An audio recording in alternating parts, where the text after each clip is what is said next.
if Head Trauma had a podcast, it would sound just like this. We have a packed show today.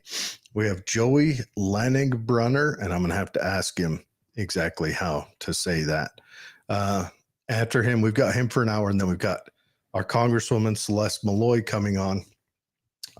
Yeah, she came in at the last minute. We reached out to her regarding her vote, and she said, I said, will you be on the show? We have a lot of people that have questions, and we actually just reached out, and you wouldn't believe it. She said, I'll be on tomorrow. So yeah, she's coming right on with us. And then we've got Cari Bartholemew, and she's running for the USB a little further down south, but we still want to give her a shout out. Hopefully everyone picks up on this, but we're going to bring Joey on now. Joey specializes in running away. So let's bring him on. All right, Joey, how are you doing? Doing absolutely amazing. And you guys? We're doing good. We're doing good. We're just running through all the fun stuff that has to deal with everything here. But I got to adjust your sound a little bit. But tell us, first of all, tell us how to pronounce your last name. So it's much easier than it comes off to be. So it's a very German last name, but it's Langenbrunner. Langenbrunner. Okay. Perfect. Yeah. Right. All right. That works out. Langenbrunner. Ich spreche Sie Deutsch. Yep, that looks like a German name. So can you, now Dave introduced us, David Weiss. Can you kind of give us an explanation of he said you help people expatriate? Yeah, so kind of I would say that's like a bit of an extreme way to say it, but yeah, no, we could start that way. Or another way I say is that I kind of create like an insurance, for people.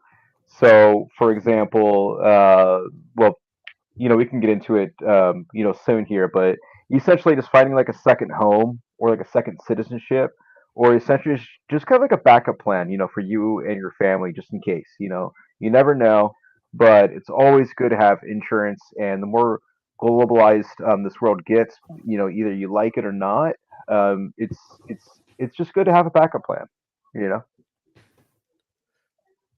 So are you kind of like, so do you like set up like I don't know, I guess to sound hippie-ish, do you do like a holistic plan? Like, we're going to find you real estate, we're going to find you a bank, we're going to go through the process of getting a passport, start looking at citizenship, things like that?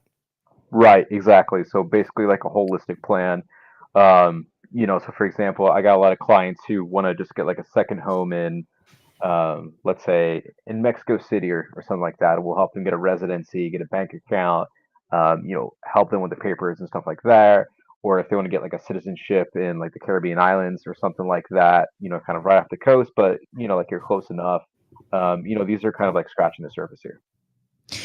I have a girlfriend who wants to say that she says there's a way that you can claim not where you pay taxes. You're no longer sovereign. You're your own sovereign nation. It reminds me of Peter Griffin. Sovereign citizenship. Yeah. That's how you become target practice. That's what I thought. But is that something that people can actually do in this country to where they are sovereign and they don't pay taxes to the United States? So my first reaction is no. The only way to really get out of paying. Okay, so like here, I'll tell my clients there's 3 ways to really reduce your taxes, and I say reduce. One, you can move to Puerto Rico. I'm sure you guys know that. I didn't, but tell me more. So essentially, you guys can move to Puerto Rico, and you just pay taxes to Puerto Rico and not the federal government anymore. You pay no capital gains. Wait a second. A lot of wealthy people go to Puerto Rico. It's not a state, so you get no direct federal tax from Puerto Correct. Rico, unlike the rest of us here under, what is it, the 17th Amendment? Correct. Or is it the 16th, where we just get Do you have to claim citizenship molested? in Puerto Rico? Oh, so Puerto Ricans are actually U.S. citizens. So there's no way. How did Nothing they you have to dodge- change. So you essentially just move there, just like the similar, if you're moving from Utah to Idaho or Idaho to California or whatever, it's the same thing. The only difference is you're essentially changing your tax residency from a state to Puerto Rico. And when you do that, you essentially, there's basically like this loophole because it's not a state, Yeah. but they're not their own sovereign country. It's U.S. soil. That might be controversial to some Puerto Ricans, but it is what it is. So essentially, people will go there to essentially not pay a lot of capital gain. So, like for example, like a lot of crypto people, they've been there for years and paying zero tax on their capital gains, um, no federal income tax, but they're paying like maybe 4% or so, depending on your situation, to Puerto Rico. But here's the catch: you actually have to live on the island, so you have to stay there 6 months out of a year. That's where people have issues with, 'cause you're stuck on an island, Right. and And if their and the business culture is in the States, they're still paying taxes in the States on their business. Business tax, like corporate tax rates. If their business is located in the United States, there's no getting around that. If they have These have to be people who pretty much have established wealth. They've got their capital gains coming in, and they are willing to live in Puerto Rico. what for if half you the have year. an online business? You station it there. All you need is the servers. And then winters in Puerto Rico doesn't sound half bad. Is Puerto Rico like a crappy place to be? What about it? Yes, that's a great question. So I mean, you kind of do have some crappy places. I'm not going to lie. There's some places that are not nearly as developed as the U.S. But then again, you do have some kind of like neighborhoods that are really really nice. And the issue is that you have, they'll call us like gringos and stuff like that. There's gringo communities that are kind of gated off, and then like the locals and natives kind of over here. So you have that big wealth gap there, and so I didn't feel necessarily comfortable moving there with like that kind of gap. You can kind of feel it, but basically you can have your own gated off community. I mean, I'm sure you guys know of, let's say, like Peter Schiff. Mm-hmm. Yeah, Peter I Schiff know was he moved down there. yeah, He built he's like a down there. compound and took all his people down there. Exactly, he took everyone down there. It's like, I don't want to pay taxes anymore. And he took his gold business down there. So, but you actually have to live there. You actually have to stay, set up, shop down there. You can't just, set things up there, then, take a boat, back to Florida. They watch you very, very carefully on this kind of stuff. So that would be the first way that you can kind of reduce taxes as a U.S. citizen legally. Mm. But you can never actually get sovereign to like Peter Griffin and Family Guy and No. consider yourself. See, and No. I didn't think so, but this friend of mine was like, no, you go to lawyers and you do this and this, and I just like, if this was an option, everyone would do this. Right. No, I mean, they got to pay down their debt. They need collateral for the debt, which that's a whole nother conversation. Yeah, truth. So, and then the second way to reduce taxes is that if you are actually outside of the U.S., okay, there is this law called basically the Foreign Earned Income Exclusion, FEIE, for your listeners. And it essentially states if you're outside of the U.S. for 11 months out of a 12-month period, then basically your first, and this changes due to inflation, but your first $120,000 of active income is tax-free. Mm. All your capital gains and passive income is still taxed normally, but the first 120 of active income is tax-free. Also, if you actually have a residency permit in another country, so like let's say I moved everything to France or whatever, then I can come back to the U.S. for 3 months out of a 12-month period because I can prove I'm paying taxes somewhere else. But that means I would have to file a return in France and in the US, which is annoying. Mm. But I can get the first 120 tax free. That's it. That's well, what would you say is the most popular escape destinations right now? Ooh. For the, let's say for the median income, because we know that all the ultra rich seem to be going to New Zealand or something. But for like your middle class. Yeah, so the wealthy are definitely going to New Zealand. They're going to Dubai. These places.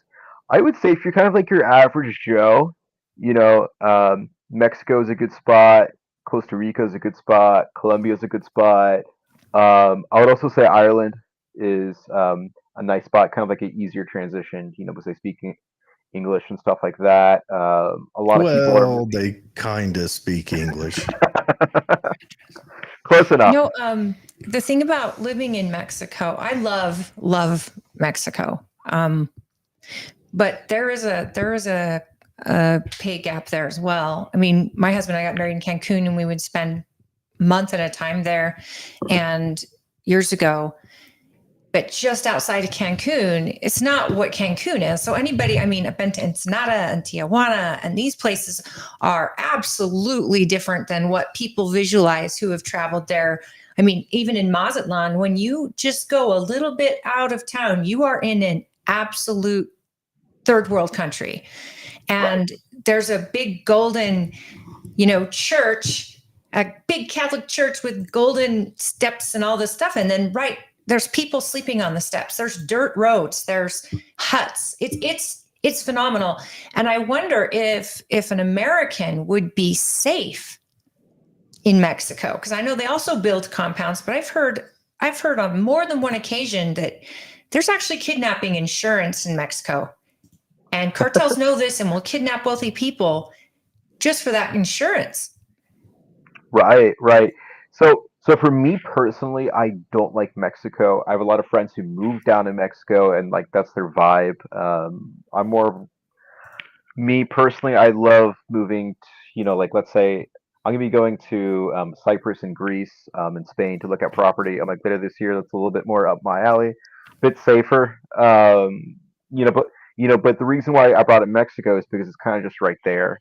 Right. And it looks like paradise. It's definitely Mexico's someplace a that big I would country. consider.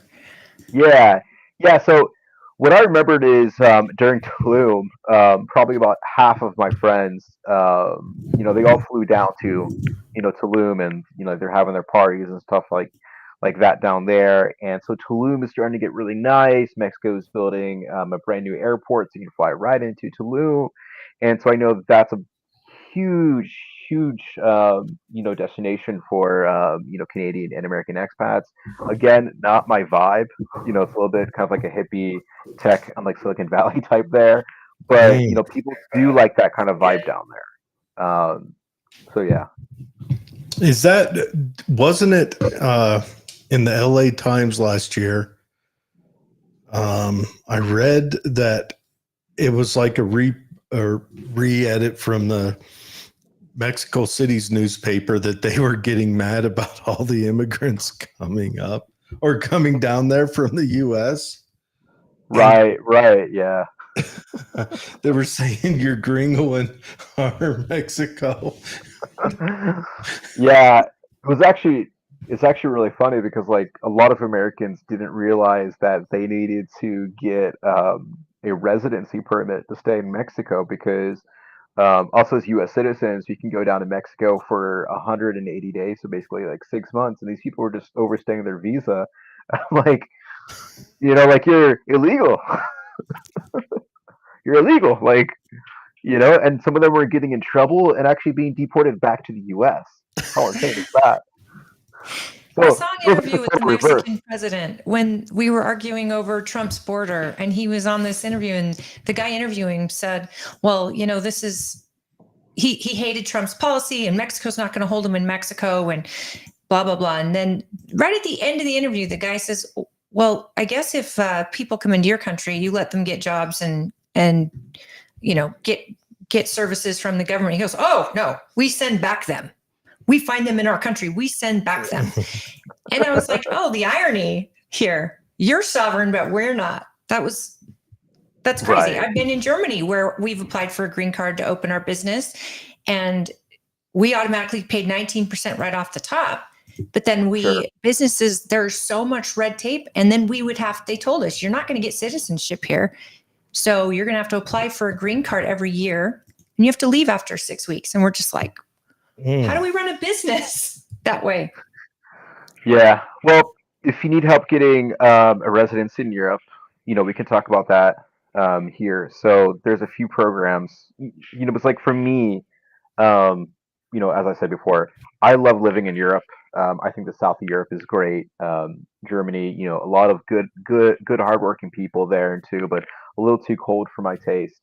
But Yeah. what's really cool about the EU, especially like the Schengen area, so there's like 20 plus countries that are all part of Schengen, and you can kind of think about them as U.S. states. I mean, it's very different, but essentially, if you get a residency permit in Germany, you can basically just kind of hang out in Italy, and no one would really know because you just fly there or take a train or or something like that, and and the border's open, completely open. So basically, what I tell my clients, like, hey, I can get you kind of like the easiest residency to get into Schengen, to the EU, and you can go live and do whatever you want, once you're inside.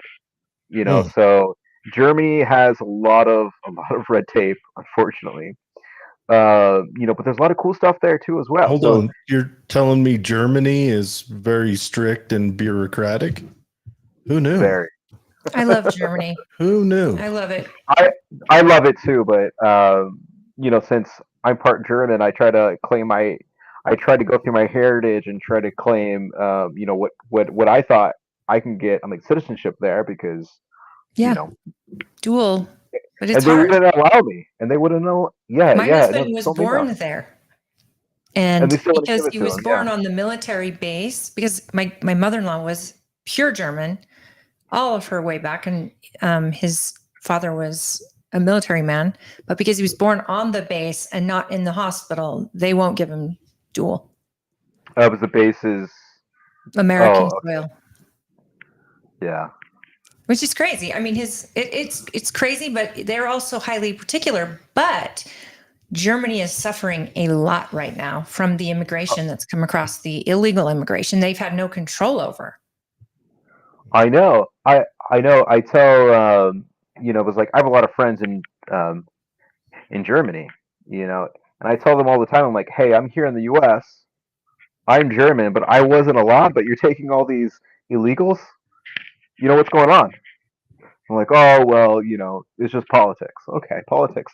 You know, they're Yeah. having such a huge demographic issue. I mean, all of Europe, because they're not having children there. In the U.S. we have our own problems, but in Europe it's far worse.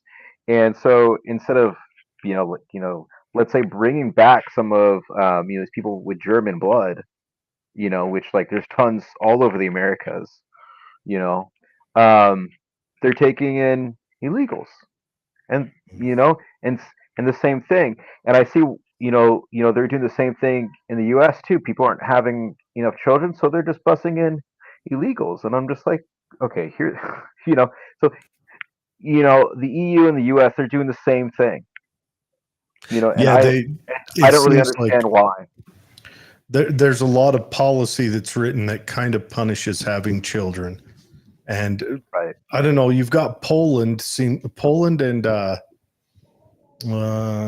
what's the other country? Is it Switzerland No, not Switzerland's or Sweden? not Sweden. No, Poland and Are you talking about Hungary? anyways, Poland, they're incentivizing having children, and it's making a little effect, but it's not.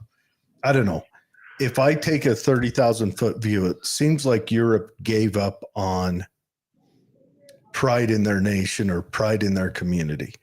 And I'm not saying that to knock Europe because we're heading that direction, but It's just that's what it seems like. My family in Germany, we have my sister-in-law's there and her children, and they just said to me recently when they were visiting that this isn't the government allowing per se. They're allowing about as much as our government is allowing politics to come over our borders. These people are coming and infiltrating, according to the German people that I speak with, and they are getting very bad, just like every European country, in England too, to where it's getting such an over stress on their infrastructure, like their hospitals and their police force. And so they're not acclimating. Whereas the German family I had, when they moved to the United States, they refused to speak English. It was German only, but they wanted to be Americans. And yet in Germany, they like that too. They like you to speak the language and they like you to do all that. But these people coming in from Somalia, from other Middle Eastern countries, are not acclimating. In fact, they're causing a huge stress on the criminal justice system because of some of the crimes they're committing, and it's happening all over Europe. It's almost by design, kind of like what's happening in the United States. These are undocumented voters, if I'm being honest. Right. And yeah.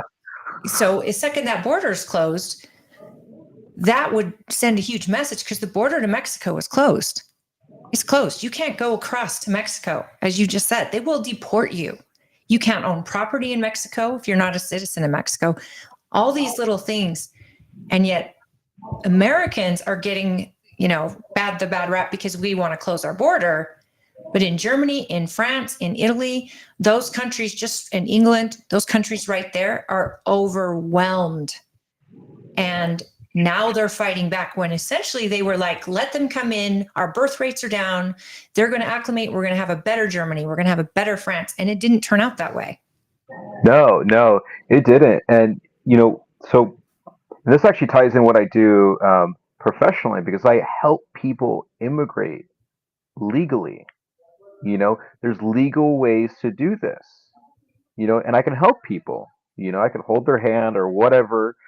I mostly deal with, let's say, like high net worth individuals, and it's really crazy because even in Europe, they're closing down a lot of programs, that are supposed to bring in high net worth individuals. So, for example, let's say like in Portugal, they had this program called a golden visa program, where you would buy a property for about $250,000, and then 5 years later, you would get the Portuguese passport. You'd pay a little tax there and stuff like that. And they closed down that program. Mm. And then with that, they're, all these illegals are coming in. And I'm like, this doesn't make any sense. You got people who want to come there, invest into homes. You got this. They have these beautiful homes there in Portugal. Yeah. But I mean, like some of these homes are hundreds of years old and need some serious work. And these countries, like they're broke. They're more broke than the U.S. in many ways, and they're very socialist too. So they don't have good policy, when it comes to like dealing with money. So they need money. And just recently, they got rid of the program because of politics. I'm like, you guys need this money. Why do you close down these programs? So even Europe is pushing out, the people, with wealth who want to come there, because the food's great, the culture is great. There's a lot of beautiful things about Europe, and they're like, eh. It's crazy. It's almost like they're trying to turn us all back into a third world nation. And maybe that's so there can be one government, one global government that controls all of us. And just bringing us back 100 years is their idea of equality or fairness. I think it's personally they all set up this Social Security like system, a retirement that's government managed. The government did what governments do and managed it very well. So it's going in the drink. And then next thing you know, we're not having kids, and they need to bring in and I'm not disparaging the migrants, but they're a lower class that tends to reproduce more. And they need to flood their communities with people so that when this group that has forgotten about family units in retirement. When they retire, they need all these new people to pay taxes into that retirement system. Right. Hey, Right. Joey, what's the name of your business? Yeah. So I just have a business we called Joey International. So Joey.international. The website's still a little under construction, but basically you'll kind of get your contents there and kind of like see the programs. I mostly specialize in citizenship by investment. When you're talking about, like, let's say, like world government and stuff like that, what I tell my clients is that it's important to get multiple citizenships as a backup plan. And the Yeah. reason I'll tell you this here, let me kind of give you guys like a fun little scenario. So, do you guys remember when you were little? You would go to Mhm. mom and say, "Hey, mom, can I go out, with Jimmy, down the street? Can I go out and play with him?" Right? Um, and your mom might say no. And you're like, "Oh, shucks," like that sucks. And then you go to dad and you said, "Hey, can I go play with Jimmy down the street?" And your dad's like, "Yeah, sure, no problem." If you only have one citizenship, it's like having one parent. Mm. Think about that. So the clients, I know you probably represent clients that are probably retired or have investments that are coming in maybe a top class tier client. But in some of these new immigration options they have, you could probably help people who maybe make a couple $100,000 a year. And because a lot of that money will go further in another part of the world, right? I mean, if you can buy a property in Portugal for $250,000, well, that's less than homes here in the United States. Oh, 100%. 100%. So for example, one of the top programs I do, there's 5 islands in the Caribbean. They all speak English. It's all English common law. They're actually part of the British Commonwealth. So they're essentially protected by the UK. And you could essentially buy these passports for lower 6-figure amounts. So maybe like $200,000 or so. You can get an extra citizenship, zero tax, right off the coast. You can maybe even buy a home there for maybe 400,000. Beautiful, with the view of the sea, beautiful weather. Very similar to Puerto Rico, and get citizenship that way. And it's just right off the coast. And how do you You get fly to there? Miami. Do they Yeah, have yeah. airports? Yeah, no, they do. They do. They do. You just fly to Miami, then fly there, or fly to Toronto. And they got flights there, and they got a lot of direct flights between them and London as well, because there's a huge tie between them and the UK. And so that's a place where they speak English. It's protected by the UK, so it's kind of like a easy place for Americans to go to. That's kind of like a little bit more familiar, and it's Could beautiful that weather. be a gateway into? I mean, I know the UK is no longer a part of the, what is it, whatever. Brexit Right. killed that, but could that be a gateway into a British citizenship? So if you are a citizen of an English Commonwealth country, that does give you certain benefits in the UK, but it doesn't necessarily like fast track you, but you will get certain benefits. So, for example, let's say you're stuck, I don't know, in Brazil or something like that, and you lost your passport. You can actually go to a British embassy and get like a temporary passport. So like that's Mm, kind of what I. So like basically, a British embassy will essentially help you out, and that's pretty cool. yeah. What type of client do you have? Is it just wealthy clients looking for a second option? Is it preppers looking for a place to hide if the fit hits the shan, or is it? I mean, do you get criminals that want to get out of here?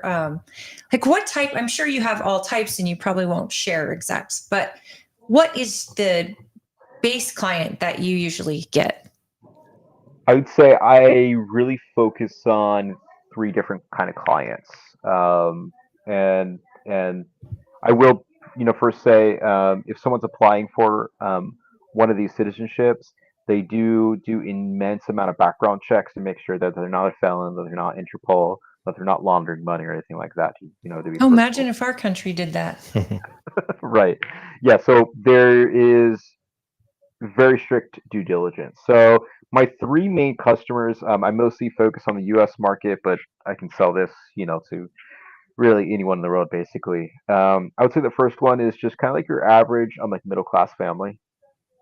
You know, let's say they have a home that's now worth, like $1 million because with inflation and everything like that, your house is worth $1 million. I had a client the other day actually take out like 150 out of their home, and then they're applying for citizenship this way. You Mm. know, they still got low rates, and and they don't care. My second type of client is mostly like, let's say, like an entrepreneur that works a little bit more remote. They might be in the tech world, or this and that and stuff like that, or maybe they had to exit in a company, and so they just have some extra money that they want to, kind of protect and have kind of like a backup insurance plan. And then my third would, definitely be kind of like the high net worth, people who have like, let's say like 10 million plus dollars or stuff like that. And the cool thing about these citizenships is that you could include your whole family. Sometimes you can include like your grandma, your grandpa, or certain situations like this, and basically just get like a holistic insurance plan for your family. Hmm. Yeah, I was about to say it seems like the kind of the tech world, those would be the guys where their job isn't dependent on them being in any one location. That'd Well, be, after COVID, we learned a lot of work can be done yeah, mobily, like remotely. Right, right, my right. job cannot, sadly. But a lot of the people who deal in tech, I mean, a lot of them kind of practice that in CONUS, but maybe a few of them contacted you and now the Google administrators living in Tahiti or something. Do No, you no, exactly right. Yeah. do you take a percentage? Like what do you charge? Yeah, so essentially I get a commission. So I charge kind of like a consulting fee, and then I'll get a kickback from the government, for like full Are you a transparency. lawyer? No, I'm not. So basically just a consultant, and then I deal with registered lawyers on the ground. Okay, so you just have the know-how to get through some red tape and all of that. And then you have resources like lawyers and things to reach out to. So Right. you're like a realtor for immigration. Like your people Yeah, can shop exactly. around for Yeah. where they want and you have all this, but then there's a lot of inner workings that make it happen. How long does it take usually for a person to start the process, go to you, start the process, come up with the money? Um, does it take 5 years? Definitely not 5 years. The great thing about these citizenship by investment plans is that I will tell my clients to at least just kind of reserve a year, just 1 year.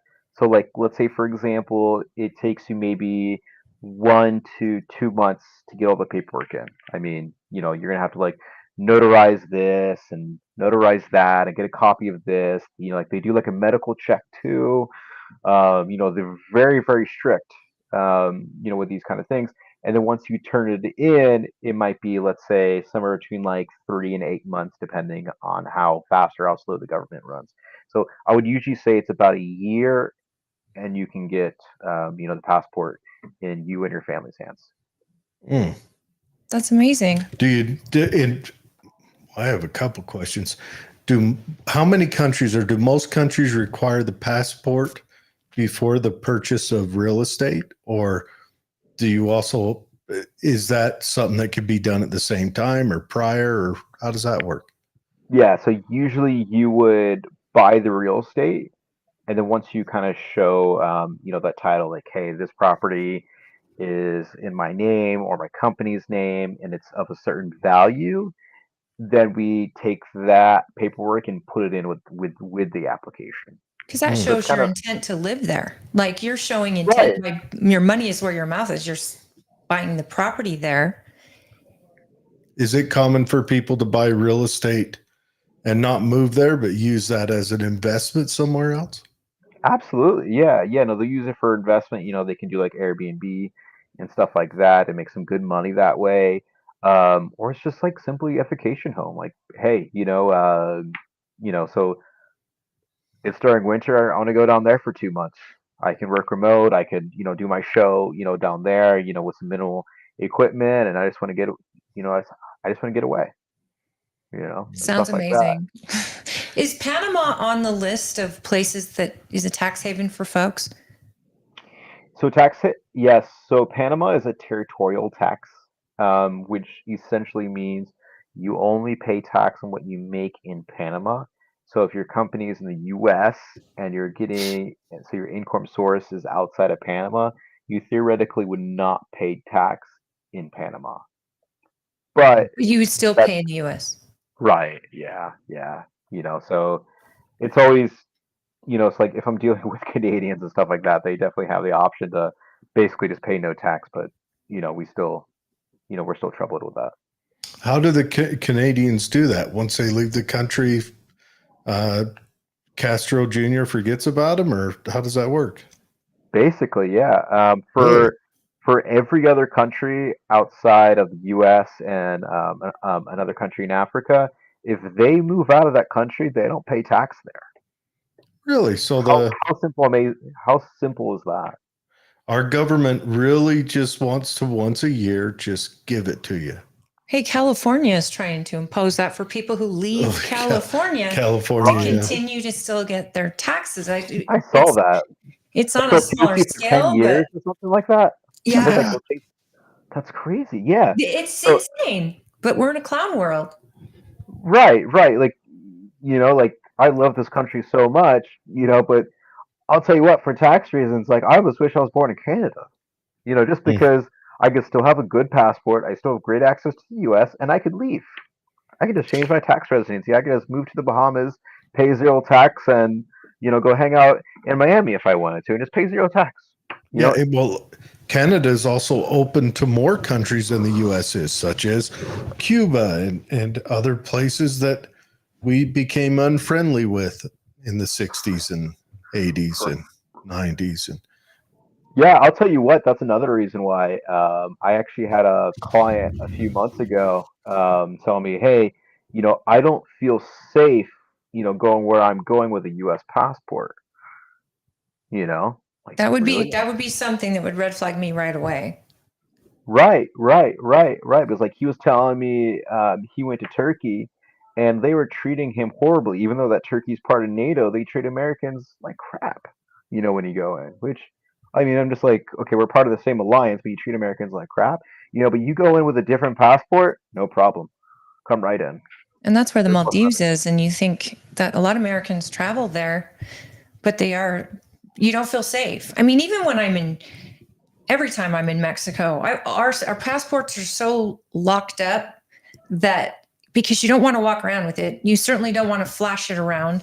And it's to a point where you have you're talking about Tulum, for example, and how there have been a lot of tourists caught up in Playa del Carmen because of drug cartels. And they're just out in the city of Playa, which is getting more and more populated by Americans.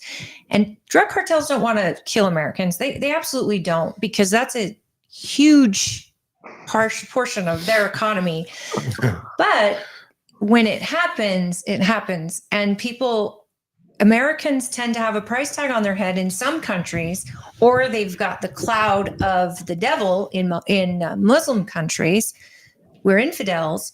And I mean, which is also something I can't get my head around about all the migrants that have moved into England, for example, and they're Muslims, and they are raging against their government in France as well, in Germany as well, and because they don't like the culture, and they feel like they're a greater, higher, more important person because of their beliefs, and yet why are they moving there? If they don't like the culture, it's a little terrifying because, isn't it Switzerland? Is it Switzerland's had all the crimes? Sweden. I get the two mixed up. There's so many crimes against immigrants against their citizens that they've completely tried to stop any more immigration for fear. Yeah, I think it's scary. Yeah, I mean, here, I'll tell my clients this. There's about 193 jurisdictions, so basically countries that are recognized by the UN. Think about that as a buffet. Okay, there's going to be a country out there that where like you'll be welcomed. First of all, they'll welcome your money. They'll welcome you. You'll feel safe. You'll have a good time. There's 193 countries. If you're going to a country and you don't like it, why are you there? There's other countries out there. Like, I get it. Coming from the Middle East, there's a lot of issues there, and it can be unsafe for families and stuff like that. There's other countries there. But if you're in a country, you should respect that country's culture 100%. And if you don't like that, go to another country with a culture that you like. Because I have American clients where they're like, well, I don't recognize this country anymore. I don't feel like this is the country where blah blah blah. You know, what country, Joey, like what country has this, and that? Okay, well, this country, this country. Like I'll bring up Ireland for example. It's kind of like an easy place, for Americans to go. Things just run better. You can pay pretty low taxes there. That's one place where, hey, I want to go to Italy. I want better food. They're poisoning our food, and people in Italy are eating pasta every single day, and they're not getting fat. I want to go there. Okay, let's go there. Here, you just do this, do that, blah blah blah. So like if you don't like the country that you're in, there's 193 other jurisdictions out there. It's a buffet. I completely agree. Don't And put when you're food in on your Italy, plate that you though, don't like. in Italy, when I'm in Italy or I'm in Germany, you adapt to them. You adapt to their culture. You respect their culture. You are a guest there. And when you start to be there, we would live in Germany for months at a time, and you don't go to lunch, at our lunchtime, because they go home and close their business and take some time off. And Italy too. It's like siesta in the middle of the afternoon. And you're like, wow, why aren't they open? You don't care and call them and yell at them. You're in their culture. You're at their time. And yes, you stop for a coffee in the middle of a road trip because it's time for coffee or tea. And so you adapt. And that's what makes the experience so amazing. Is there any countries you avoid? Any countries avoid. My clients are definitely not trying to move to China or Russia for sure. Afghanistan. Ukraine right now is a little sketchy, probably. Yeah. And it's crazy because 5 years ago, I did have a bunch of friends move to Ukraine, and they loved it, but I would say most of my clients are going to Europe, Latin America, and then places like Dubai and stuff like that are kind of like some of the biggest places for sure. And then maybe some are going to Malaysia too. Oh, okay. How hard is it to get into like Dubai and those, because those are really, I mean, they're Muslim countries, but they're international essentially. They make it extremely easy. What's really interesting about some of these countries is that if you immigrate illegally, there's very harsh consequences. But also on the flip side, they make immigration really easy. This, that, do this, get a medical check, and come right in. And it's fast, it's efficient. They do a bunch of stuff online. It's not a process that takes a long time. They just want to know who you are. Yeah, like here, like I'll give you an example of some problems that that the U.S. has.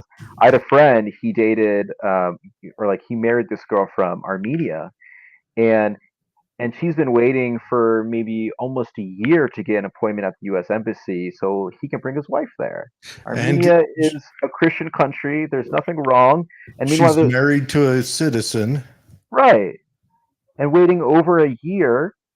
And I was jokingly telling him like, oh, why don't you just, take her across, the border, and I can tell that he was thinking about it.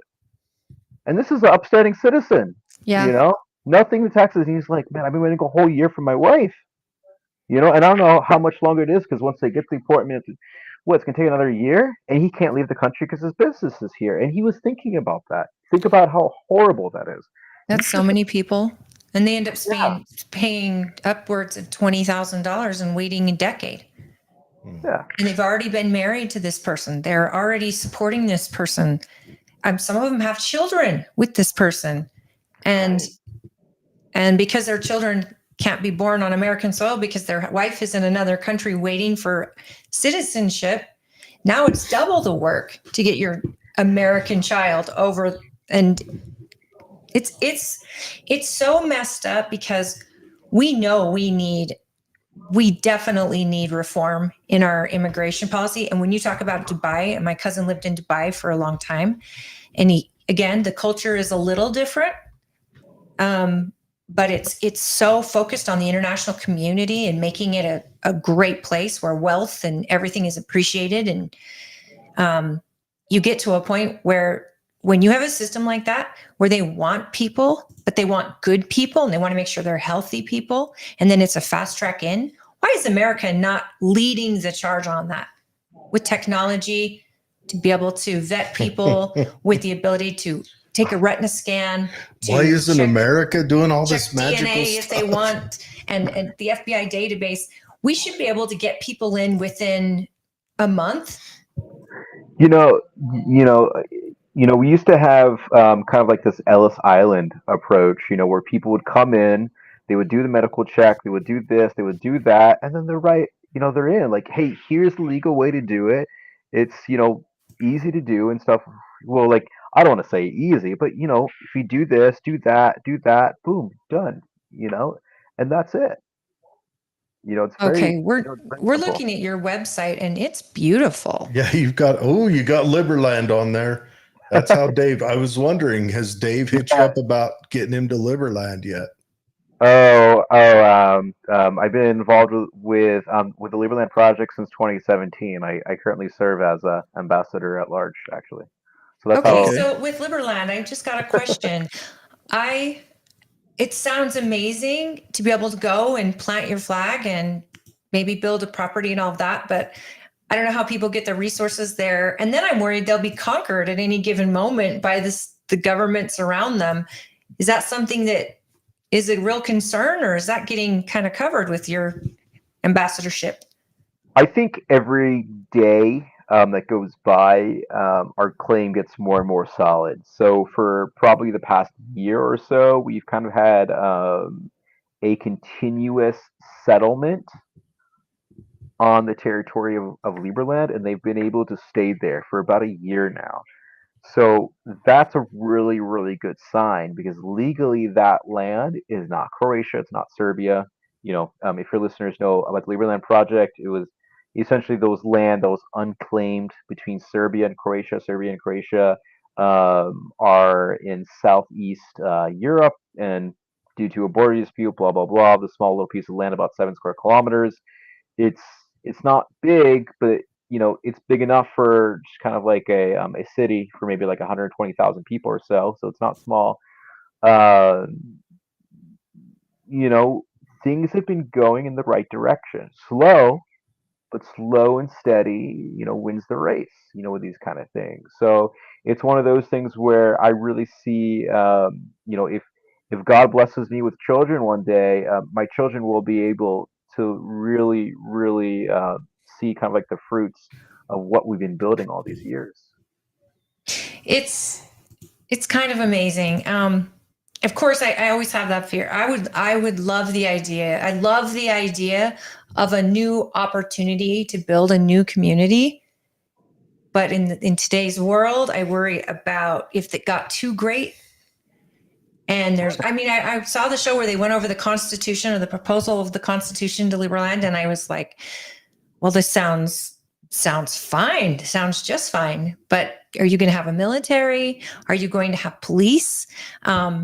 How are resources going to get through? And if resources get cut off by another country just out of spite, will you be recognized by the UN? Who cares if you are? But I don't care about the UN. But I think that Americans and a lot of other people, because we're usually the last hope, right, for freedom and for entrepreneurship or business. we've always said, where do we go from here? If America falls, where else do we go? The thought of there being a place that Americans could go, lay claim, and just start over, it's kind of exciting. Not that I want to fix it here first, but It runs in our blood, we're a rebellious people. And this is something that we really need to hold dear. This is what makes us Americans. Now, what I'll tell you, kind of answer your question like, oh, like, where do we go? And, let's say for a country, let's say like Georgia, so Georgia was a former Soviet Union country, and 30, 40 years ago, you would not want to be there. Today, things get done in a very efficient way. They have low taxes, these kind of things. So it's a place that you could go now. So no taxes? I mean, Oh, it's taxes. like 1% tax. It's like very low tax. So there's other places that are basically cashing in on the fact that the U.S. is going down. So there's other places you can go to. The world's starting to Georgia. become more competitive. That Not is the a state, country I not the never state, would have thought would exactly. be a place that isn't it freezing there though? Yeah, I wouldn't go there personally. I mean, you still have to deal with like Soviet Union weather. Aren't they? Well, Georgia's south of Moscow. It's not freezing, but aren't they like leaning hard into capitalism too because they saw the other side? Yeah, and that's another thing. We've seen these countries that have been super communist or socialist. Just if you guys think of like a pendulum, it's just like swinging, very radical in the other direction, while you see the West is swinging very much, in the direction of the left. And I'm just like, okay, you got all these countries that lived through this communism and socialist and all these kind of principles that we're trying to fight here in the U.S. and they realized how crappy it was, and they're like, okay, we're doing the exact opposite because that didn't work. Yeah, that I've heard that a lot about all of them. They may not all be moving the same, but they're all playing capitalism. Most of them are trying to have strong property rights. I mean, I've heard Romania is that way as well. Yeah, a lot of Romania had Eastern an European awful. countries are the same. Like let's say even like a country like Poland. Poland is they're building one of the tallest buildings in all of the EU in Warsaw right now in Poland. They're gonna have a higher building in Warsaw compared to Germany. For like a skyscraper. Poland is on the up and up because they learned. They rejected communism. And are they rejecting socialism? Because some of these countries know they go bankrupt. I mean, Venezuela is a perfect example where you have it all. Right. You have it all, and then your politics destroys you. Right. And socialist countries eventually run out of other people's money. I mean, well said. Simple. Wow, Joey. So I know we've only got about 5 minutes left. Tell us what would you like to tell our listeners and our viewers before we end this? So what I would like to tell people is that it's important to have a backup plan for you and your family. I got friends who are building bunkers and prepping food and stuff like that. But I get it. But to me, that's not very practical and it's not really sexy. What's sexy to me is getting a second citizenship, a home somewhere else, James Bond style, and just learning how, like if things go south, knowing how to get you and your family out, because living in a bunker with a bunch of, canned food just doesn't sound like the way to live, man. Joey, how do you recommend, like, let's say we actually need to go to a bunker because, I mean, won't you need to have some foresight that the world's actually in trouble and have the ability to get out? Because do you assist people in like a plan? Like you have to go to this airport, you'll hire this jet, they'll take you out. Do you go that in depth? I do not, but that is a really great idea. But you bring up a funny thing about foresight.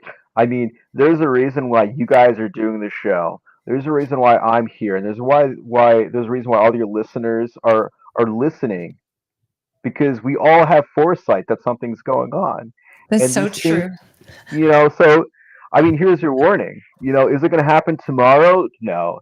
And do I think like the U.S. is going to fall, the next 5, 10 years? No, I'm not like a doomer, but in 30 years from now, what's going to be the situation? It's not going to be one of those things where, boom, things, everything's out. There's nuclear war. I don't think that. You'll have plenty of time to get things going, but these things take time because you never know when another COVID thing is going to happen.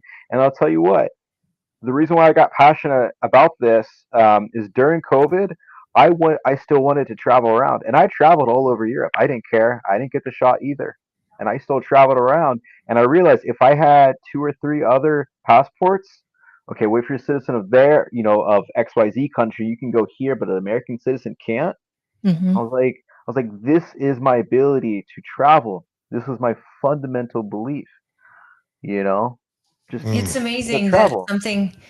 it's created a whole new, so many different business opportunities because of, Market. yeah, it's created its own market. Your business, like, here's something that I was thinking about when my children were very young. We thought we need to take them to Germany and get them exposed. We've taken them to Mexico. How great would it be to be pre family? You're just a single person. You've got a great job. You've got some money in the bank. And then when you do create your family, to raise your children in 2 separate cultures at the same time, where they pick up a different language, they pick up a different culture. They also have their American roots and they know America and its culture. What a huge advantage, because Europeans usually have a couple languages at least under their belt by the time they're 5 years old or 6 years old, and they're world traveled because they've been all these countries in Europe, and they're well versed in geography in their lives. And yet in America, we're lucky if we see another state, let alone travel to a different country, and we're culture shocked by it. And then we don't understand why all these people don't speak English, and you're like, there's so many different countries with so many different languages. What an opportunity to get your kids in 2 different lives. That Right. would be Exactly. huge to me. I mean, I could see this before my kids were born. We actually thought of this, but unfortunately, financially, weren't able to do it because our business and everything went under. But when it happens, if you ever have the opportunity to raise your child in a dual culture, I think that you give them far more advantages that way. Exactly. Well said. Well I said. have one last question. Where's your escape place? My escape place, I actually this year I'm gonna be traveling to the south of Europe, and I'm gonna be looking at property in Spain, Italy, Greece, and Cyprus, Hmm, and trying to get basically. It's gonna just start off as like a vacation home, but it'll be kind of like my backup, and I'll get a residency permit that way. perfect. Yeah, I was looking at your website and you had Philippines on there. Beautiful place. Absolutely. Malta, uh, El Salvador, just all these just beautiful places that, man. So China, what is their deal? They don't let Americans get citizenship there, like absolute, or you Uh, just wouldn't want to live there because it's communist China. I don't know if they'll. I doubt it. They'll give you like citizenship in China. I don't know who in their right mind Would would want want it. something like that. But I will say, there's still a lot of job opportunities. In some places there it is safer. They have more economic freedom than us. They Oh don't. yeah, and they'll take your business all day long, and they'll give you far less taxes, and they're communist China.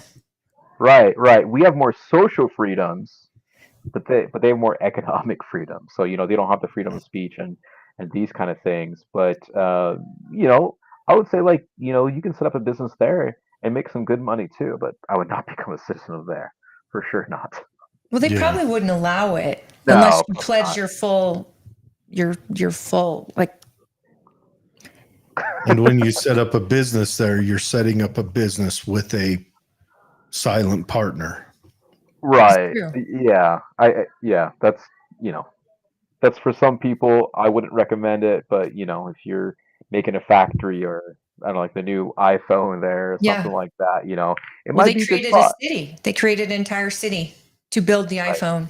So my mom and one of our sweet viewers, I hope, I mean, I guess she's kind of right. She says, I'll be gone in 30 years to think about my own life, but my children and grandchildren need to plan for this. And I think, and my mom probably never thought, and I might be wrong, but you probably never thought that you would need or think to even have a backup plan to living in the United States, because she's from the generation, the Patriots. She was raised by the greatest generation.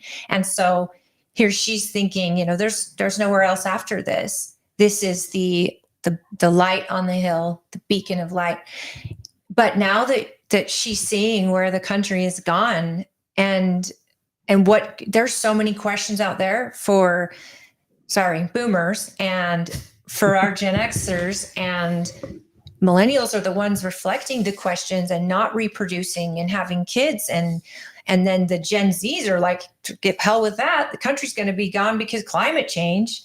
We're not reproducing, and eventually, it's going to be such a weird world in 30 years that, like you said, maybe not tomorrow, maybe not 5 years, but I challenge anyone, in the way we're living now in this clown world, you can project what 30 years from now looks like. I don't think, I know what it looks like to you. It's like we're fighting wars with sticks and rocks at that point. No, my thing is more like my biggest concern is an economic collapse. But which is like the And I fall of think Rome. I think that's going to hit everywhere. Well, if we fall, doesn't the rest of the world fall? Ooh. Yeah. Yeah, no, there's Your mom says Tuscany. Go ahead. your mom said Tuscany sounds wonderful. Maybe. Yeah, Mom, we should go to Tuscany. But no, I just don't see how we can look. The two major economies in the world, both right now, are over leveraged and leveraging more and more because they're not even looking for a way out. They say they are, but they're not, because they can't. They don't care. They don't care. Their political will, and also, I'm going to say it outright, and this is both Republicans and Democrats, they're making money off further leveraging. They're getting rich, and so they are stealing the silverware as the Titanic sinks. Correct. Yeah. So that's where we are, and they're going to ride us. They're going to ride us into the ground to, I think, on our side, to where the rest of the world doesn't trust the dollar. We lose dollar dominance, and then we get to see what that new world looks like. Well, here, I'll tell you this: if the Titanic is really sinking, just know that us as a human species, we overall, I'm very optimistic, and we do like to build beautiful things. And so right now there's other Titanics, there's other boats, there's other ships that are being built. Go set up shop in one of those boats, before the Titanic goes down. That's brilliant. Really, What? because yeah. Anyways. No, Well, it seems like you could do it too, pretty affordably for what Americans make on average. It sounds like something that even any middle class person could do if it was really important to them. I mean, they might sacrifice a little here, a little there, but it sounds doable as long as they're able to work probably remotely and continue to keep their job somehow. Yeah, I mean, how much is your physical safety worth? Mm-hmm. You might have all the money in the world, or I tell, some of my friends that have, tens of millions of dollars in Bitcoin and stuff like that. And they're like, well, yeah, the government can't touch my money because I have Bitcoin or whatever. And I'm like, well, how about your physical self if you're still here? Yeah. Well, that not just physical self, but your ability to live the life how you choose to live it. Yeah. Do you add into your portfolio looking at, if someone comes to you and they say, look, this is my profession, this is what I do you have a means to look into saying, all right, these are the locations where you will prosper the most at? Absolutely.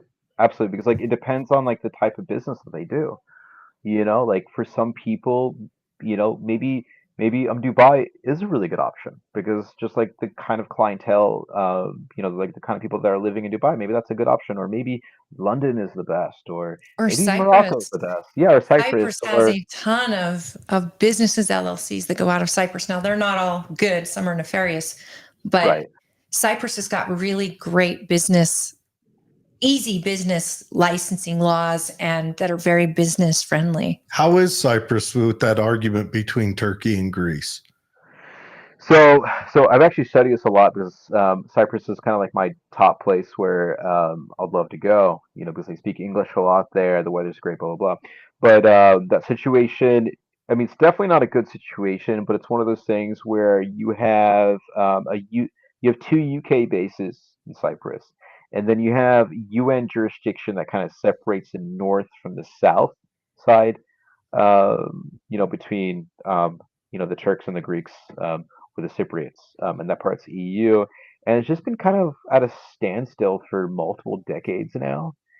So it's just one of those things where it's just kind of like a frozen conflict, and I don't necessarily see anything really happening violent there. But it is something, people who are living in Cyprus. I mean, people in Cyprus should have a backup plan too. Wait, I Especially remember when everyone made a run on the banks, and Greece was actually a little terrifying there for a while. That in was, 2013, right? yeah, that was a decade ago. I know we have to cut this short. We've got our next guest. She's not here yet, but I think they just pulled up. I just think it's amazing that you have found a business model out of something that it doesn't sound doomsday at all. It sounds reasonable. Pleasure seeking. Yeah, this is like travel, but you get to enjoy and invest in a country, in a culture, and you also get a different option where raising your family or protecting your family. My last thing, when you say Bitcoin and people have tens of millions in dollars, well, what happens if we lose any internet ever? Like it's wiped out. You're not rich anymore. Hopefully a couple of guys somewhere are doing daily printouts and then they can start a hard log. That is a serious question. What happens if there's an EMP across the world and we no longer have access to Bitcoin? Then it doesn't matter. It's just like having toilet paper made out of dollar bills. If that happens, it doesn't matter for anyone. Yeah. Right, because all your money, even in dollars, is gone because it's on the bank. Yeah. Unless it's stuffed in a mattress. Your electricity's gone, your running waters, and then it doesn't matter. Yeah, well, I would say that like the new currency would unfortunately just be bullets then. Yeah. It's true. Yeah. That is alcohol. That is one concern I have for the US is that it feels like we're marching headlong into a civil war. I want to push back on that. Because like we're seeing like this new movie come out with Civil War, and like if you're watching the media and all these movies coming out, it's like all this apocalyptic stuff. I don't think anything like that is really going to happen. I mean, we can try to manifest it and stuff like that, but let's not do that. Right, exactly. I don't see something like that happening. To be honest, I think Americans in general, they're they're not going to get up and fight. They're too busy watching TV and stuff like that. I don't think they're going to pick up a gun and do something like that. Well, I was saying to my husband the other night when we were talking about something along these lines of how the projection of how, bad it's going to get. And I told him, Americans have no idea how bad it could be because we have never suffered. Not our generation. We've never, until the toilet paper crisis of 2020, that's the first time Americans probably felt a pinch of what it could be like to go to a store and not be able to buy a product that you need. But even then, what we know and what we need and expect is so different than, say, people who live in Afghanistan, who really live hard, right? I think you've even said that. You go there, they have lived in the pits of that place, and They're a different breed of human. Yeah, they know difficulty. Americans have no clue what difficulty is. So with that, I'm going to she's going to go get Celeste. Joey, thanks for coming on. Absolutely. Again, everyone, that's Joey International. Joey International will be in the show notes. It's such a pleasure to meet you, Joey. And thank you for being on the show. We got to have you on again when we can get more in depth about your process and how you do it. Yeah, no, that's I think that's really cool. I am a hammer operator for a living. I'm a handyman. So I don't know how available my trade is for travel. I should have learned something specialized or something, but every country needs a handyman. I'll tell you what. I mean, that sounds very, very useful. You can go to any country and probably get a job. So. Well, that might work out. All right, Joey, thanks for coming. And we'll talk to you soon. Everyone, we will be back in just a minute. Bye. All right, thank you. Bye.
Okay, that wasn't Celeste. It was a false alarm.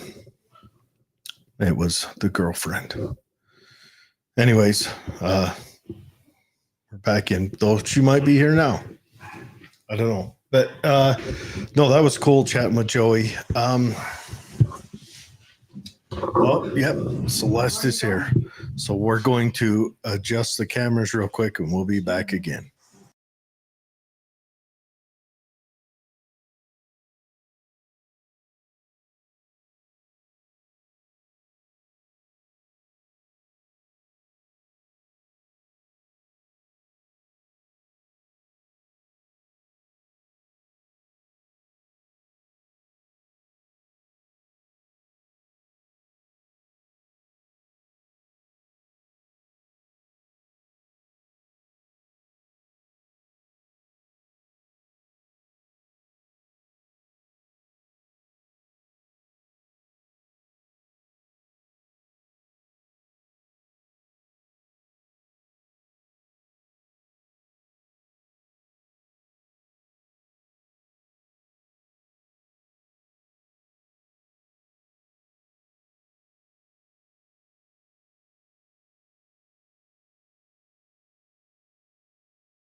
Okay, we're back again. Oh, this is so exciting. Thank you for staying, guys. Thanks for sticking with us through our little break. And Joey was an excellent guest. I hope you enjoyed it. Yeah, we just talked to a guy that specializes in helping people get immigration. Yeah, get immigration into other places. Oh. And passports and become like dual citizenship. And so this is how this comes about. Celeste wasn't on our docket. And we know a lot of you have reached out regarding the recent vote. And we had just had her on just a couple of weeks ago. And I don't want to talk about you in third person when you're sitting right here. No, first of all, It's I just want to say thank you. This is Again. last minute. This is We're amazing. literally talking less than 12 hours ago. I reached out to Celeste and said, hey, we've got some people who've got some questions. Is it possible to get you on the show again? I don't want to speak for you. As I said last week, I'm not going to speak for Celeste. She will speak for herself. And she's like, oh yeah, I'll definitely come in. And then I talked to your chief of staff. Yeah. And he says, how does tomorrow sound between 3 and 4? Yeah. I said to Jared, we were last night at the Trent Staggs event with Matt Gates. Yeah. And I said to Jared, like, I've reached out, we'll see. And then Boom, right boom, back. how's tomorrow sound? So thank you, This is- Congresswoman. Look, I said when I was on here before, part of my job is making sure that my constituents know what I'm doing. And I mean it. It's not just something I say. So I know the funding bill vote was controversial. 24 hours later, I was on a stage in Washington County talking about the vote. I've been in Kane County and Wayne County. I've been everywhere talking about it. I've also got a video that I've recorded that's going out to all of the delegates today. Great. I'm being as transparent as I know how to be about how I vote and why I vote that way. We'll share your video as soon as you Okay. got it Yeah. out there too. So tell us thanks. about the vote. Okay. Well, what's the vote's name? It's called the Consolidated Appropriations Bill, something along those lines. But there were actually two of them. The second one's the one everybody talks about. So there are 12 appropriations bills. That's how we make the budget. That's where we control the purse strings. That's It keeps Congress doing. But it also keeps the country open, right? Yeah, This yeah. was on the table that the government was shut down. It was potentially on the table, yes. Okay. So we did 12 appropriations bills throughout the course of the year. And then when it came time to vote, because we'd staggered the continuing resolutions, remember there were two separate deadlines. So the 6 bills that addressed one of the deadlines, we voted on in one tranche. And then the other 6 bills that addressed the other deadline, we voted in another tranche. So 2.5 weeks ago, we voted on the first 6 appropriations bills. And I voted yes. And then a few days ago, we voted on the second of those 6 appropriations bills, and I voted yes. And it was not an easy vote. There were things in the bill I didn't like, but there are a lot of things circulating that aren't accurate. It wasn't a bill we've never seen. You know, sometimes that does happen. There's several thousand-page bill and nobody's seen it. This was a bill that was made up of 6 bills we had a chance to look at. So you read this bill to its entirety. You yeah. had the time. The ink was dry. And my staff did. And in the end, I decided that it was worth voting yes. So I voted no on the continuing resolutions because that's not the way we're supposed to run our government. We're supposed to pass spending bills And you said that last time you were here, that Yeah. you would vote no on continued resolutions. because I wanted to vote on actual bills. And one of the big reasons that matters to me so much is that there are policy writers in those bills that say what the government can and can't do. Also, it's not just the amount of money that's in an appropriations bill, it's what the buckets are that money goes into, how it gets spent. And the continuing resolutions we were passing were continuations of Nancy Pelosi's policy priorities, both the policy writers and how that money's being And it's spent. kicked down the road. Yeah. That's what the continuing part is. So Yes. you guys can pay for it now or you can pay for it later, but you're going to keep the whole process of kicking it down the road is a problem. Yeah. Well, and to be fair, continuing resolutions are a 1% cut. And so some of my colleagues felt like they'd rather have a 1% cut than have the potential of, increases anywhere in the budget. But in the end, what we had of the 12 appropriations bills, 10 of them were cuts. The only 2 that were increases were Homeland Security and Defense. Homeland Security was an increase because we pulled some of the things out of HR 2, the House's border bill. We pulled some of those things straight out into the appropriations bill, and Speaker Mike Johnson went and fought to keep those in. Those are the things we've been talking about. As a Republican Congress, We've said it's border, border, border. That is the issue for us this year. We have got to get control of the border. We impeached the secretary, and that didn't change anything. The appropriations bill is a chance for us to actually do something. We didn't get everything. And I know a lot of people are unhappy about that. I'm not happy about it either, but we got some of the things. We increased funding for ICE detention beds, because right now we don't have places to hold people. It's not enough beds, but it's something. We increased funding for Border Patrol so they can get overtime, so they can be out patrolling, so they can be out picking people up instead of out of funding to keep working. Or babysitting the immigrants that are Or babysitting. stuck. Yeah. They can actually do their job. Oh, go ahead. Oh, yeah, I've got a couple questions, but right now the word is that Border Patrol is just facilitating these illegal immigrants further into the country. How do we deal with that, if that is the case? So what I know about it is what I learned when I was in Texas in January. We met with Border Patrol then, and they are spending a lot of time processing people. That's one of the things that we've tasked them with doing. So I don't know if that's what people are calling facilitating. But in my mind, the facilitating part is that even when we pick people up, we don't have anywhere to hold them. So that's what the beds is? So that's what the detention beds is about, is getting a place to hold them. And even Speaker Johnson, when he was talking to us in conference about this bill, said, look, we know President Biden isn't going to suddenly become a border hawk. Like, that's just not going to happen. But this bill is going to tee up some of the things that President Trump's going to want to do next year. Like, be able to actually pick people up and hold them. We have to have beds by then. That actually makes sense, because when he says, I'm going to secure the border, and would you come this way? Slide this way a little bit. I want to make sure you you're keep in. disappearing. Actually, You're we the should star scoot of the over show, a little so bit. let us move. Well, I'll get cozy. Yeah. I'm going to get close enough. I can There you drink go. your girl That's drink fine. there. Hey, my lady drink is delightful. It's called a here's honey what bunny. Here's what I hear when people talk about, and Matt Gaetz was excellent last night. Great turnout. I mean, Good. Tons of delegates were there. And Matt Gaetz was saying, Trump's policies would this and this and this, and people are cheering and cheering. And I kept thinking in the back of my mind, how many of these speeches I've been through as a delegate and as a party chair and as a citizen, and it all sounds so great, but I keep asking myself, how are you going to do that? Yeah. How are you going to do this? How are you going to do that? Where's the money coming from? Which then goes back to Congress, and which is him, but he's one person. So this is going on in my mind. And it all comes down to this.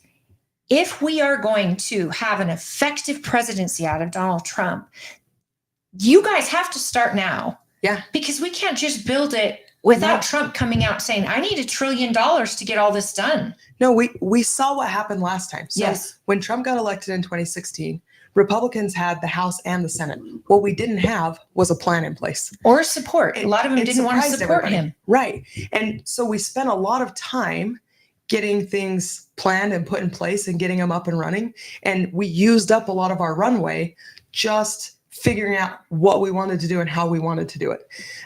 We're trying to be smarter this time and have some of the runway, built so that he can just take off and get things done instead of spending the first 24 months trying to convince everybody that's the right plan and trying to get all of the pieces in place so it'll work. This is an election about the border. Yeah. This is the key issue. And it's actually the first time in American history that it's a key issue to both sides. Yes. Like Democrat voters, Republican voters, and independents. I think the border is a number one issue for the first time in history. If Biden loses, it's because of immigration. Yeah. It's because of his loss in the inner cities. But the big question I have is we get these bills, these appropriation bills, do they have to be grouped together like this? They don't have to. Because I would like to see them separated so that your too. average Joe can look at it and see what's going on in them. Because right now we have money that, granted, I understand why the U.S. theoretically wants to send money to other countries for utter BS. That way we put money in their countries and they're less likely to turn their back on the U.S. dollar. Yeah. Because we require that. But how do we separate this? Because right now, if me or Holly wanted to go read that bill, we would have to take time off of work. We would have to build a pillow fort and just get comfy. Well, there is a little bit easier way. You could go watch the committee hearings on these bills. Well, are they on C-SPAN? Yeah. and they should be on the Appropriations Committee website. Here's Okay. what bothers me. And Wait, before we move on, can I just address the thing about sending money to other countries? Yeah. Because that seems to be what a lot of people have homed in on. You know, they look through the bill and they find something where we're sending money to another country. That's in the state and foreign operations bill. The state and foreign operations bill is a cut. It is lower than it was. We are not sending as much money to other countries Yeah. as we were before this bill passed. And so there's Unless still that work to do. country's Ukraine. well, and the American people, I think, are at a place where they're like, stop spending money in countries, Look, period. Yes. Look, Yes. the And- people are hurting. Yeah, I see that. And I know that's one of the things when I'm out talking to people, I am too even keeled sometimes. And people who are mad want to see some of that anger reflected. They want me to stand up and say, I'm mad too. I get why you're mad. And the truth is I am mad too. I've learned over the years to keep an even keel and keep my voice even and not lose my cool. You mean they're not And- going to listen to you if you rant and rave? That's the and thing. You lose an poke 'em in the argument the chest. second you start freaking out. People stop listening. Yeah. So just to be clear for all the listeners, I've also had it. And I've used this quote a lot recently, I guess because it's, shiny and new and right at my fingertips. But and I think I may have brought up last time I was here that I was reading Rob Bishop's book, The Things I Learned in Congress That They Never Taught in School. Mm-mm. It makes good airplane reading, and it's all about how Congress works, which is interesting for me right now. But he has a quote in there from Ezra Taft Benson, who was a prophet of the LDS Church. But the reason he quotes him in there is because he was the president, or he was the Secretary of Agriculture Mhm. for President Eisenhower, and he said if you're on a hijacked plane, you don't solve that by cutting the engines. You turn it around and bring it back in for a safe landing. And he used that quote when he was talking about the budget. And I feel like that's what we're doing here. The plane's been hijacked. We've been flying in the wrong direction. And this bill is a step towards turning it around and bringing it back in for a safe landing. The reality is, if we just cut all government spending that shouldn't happen in 1 year, we'd really cause some tragedies. I don't like all the government spending either, but I'm willing to take incremental wins to get us back where we should be. And the rhetoric has gotten so extreme that I think there are a lot of people who really believe we could just slash the federal budget down to 1/100th of what it is overnight.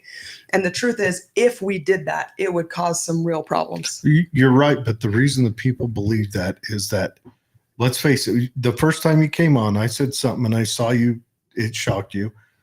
The federal government is viewed by the average American as an adversary. Yeah. I As don't think that shocked me. Yeah, no. That's very well, I much saw a it on your reality in my face. life. You stalled, Yeah. but that's what it is. Because the only time I interact with the federal government, I come out on the other side hurt and Yeah. and feeling uncomfortable about it. I feel like I went the rounds with Mike Tyson. Federal government offers nothing to me, but yet they demand. Yeah. They demand. They're running the government like they've just got an infinite supply of money. Yet they Yeah. demand that I prostrate myself for taxes Right. for absolutely no reason right If now. they owe you money, they'll take all the Oh, time in the that's world to right. pay it back, and there's no interest. If Oh, you yeah. owe them money, And they They're- use our immediately money start- year round to build interest and to Yeah. build more and then give it back to us. Yeah. Like, But- we're lucky to get it. no. So- And just to be clear, I want to get to where we're spending a small fraction of what we're spending now. What if we I'm just just went to willing- pre-COVID levels? Like, Yeah. are we even back there yet? So House rules, this Congress required that we cut back to 2022 levels. So that's the baseline we started from. And there's only 2 bills in there that increased, and one of them's DOD, and that's one of the big talking points as well. Every day we were on a continuing resolution is a day we fall further behind China on military tech. There is wasteful spending in the DOD, and some of that gets cut, but we increased our spending on tech research, which we need to do. We live in a really dangerous world. We can't just pretend that falling further and further behind on military tech doesn't have consequences.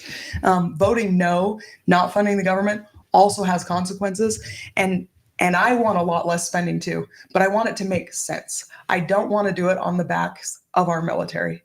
And the defense hawks in the House were the ones who are pushing the hardest for no more continuing resolutions. Because, I talked to some National Guard people this week, and they don't get their funding when we're under a continuing resolution. They end up not getting paid for everything they're doing. There are real costs to not acting like grown-ups and making budgeting decisions. That's our job. We control the purse strings. And anytime we put together a funding bill, there are going to be reasons to vote no. There's going to be something in there that I don't like. I've never seen a bill that's so perfect that there's nothing in there I don't like.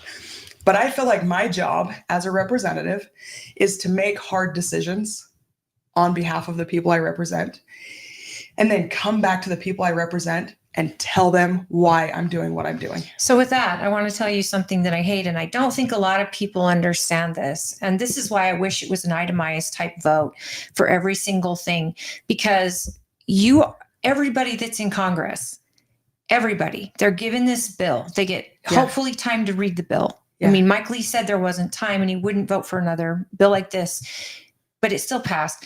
But then you get there and there's so many different items that if it was item by item, then we'd get to see your vote in a more transparent way. You're right. You are getting 2 votes to cover ridiculous amount of items. Yeah, the whole and federal then you're budget. Weighing which is which over that. Yep. And then you could lose your job. Yep. Because you have to vote on this or this goes away. And this is, we need this and we don't need this. Yep. And let's all keep in mind, it is an election year and people are going to throw this in your face. Oh. So you showing up here today speaks volumes. I hope it speaks volumes to you folks, because she could come in here defensive. We know that those of you that have contacted us over her vote, I just asked her. And I texted her. I didn't call her chief of staff. I didn't call her campaign people. I just texted her, hey, do you want to give a statement? We're getting questions. And she's like, I'd be happy to be on the show. Well, no, what she said is let me tell my organ grinder to message you back so he can tell me where I'm dancing tomorrow. I did say that. I did say he was going to have to figure out the schedule. Yeah, because that's probably how it goes, because you're probably run thin. You're running everywhere all the time. Who needs sleep? And I want to be clear for your listeners too. I know some of them are never going to agree with what I'm saying. Yeah. And I'm not here to try to make everybody agree with me. I'm trying to make sure everybody knows what I'm doing. I know some of them will never agree with me. It is still my job to show up and explain, even if they're never going to like it. You hear that, folks? This is what your elected representative should be doing. And we have her showing up, and she knows there's going to be negatives. We know there's going to be negatives. Jared and I both had questions. We thought, you had told us on our show, I'm not going to vote for another spending bill. Well, what is not getting advertised is this bill isn't a spending bill per se. No, it's it a is a spending bill. I'm voting for a spending bill. I wouldn't vote for another CR. And I wouldn't vote for a spending bill that is an increase. This is an overall decrease. And let's talk about some of the things that people are concerned about, because some of the things that are circulating out there just aren't true. And honestly, there's enough truth for people to have heartburn.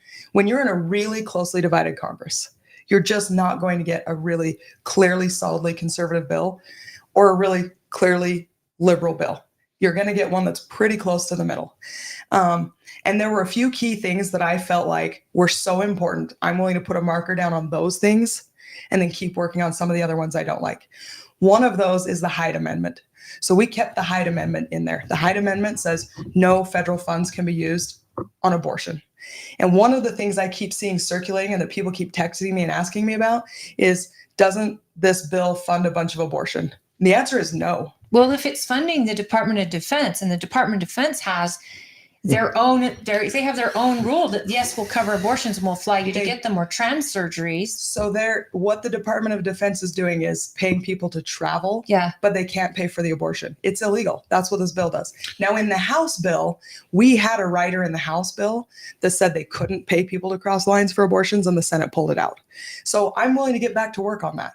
We can keep working on that. But in the meantime, they can't pay. No federal agency, no federal dollars anywhere can be used to pay for abortion. Travel is more expensive than abortion. Are they going to? I don't want to get bogged down too much in the abortion in the military argument because it's a confusing cloud. Go ahead. One question I have is, what steps are being taken to break these bills down? So we took one. It got broken down into two pieces. Into two. So we had the laddered approach. So we're going for 3 in 4 months. Hopefully we'll have 12 in 4 months. Oh, 12. You're going for broke. Hopefully. I mean, I'm willing to keep working Why on won't that. Democrats do that? Is there a problem? Like, what's the problem? Why is this just not a no-brainer? Because it's easier to fold a lot of things in there when you're voting on a lot of bills at once. And that's why I think we should vote on 12.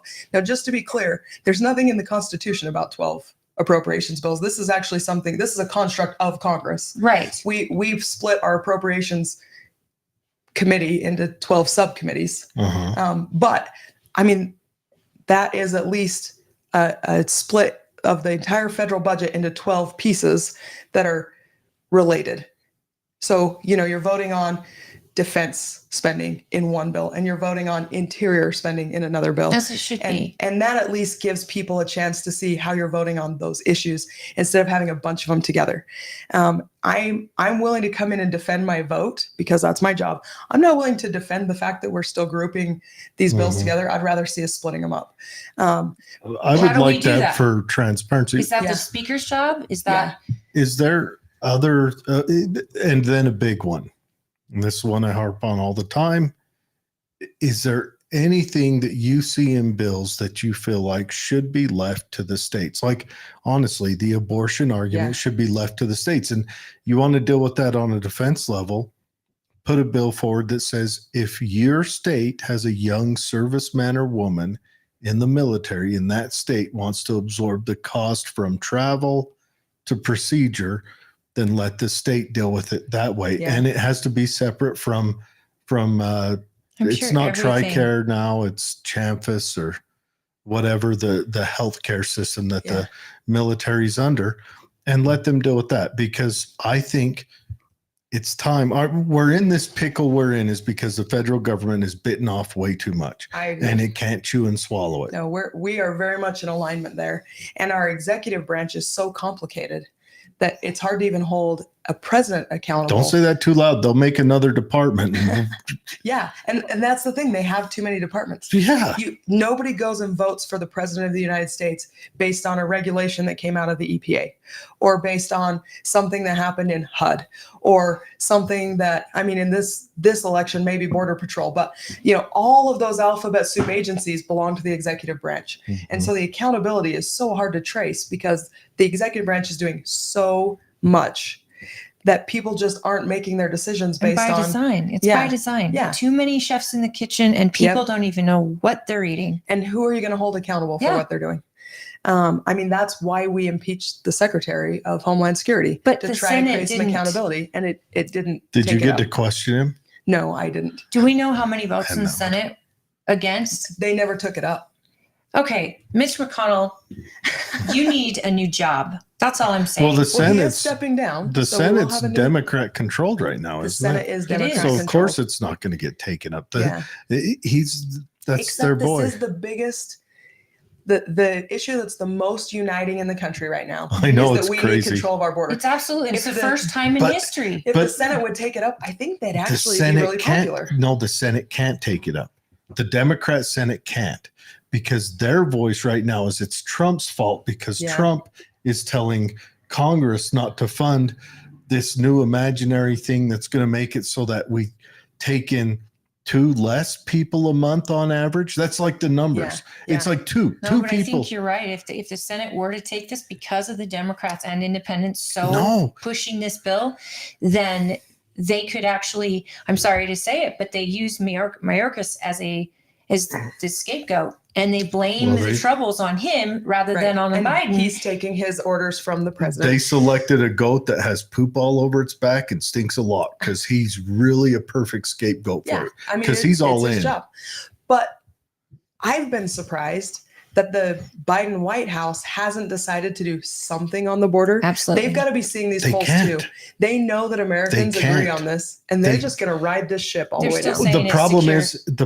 is they Crazy. can't do something on the border. One, they're trying to sweep what Biden said before he got elected about, I want all of the asylum seekers to come in. Please come in. He said that in multiple times. You should call But them unregistered They can't, Democrats. because tactically, I mean, strategically, all of that, it would be them saying our policy was incorrect. What they're doing is they're trying to say our policy is correct. And it's working. Congress isn't allowing us to do it through funding. And it is always easy to blame Congress. I mean, there is always a reason to blame Congress. I mean, I blamed you guys the other night. I I had to blame plunge us. the toilet, and I blamed Congress the whole time I'm in Hey, there. you should have called me. I would have come and helped Yeah, you. but isn't Yeah. Congress's Were you in approval rating town a little Thursday? bit higher right now than, like, say, the lady who is in charge, the vice president of the United States of the border? No, I actually don't think it is. Congress is more popular than I think, like cancer, and that's it. Barely. Barely. Cockroaches are more popular. But no, I think the so. thing is if Biden admits that their policy is broken, then he admits failure. Yeah. And the Democrat Party, I know they're all right now telling him you can't. I know from the outside you're looking, how can he keep doing this? Yeah. So instead they pivot and they say it's Trump's fault for not funding our new imaginary plans. When the issue is that Trump had that stay in Mexico in place. Yeah, and then remain there's in also Mexico the international law that you go to the next first safe safe, country. And as soon as you get there, that's where you are. And Yep. from there, you can work the applications. That's being ignored by the administration. Mexico has also Re-implementing. said they won't do it. They would have to though Yeah. if we made it painful for them. They would. Which we haven't done. That'd be easy to do. We just say Detroit Diesel reman Mexico is off, and Mexico would change their mind before the sun set that very night. But we don't have an administration that would even do that. No. Trump would do that. Mexico is a country that survives on exports to us, and I'm not just talking about fentanyl and marijuana. Well, that's that and their second largest income is from Mexican immigrants sending money yeah. home. Yeah. Well, So that the income immigration- doesn't feed its way into the Mexico. I think if you State. actually taxed that, you taxed how much money people are sending home through wire transfers and stuff like that. And I think if Trump just said, hey, I'm implementing a 5% tax on anything you send into the Mexico, that'd pay for your wall like overnight. Well, we have wall materials. I was at the Mexican border this weekend, and we were standing there at the wall, and then it ends. Yeah. And there's a whole pile of wall building Rotting. materials Just sitting rusting. there. And we've already paid for the materials. Yep. But they're just sitting there. All right. If that isn't a picture that is worth a million words, I don't know Yeah. what is. Well, I have Because some on my phone. perfect, Sharon, because how- that right there shows that we had an administration come in not only to say welcome, come across the border, but also he literally had to put a stop to something that's already paid for, and your dollars are rotting Yeah. in the sun. While It's people this- are bringing drugs into the country. Yeah, This killing your gamesmanship children. is killing me, and that's I've said this before. The wall is a small part. It's I don't even think the wall carries as much effect as people think it does. I think our funding them when they get here policies has the larger effect, Yeah. because they can find ways in around a wall. They can A lot of them get fly here, here. around a wall. A lot of them fly here. Overstayed. It's when they get here and we say, oh yeah, pop a baby out here, bam, you got American to anchor. citizen. Or, oh yeah, we're going to give you an amount of money. Some cities, and some of them are locally done. And that one, I'm fine. If New York wants to do that to itself, I support them. I will hold a banner, and I'm glad I don't pay taxes there. I will, but But that's we're going to another. end up bailing them out on Absolutely. things that they. And that's another thing. Why do the feds have this policy in that we're going to bail out these failed cities? We're meant to be a melting pot. Yep. And you're meant to, when you do something wrong, you look at the place that did it right and say, can I see Yeah. your playbook? California We can and watch New each York other. need to be bailed out. So tying this back to the funding bill, we cut by 20% the money that goes to these NGOs because the federal government's been giving money to NGOs for humanitarian relief. Yeah, you cut them by What is an NGO? 20. A non-government organization. Yeah, Sorry. like- I was just talking about how much I hate when people like the- use jargon and don't explain it. And then and I know The an NGOs, UN, but what is it? The UN travel agency that's been supporting all of them through the Darien Gap. well, well, these isn't are Planned Parenthood an NGO? these are well, Yes. these are specifically the organizations that are supposed to provide humanitarian assistance to people who come So across like the Red border. Cross and But they've been giving people money and sending them inland. Giving them money, giving them directions, giving Yeah. them aid and support on the way. And on the humanitarian front, when I was at the border in Texas and when I was at the border in Arizona, I saw this in both places. If you are sympathetic to people who want to come here for a better life, and you think that not having control of the border is somehow a humanitarian thing, that it's softer, that it's better for people, what we've done by not having control of our border is create an absolute hellish nightmare south of our border where the cartels are buying and selling human beings and drugs and all of the things that come along with being in the human and drug trade. So it is not a compassionate No, decision to it's let that border hurting stay out of people. control. it's created the most slavery the United States or anywhere in the world has ever seen.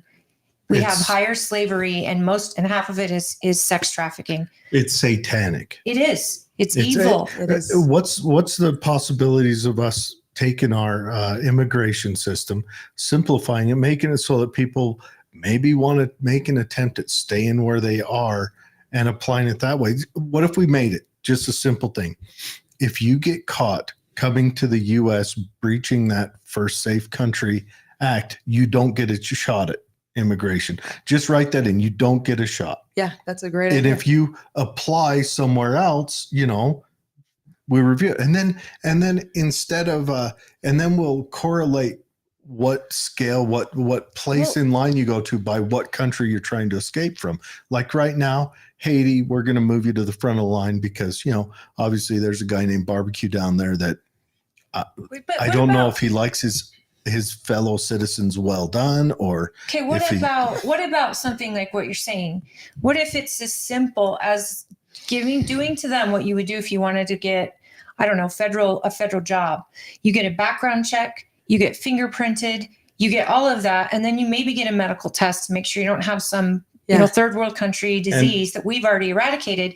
And then you pay a fee, you pass an immigration test, and then you get a sponsor, a business that wants you to sponsor you. And then we put no limits, and you don't have to claim that you're, escaping anywhere. Yeah. But how many people could we process if it was that simple? Am I just crazy? Well, Or are we over complicating this? And is this background the checks Senate? are difficult in a lot of countries because Yeah. who are we going to check their background with? But no, I think you're onto something. These are really great ideas. None of them work until we have control of the border. When it's easier to walk Absolutely. across For than us to to be shut. fill out the And so the first conversation we have to have is just how do we stop the flow? And then we can talk about what the right way to There's design a it is. triage process, Yeah. and And that what is if- immediately stop the bleeding. Yeah. But secondly, how do we fix this wound? Yeah. Now, is it the Senate that would create this policy if we did reform? No, it could come out of the House. It could come out of the House. What if states, Theoretically, if the Senate would take it up. What if states individually created their own border policy, which means if you come over, here's how you gain citizenship of the state of Utah. You have to do all of this in order to qualify, and you must have a sponsor, be it a church, be it a business. And then could states start by creating their own border policies? That's one area where I don't think the states should all have different policies. We're Yeah. talking about our international border. This is the federal government's job. But one of the ideas that I've heard kicked around that I think is interesting is having states request the number of visas. So like a governor says, this is how many visas the businesses in my state need. Ooh. And so then you've got states driving the numbers conversation because we usually talk about a big national number. Yeah. And then there's fighting between the states. Some states don't want that many visa workers. Some states say that won't even touch what we need. And if the governors were requesting them, then it's on the states to decide how many visa workers like they want that. there. Plus, in black and white, you get to see what the country actually needs Yeah. can sustain in each of these states, Yeah. and the growth that is anticipated, and the American people have transparency. Well, it gives prosperity to the immigrants coming here, because if let's say the state of Utah says we need more IT professionals that Yeah. work in this, and they go out and seek them out. Yeah. Or we need more seasonal workers for the ski industry. Yep. Or we need Or more farming. year-round milkers for the dairy industry.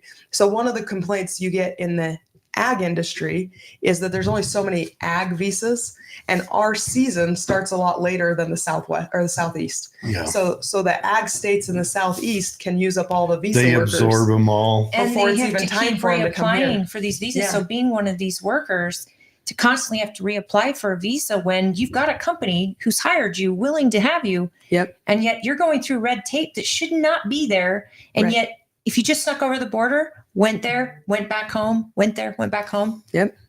you've cut out the middleman, which It's is a the federal perverse government. incentive. Yep. So tell me though, why? See, for states to start saying, I think if all states said, okay, we're going to create our own policy, this has been an issue as long as I've been alive. And yet one president said, okay, amnesty for those who are here, but we're going to fix it going forward. Well, Yeah. amnesty wasn't the answer. Right. And now what's going to push the federal government? Are we at that breaking point where the Senate is going to take this on, or the House is going to literally take this on? What's going to push the federal government is the fact that the American people have had it. I mean, this is the most uniting issue in the country. Republicans, Democrats, Independents all agree that we have to have control of our border. That's what's going to push Congress to do something. So when are they going to do it? Because it's Well, here. The House passed HR 2. The Senate won't take it up. It's going to take a new president. What's we in have to have HR2? someone else in the White House. HR 2 has remain in Mexico. It has Okay. the border. It has, Okay. more you hear that, funding for folks? ICE. Republicans need to take back the Senate. They Yes. need the House, and they need the presidency. And I've been told this so many times in the past about what we can actually get done when we have all three houses. Here's the thing. If we are going to put someone in office to take that seat, they better be ready to support our president, because his policy cannot be an executive order ever again. This policy, good policy, Yeah. has to go through the Senate and has to be approved in the House in order for us to have effective policy that enacts change. But you guys, not you, because you weren't in there, but Republicans cannot screw this up. No. They screwed it up when Trump was elected. And we are so good at fighting each other. Mm. We get into this Republican one-upmanship where, if something's almost what we wanted, but not exactly what we said we wanted, we're going to burn the whole thing down. And if we can get control of the White House, the Senate, and the House, we're going to have to work together and stop acting like each of us is an army of one. And that's a lot of the problem with what's happening in the House right now. We have such a small majority.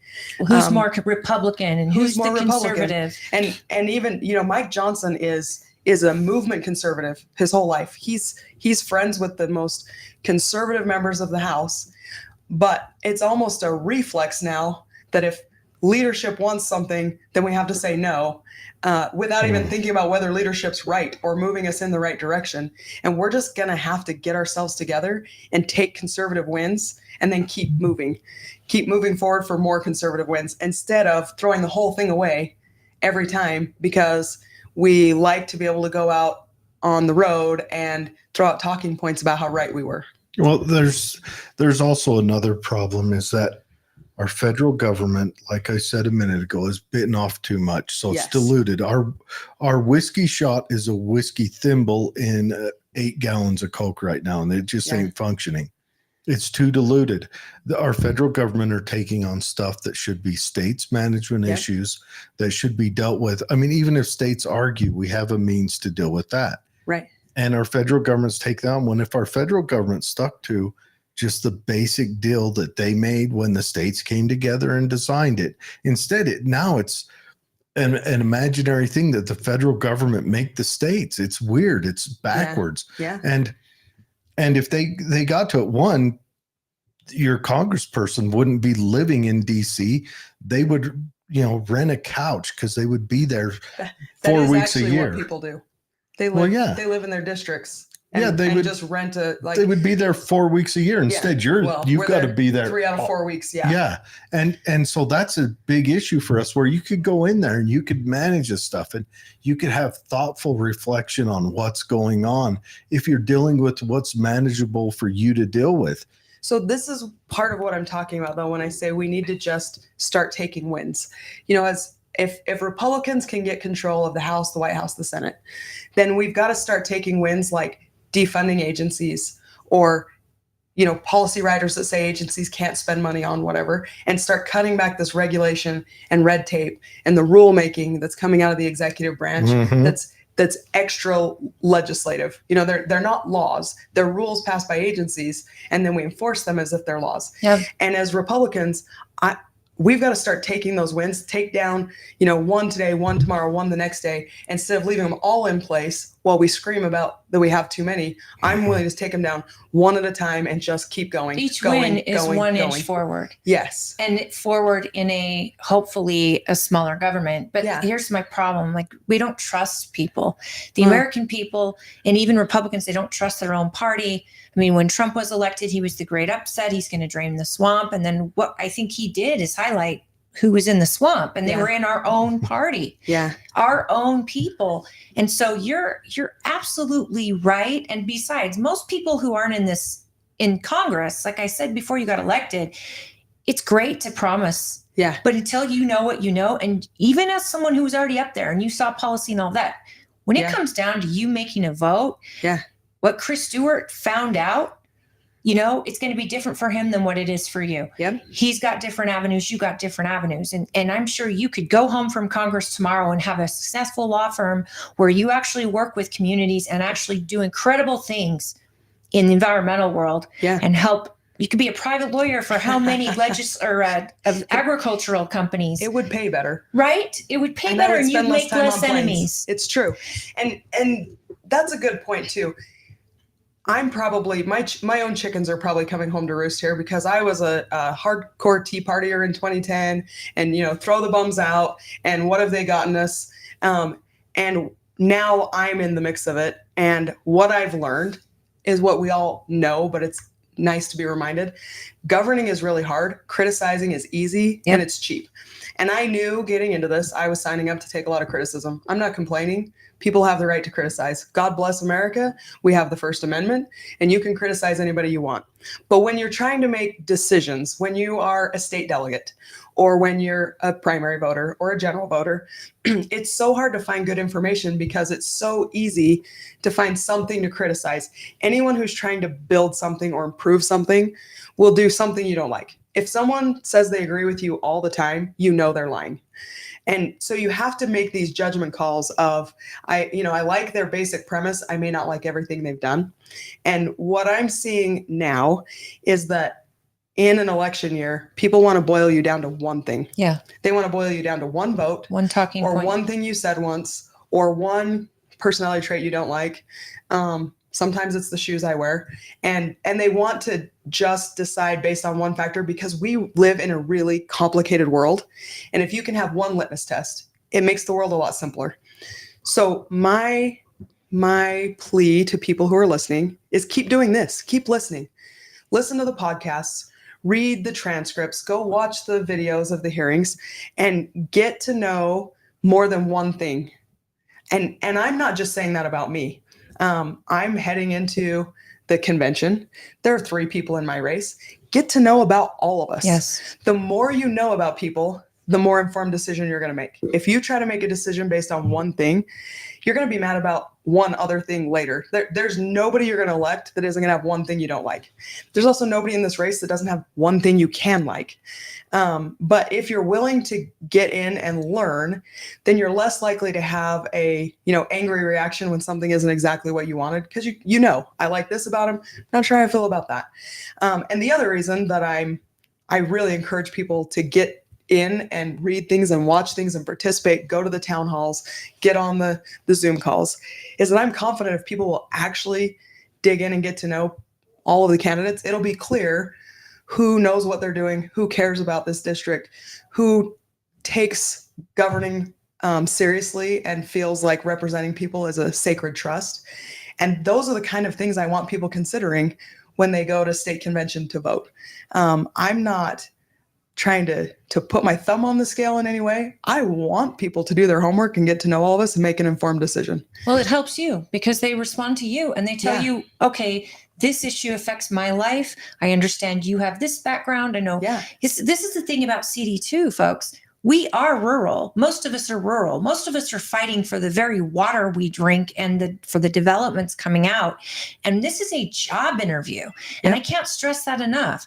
When somebody comes to the table, and I know there's controversy, people think that, oh, you were selected, not elected by your predecessor. I was definitely elected. I had to go fight for those votes. Absolutely. I mean, we were at convention. We know that was not an easy deal. But at the end of the day, it's a job interview. Yeah.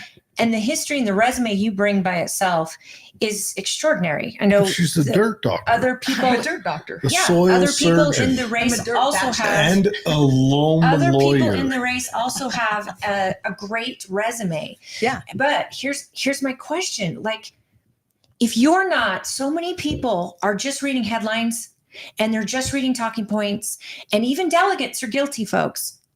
But how many people that were elected by you offer town halls, show up in the county in person to this little tiny podcast we do with a less than 12-hour notice, and then actually can explain a vote to you? How many of your electeds are doing that? I've never sat in, and I'll watch a town hall sometimes with Mike Lee. I've never seen one with Mitt Romney. I used to sit in on Chris Stewart's. Would have town halls every month, and I would sit in on those. Trent Staggs made a promise last night to the delegates. He will do a town hall every single month. And I'm just like, do you realize what that takes? And he's like, yes. He says, well, talk to Chris Stewart about that because he made it work. Yeah.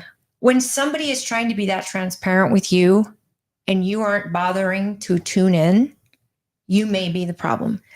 And can I just say, I have people sometimes come talk to me and they'll be really upset about an issue and they want to talk to me about it. And then they say, I'm sorry, I know you probably don't like having to talk about this. It is the opposite. I would rather talk about it. I would rather have somebody come ask me the hard question so that I get a chance to talk to them about the hard question than have them sit at home stewing and being angry. I think a lot of the anger in our political process right now comes from people feeling like they're locked out of it. They don't have access. They can't ask the questions. I mean, you're talking about how people don't trust the government. Like my family has a pretty storied history of not trusting the government and defying the government, in fact. And a lot of these problems. Yes, I want to go into that. I read this last time and I was like, oh, don't bring it up. But okay. The Salt Lake Tribune brought it up. You have your uncle, am I correct? Yes. Is Ammon Bundy? No, not Ammon. Ammon is my cousin. Ammon is your cousin. Cliven is my uncle. Cliven is your uncle. And I'm a huge supporter of theirs because the BLM just made up stuff on the fly just so they could take that land. Who knows why? I don't know why they wanted to do it. You probably know a lot. And why? Yeah, I was really up to my eyeballs in that for a long time. But the truth is, at their trial, here's what we learned. The FBI was abusing its authority. Wow. So I go to these town halls and I have people ask me, like, why don't you care about these things? Why don't you care about the J6ers who are sitting in jail? Why don't you care? At one in St. George, somebody said, my relatives are sitting in jail. They haven't had a trial. And I, was obeying the rules of the debate. But I wanted to be like, hey, raise your hand if your relatives have sat in jail for more than 2 years just to have a trial and be acquitted. Yes. Because I think there's probably not that many people in there who can. And that's one thing I would like. Amazing. If I had my druthers, one thing right now, I would like to write a law that if a government official breaks a law or steps out of the bounds, that they get put on trial and we have up to felony charges for them. So that is one of the things, last time I was here, we talked about the FISA reforms. That's one of the things in the FISA reform bill.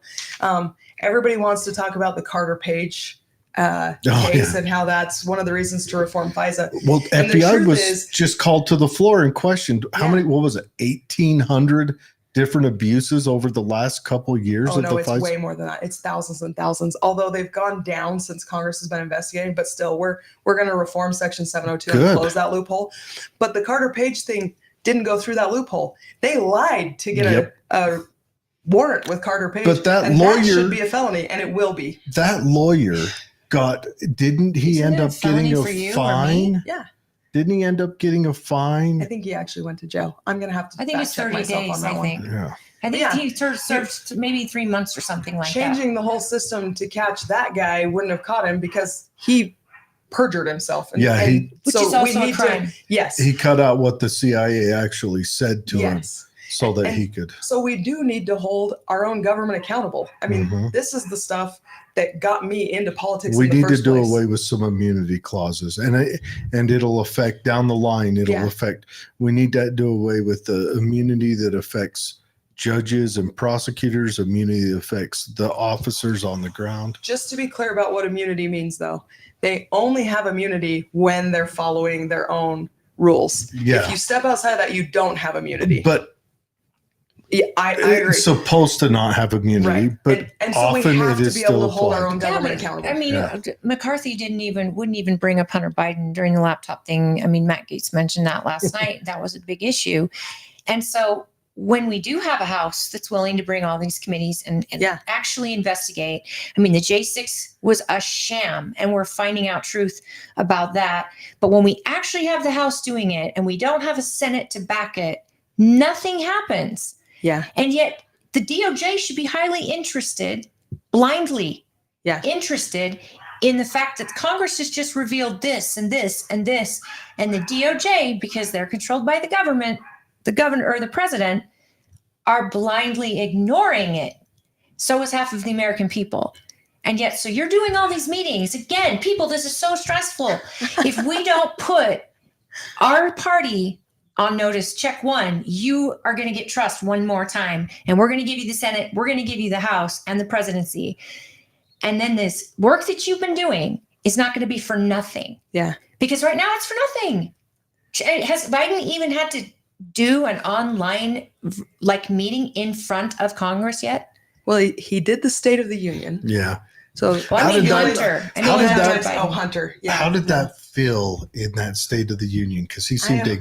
I know you have to go, I'll but how answer did that, it and then feel? I just realized I'm already late.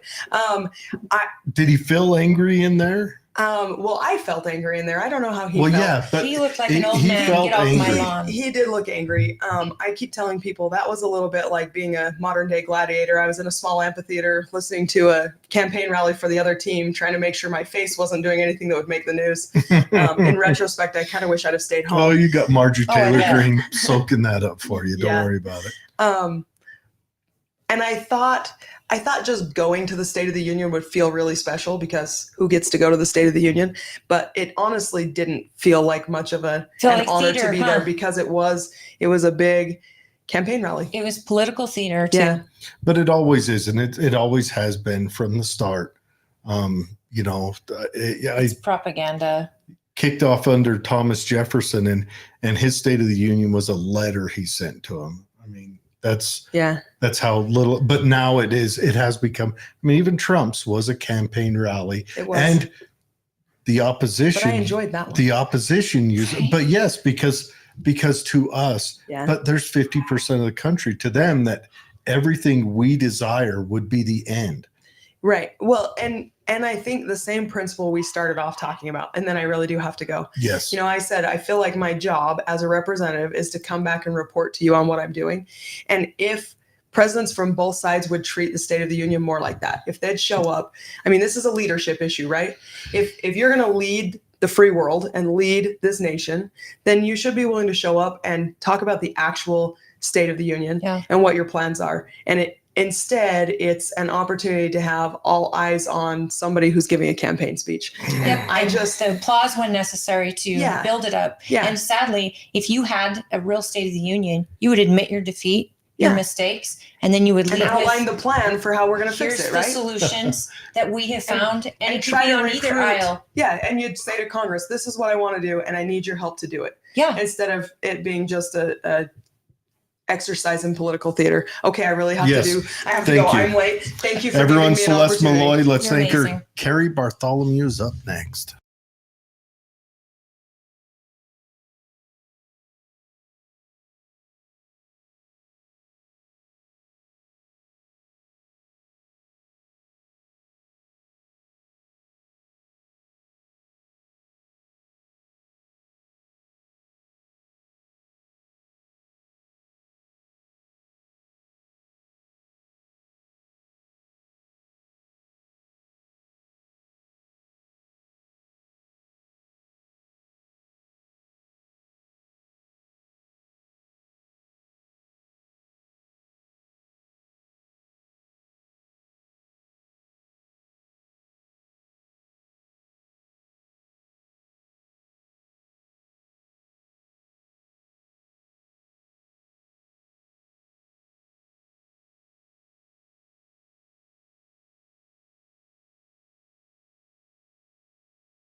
Okay, slide my way, Holly. Nope, Fine. you stay slid this way. Yep. Okay. We want her to Yeah, you've got to get like a good angle on be you. in So camera. So like look we're at yourself and squoze see what you and think. Like how oh, you we're feel. live right now. So just keep talking about regular stuff. Yeah, how was the makeup lady? She took care of you. Right, She looked fantastic. great. Oh, thanks. Good. She ground on me all day and she got me to where I look like a person. But anyways, She's like, put on a hat. Voila. There you go. She's like, How it must be. pull to be it a down man. so it Right. sheds a face. Done. Hey guys, thanks for letting us do that intermission again. We Yes. just have such a busy day today, and I'd like to read Sherry's comment before we head into our next guest. She says regarding Congresswoman Celeste Maloy, she's very impressed by the lady and believe she's on the right track. And thanks for having her on to help us understand. And guys, this is our job. That's it. We I want thank her for transparency. coming on. The fact that she agreed to the show with less than 12 hours notice, and the fact that her staff went out of their way to adjust her schedule. And then thank you, Cari, for letting us adjust ours, because we never, ever, even me, I know that she's very available and she takes my calls, and I didn't even expect Celeste Maloy to go, what time? I'll be there between, here's my hours, we'll make it work. It stunned us. And then so we had to change our show around, but our guests have been wonderful about this. And I think it gave you a chance to come in person. I'm glad Right, for that too. Because you and I have never met in person. yet. No. We've chatted a handful of times. So introduce Cari here. Okay, so we've got Cari Bartholemew on. And hey, you've been on some big podcasts also talking about this. And Cari is, your childhood story is heartbreaking to say the least, but you pulled out of that strong and wide-eyed, and so that's the inspiration part. And so What is she running for? you're running for the state school board. Is it Position 13. 13? Yes. Or District 13. Yes. But as you can all see, Cari is a young lady of color. What? Young, maybe, but not so much. But she comes in with a message of equality, true equality, of bringing light to these practices right now that tend to Disrupt. that are just racist. They're just, we'll call it what it is. They're just racist practices. And though I believe they're well-intentioned, they're They still were. racist practices. And Cari's coming into, she's been fighting. You've been, the first time we talked to you, when back in Dave days, you were fighting against him then, you're fighting against him now. And so now I want to give you the floor. On this show, you've never told your history. So if you want to go into that, we can. Okay. Or if you just want to go into the meat and potatoes of what you're fighting for and what you want to She's do. taking her fight all the way to the in- school board as Yes. she wants Yeah. your vote. In what district does that cover? 13. So that is the end of Payson to the end, basically the beginning of Provo, if you are heading, and I can never remember because I've driven all over the place now. That's heading north Yes. on heading north. I-15. So, Okay. Yes. so the south side of Provo. yes. And the- Utah County. Utah County. So we're hitting Springville, Mapleton, Spanish Fork, that small, tiny part of Payson, about half of Provo. So, Okay. and Lakeshore. That's Okay. got to be a pretty conservative a You would group think. of folks. Yeah, this is what I'm learning about the school board is all those folks we think are conservative do-gooders who love your kids.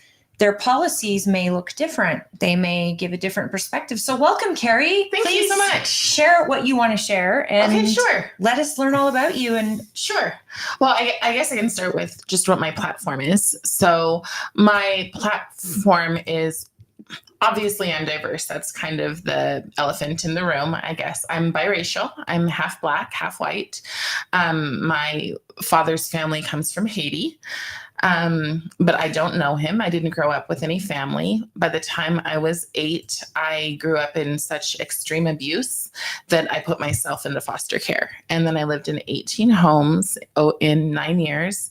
And then I aged out of foster care. And the idea that you would teach anyone to purposely be a victim blows my mind. And You're a true victim. No, And- she's not. maybe a true Do you victor see might that? be a better. Well, no, Yeah, but but yes, I abuse- check all the boxes. Every abuse kind in of the abuse, home, yes. and then That's you incredible. go into foster care, and I'm sure some of the foster homes weren't Yes. up to snuff because a lot of people become foster parents for the absolutely wrong reasons. Right. Yes. And I'm sure there's lots of them that come for the perfect reasons, but not all of them. No, Right. but listen, you say so you're a true victim, and she's like, no, I'm a But- victor. But she fights And this against is- it. This, I think, is the very, very basic yes. thing you're putting across. Yes. It's a state of mind to be a victim or a victor. Yes.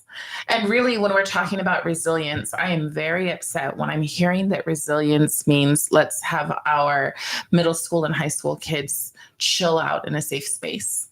Yeah. I not able to get through an hour of class before needing to leave for and they're saying that, well, this is compassionate and this is empathy, but it's not, because compassion and empathy are to help a person rise. Yeah. A So- hand up. Exactly. And so when I was in 6th grade, I was pretty miserable. Like I lived in a lot of homes. I had homes that they did use terms like the N-word. I lived through a lot of just not very fun things. My mother was the kind of person, well, not the kind of, she's exceptionally horrible, in that she would make me call her Your Majesty, and she called me slave girl. Was your But- mother white? My mother's white. What? I know. So That is But unbelievable. here's the thing. You can have a ton of things happen to you. And just because they happen to you, they don't determine your destiny. They And don't that's what define you. happened. For me, when I was in 6th grade, the year before, a kid had called me a name and I jumped over a table and I pulled their hair. So some people will say, well, is she street?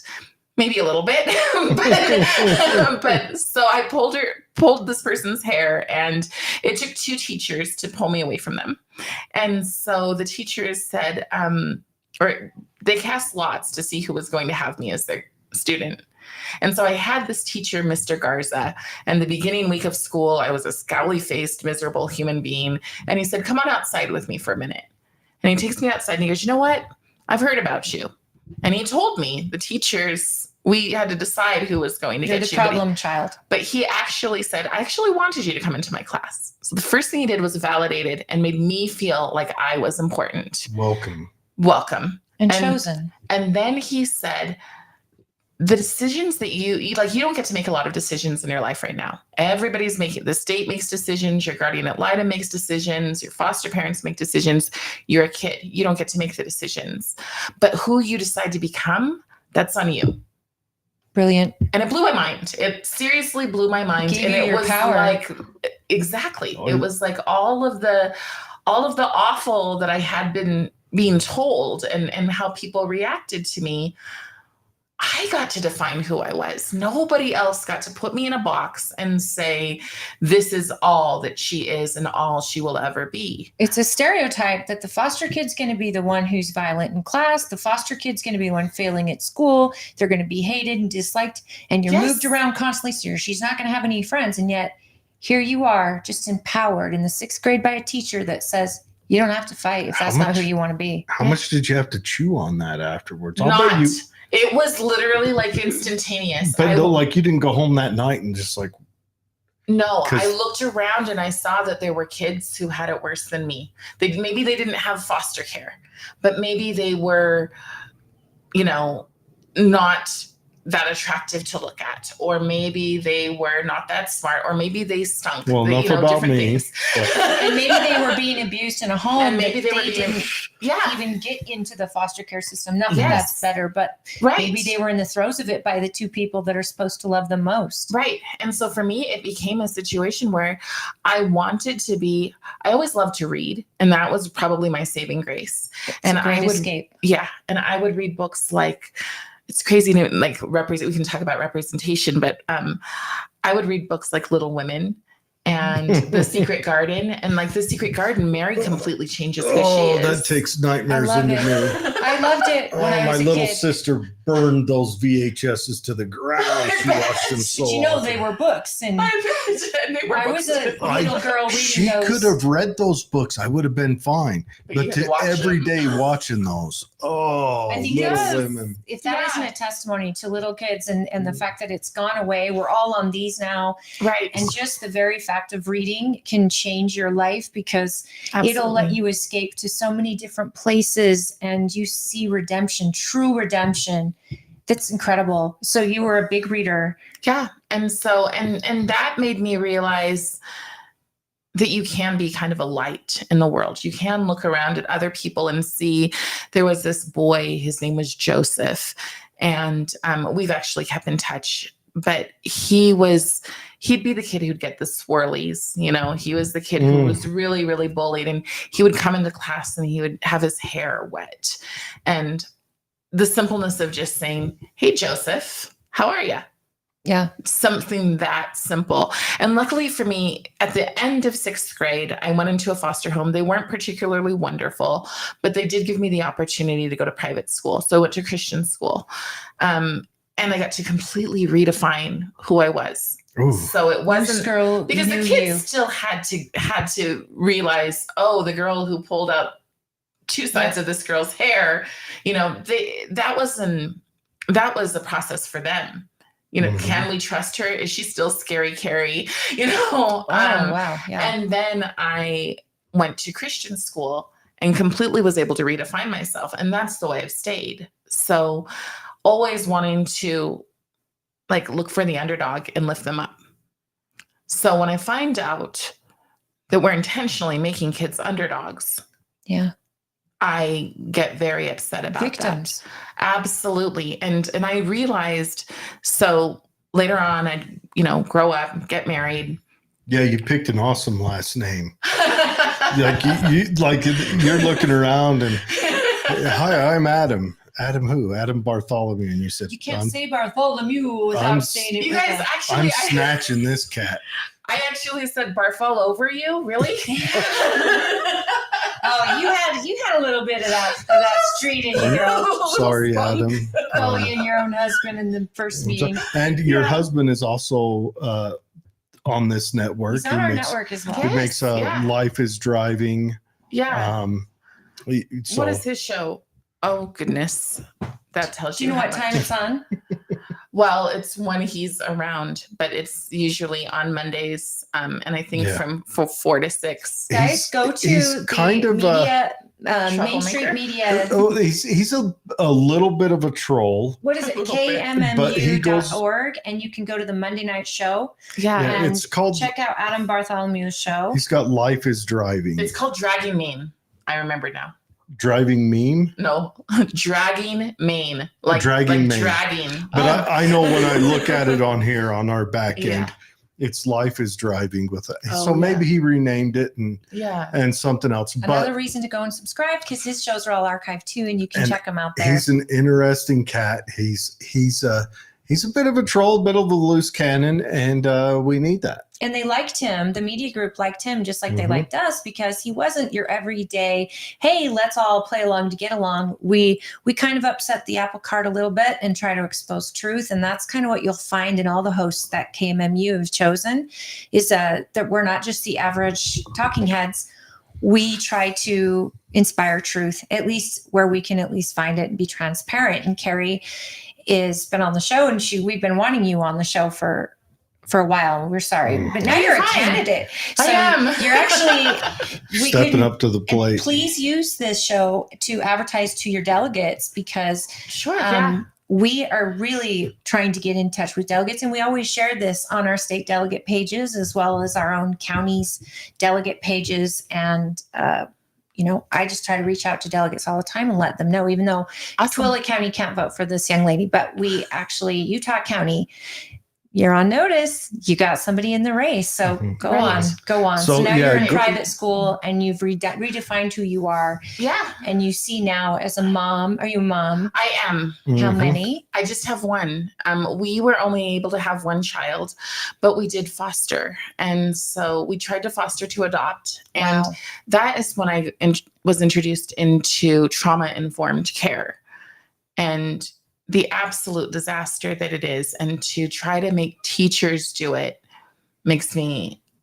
it's What just- is trauma-informed care? Well, so trauma-informed care, restorative justice, maybe you've heard of that, restorative Mhm. justice, where you cannot hold certain kids accountable It's based working out almost well for always us as a based on their nation. race. Almost always, but it can be other things. It can be any point of intersectionality, but you don't Race, hold kids. But Their it's racist, gender it's sexist, asphyxiation. Absolutely. homophobic, because Absolutely. And you're saying, oh, we can't do this because she's a Black young lady right. and she just can't handle right. this.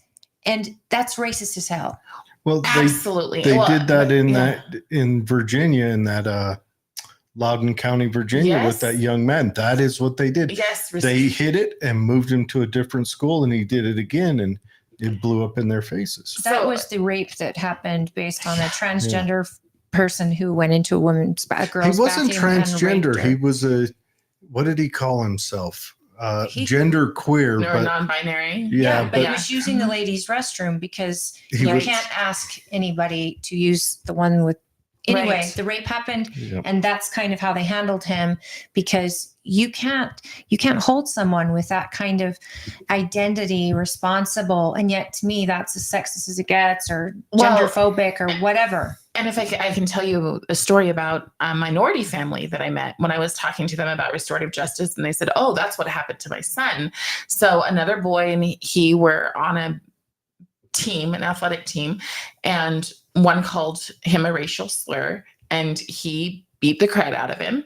And his dad wanted him held accountable because just because someone uses a word, and I'm not saying it's a good word, nor should it be used, it absolutely shouldn't be, but It's just a word. but the son was not held accountable, and the father didn't understand why. And he said, so my son's not supposed to learn about values. My son is not supposed to be principled and learn to control his anger because he's a minority. Because it's What assault. is going on? Yeah. Right. And long-term assault. And so you want to talk pipeline to prison?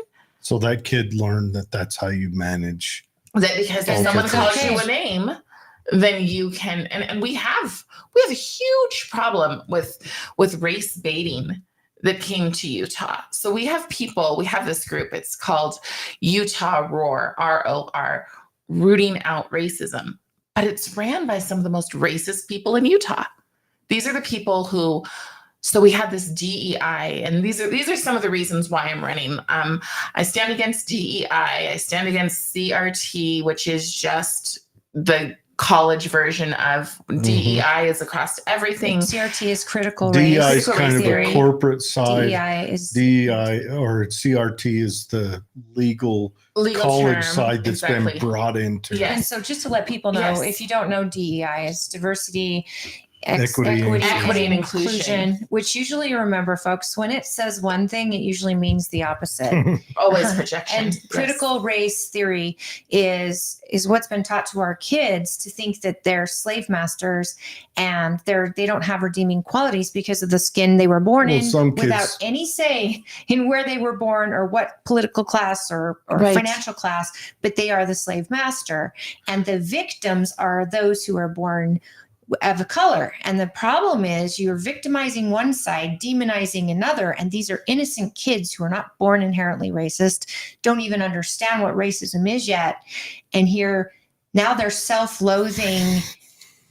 Right. They hate themselves, while this other class is like, oh, well, I'm a victim then.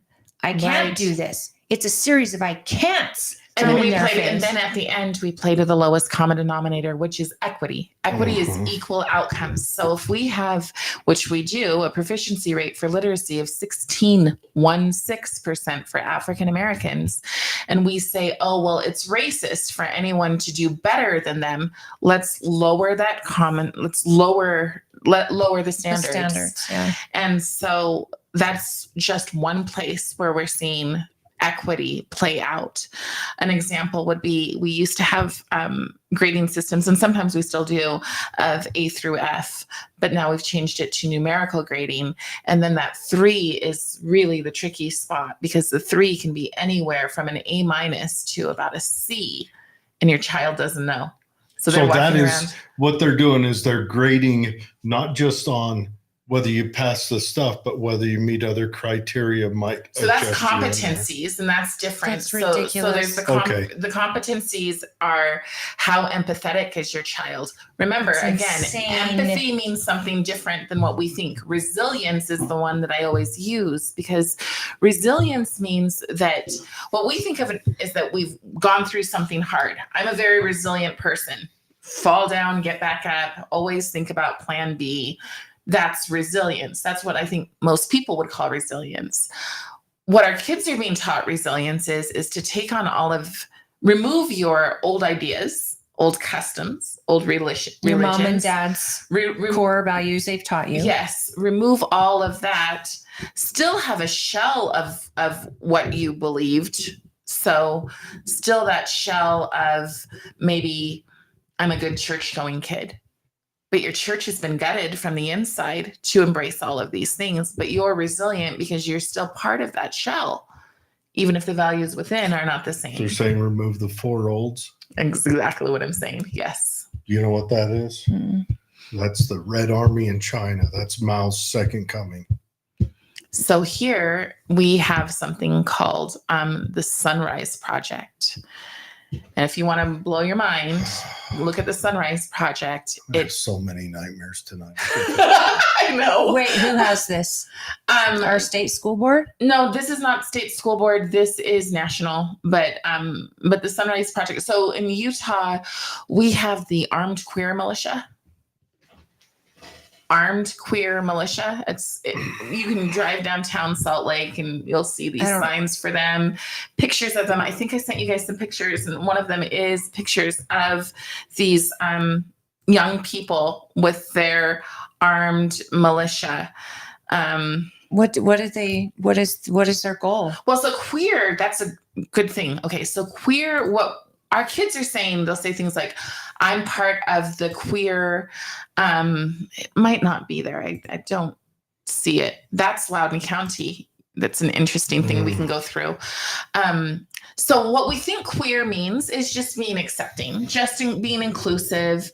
So that's why we need to really discuss what diversity, equity, and inclusion means. Diversity never means diversity of thought. This is why somebody who looks like me, but doesn't agree with the narrative. You get all the arrows. We get all the hate you can imagine. We are from the very, very thoughtful left, who's so accepting and loving. Utah Roots Out Racism. Yeah, I believe it was called Melanin Deficient, Uncle Tom. Then they went after and talked about my son, who's a minor. So they talked about your people son, are dirtbags, who's a minor, and so they talked about his physical appearance and how I shouldn't be around any kids because I don't have the right way of knowing. So you're getting attacked by not only your own culture, probably, but now you're getting attacked by a bunch of liberals who think they know what black is, what it means to be black or biracial. And sadly, we have some of that on the school board. Unbelievable. So sadly, nothing merit-based. It's all about your appearance. And now you're a light until you start talking logic and about loving your kid first. Now you're the devil incarnate. Yes. Yeah. A traitor to your race. Exactly. Which you are mixed. So that's got to confuse them, because which race am I a traitor to? Oh, no, they are very clear. They tell you to identify as your oppressed side. Identify as So they want you to be a victim. Absolutely. And so just by saying oppressed makes you a victim. And that's what happened in Washington State. They said, identify as your oppressed side and reject your oppressive. And I'm sitting there looking at my son who looks like he's Irish.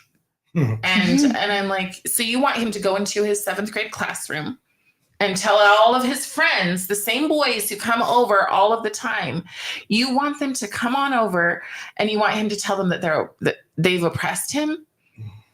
And I called the school and I said, so we're not doing that. And then I said, but I did see that you want to have both a Kids of Color club and a Black Students Club at the school. And I said, almost all of the kids, in fact, I would say all of the minority children in the area that we lived in were adopted by Google, Microsoft families. They would be what you would consider privileged, right? Yeah. So I said, I would be happy to come in and be their mentor. And what I imagine is we can put these posters all the way around the room of people who have succeeded, people who have overcome. Exactly. Celebrate success. That's what I'd like to see. We talked about this last night, and Candace Owen said it perfect. I'm from a culture that celebrates the nastiest people.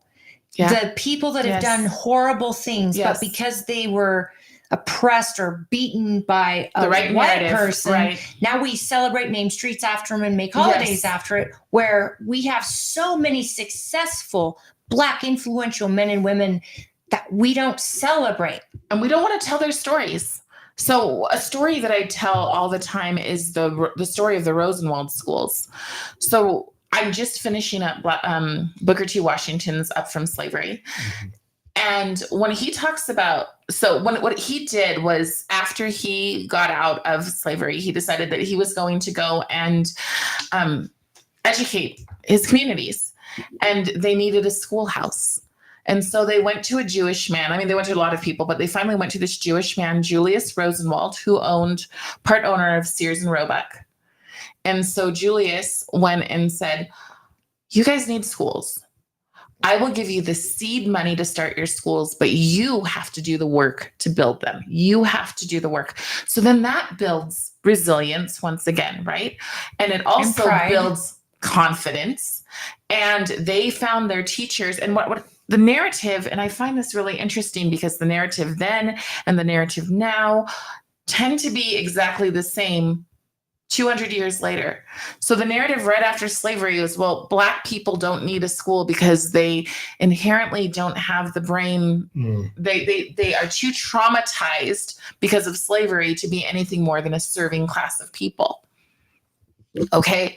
That's what they were told. That is straight ethnic eugenics, I thought. That is. Sure. But we're doing it now too. We're saying, let's get rid of testing. I know. And the sad thing is that insane. It's fostered by I don't like saying Black people, because you got Walter Williams and Thomas Sowell and all these people that don't support it. But you've got, I mean, you've got Kendi and those guys who say that, but yet Kendi opens up a philosophy school that, I mean, maybe it was a money laundering scheme. I don't know, because it failed. Yes. It failed. It crashed and burned, but a lot of money was given to them for it. But it's their own people. Is it the successful ones maybe pulling the ladder back up, or are they just saying it for political means? So all the way back in the time of slavery, they would have they had their slave master, but then they would have the person the overseer. Mm-hmm. The overseer was often the same color as them. Yeah. And often. They would treat people badly. They would treat because they got treated better for it. Yeah.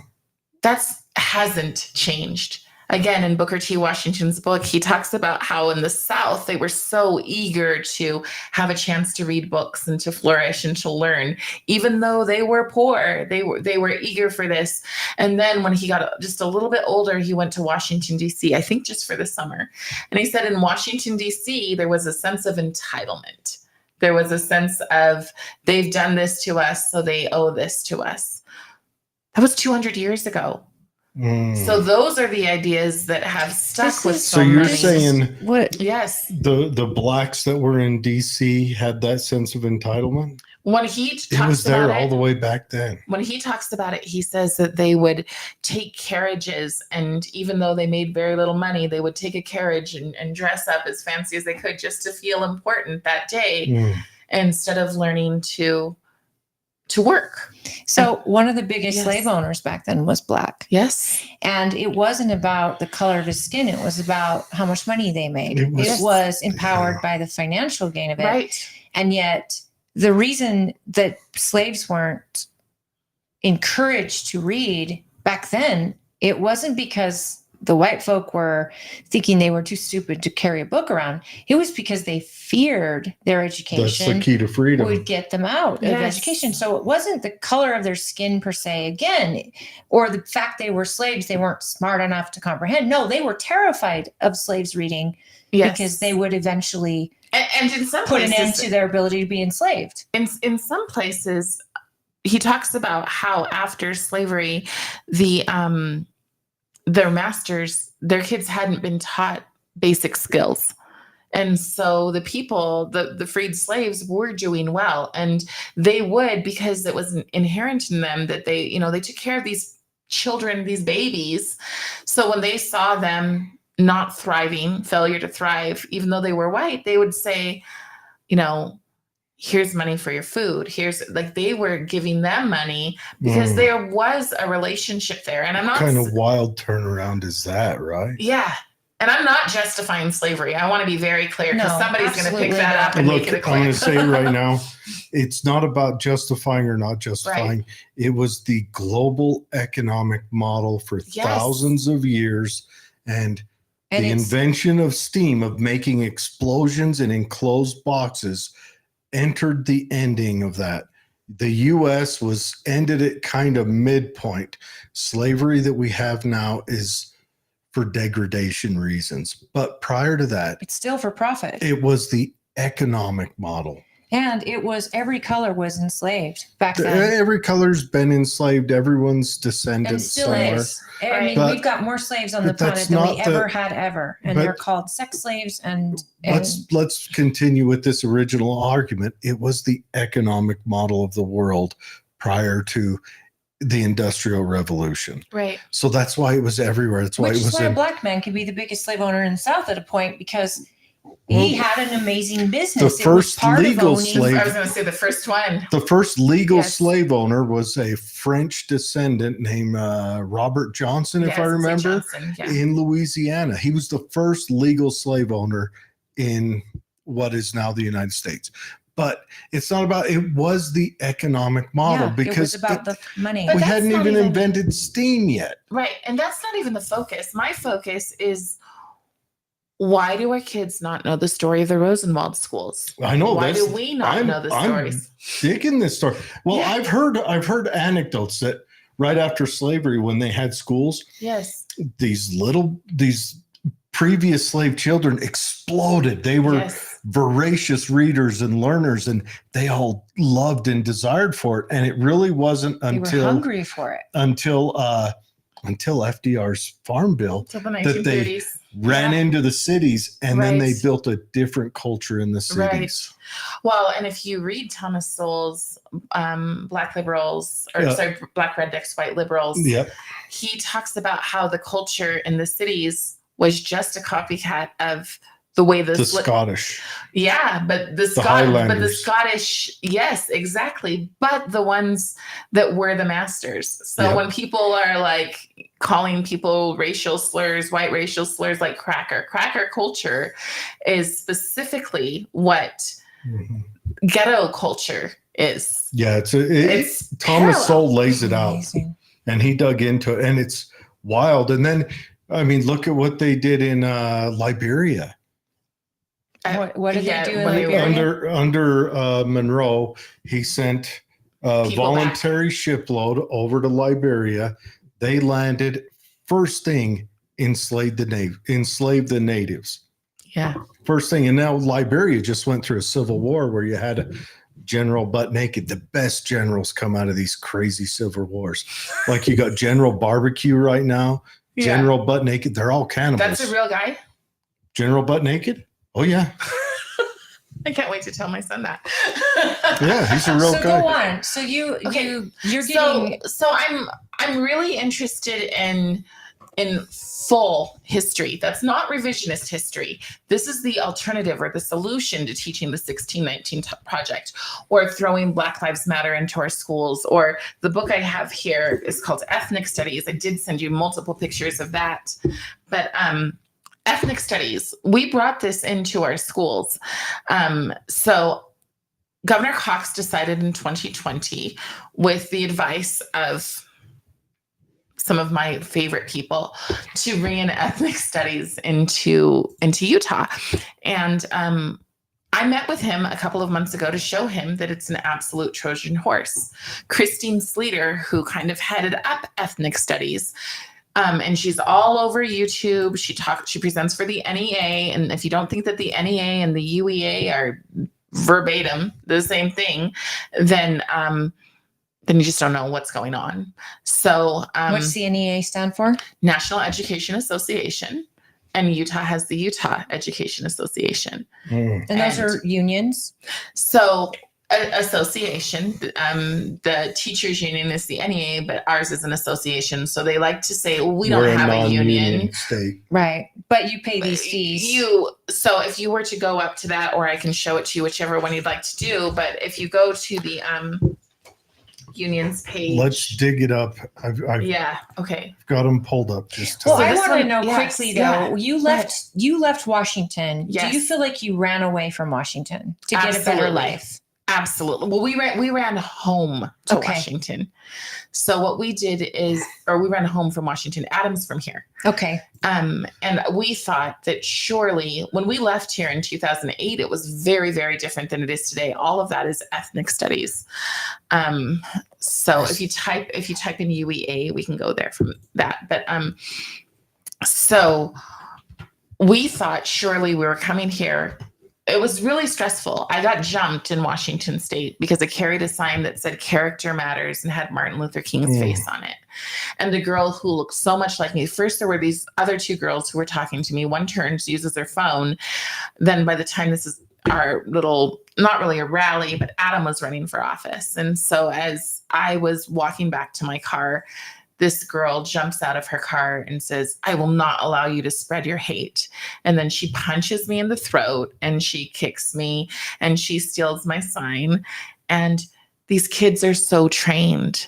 Yeah. They're so trained. character They're mini is activists a or big hate word. I mean, she was triggered. I don't know So how what was the rally? So it was just, it wasn't really a rally. It was just standing on the end of a street corner holding our signs. So I never went to a BLM rally. I've never been an instigator who goes to their things. This was, people were holding their signs for governor and for Adam for running for state representative. And This is terrifying. And I had a sign that I was holding that said, "Reject CRT, they are using us." So I was fighting at that point, but just in a very kind of mild way. I thought, surely they're going to wake up. Surely this is not going to happen. We've all thought that. Because I'm sitting there watching like COVID, right? And you're watching them say everybody needs to be locked down, and our junior high kids can't go outside and play. They can't be with their friends. Especially in Washington. Exactly. But then we have marches across bridges where people are shoulder to shoulder, and we have Riots in the sex streets. parties. But Fauci sex said that was parties, okay, right? though. Yeah. I mean, You Fauci. couldn't So- kiss he was on the the I mouth. doubt science. it. That was it. You just couldn't Is he kiss on the still mouth. the science, or was he just the science? He's then? retired. There's a Science difference now. between the science and science. But he's the But yes, science. he is the science. I yes. am science. Whatever. Yes, he's. We were okay. attacking the science. Yes. He's a supervillain in this crazy Yes. story.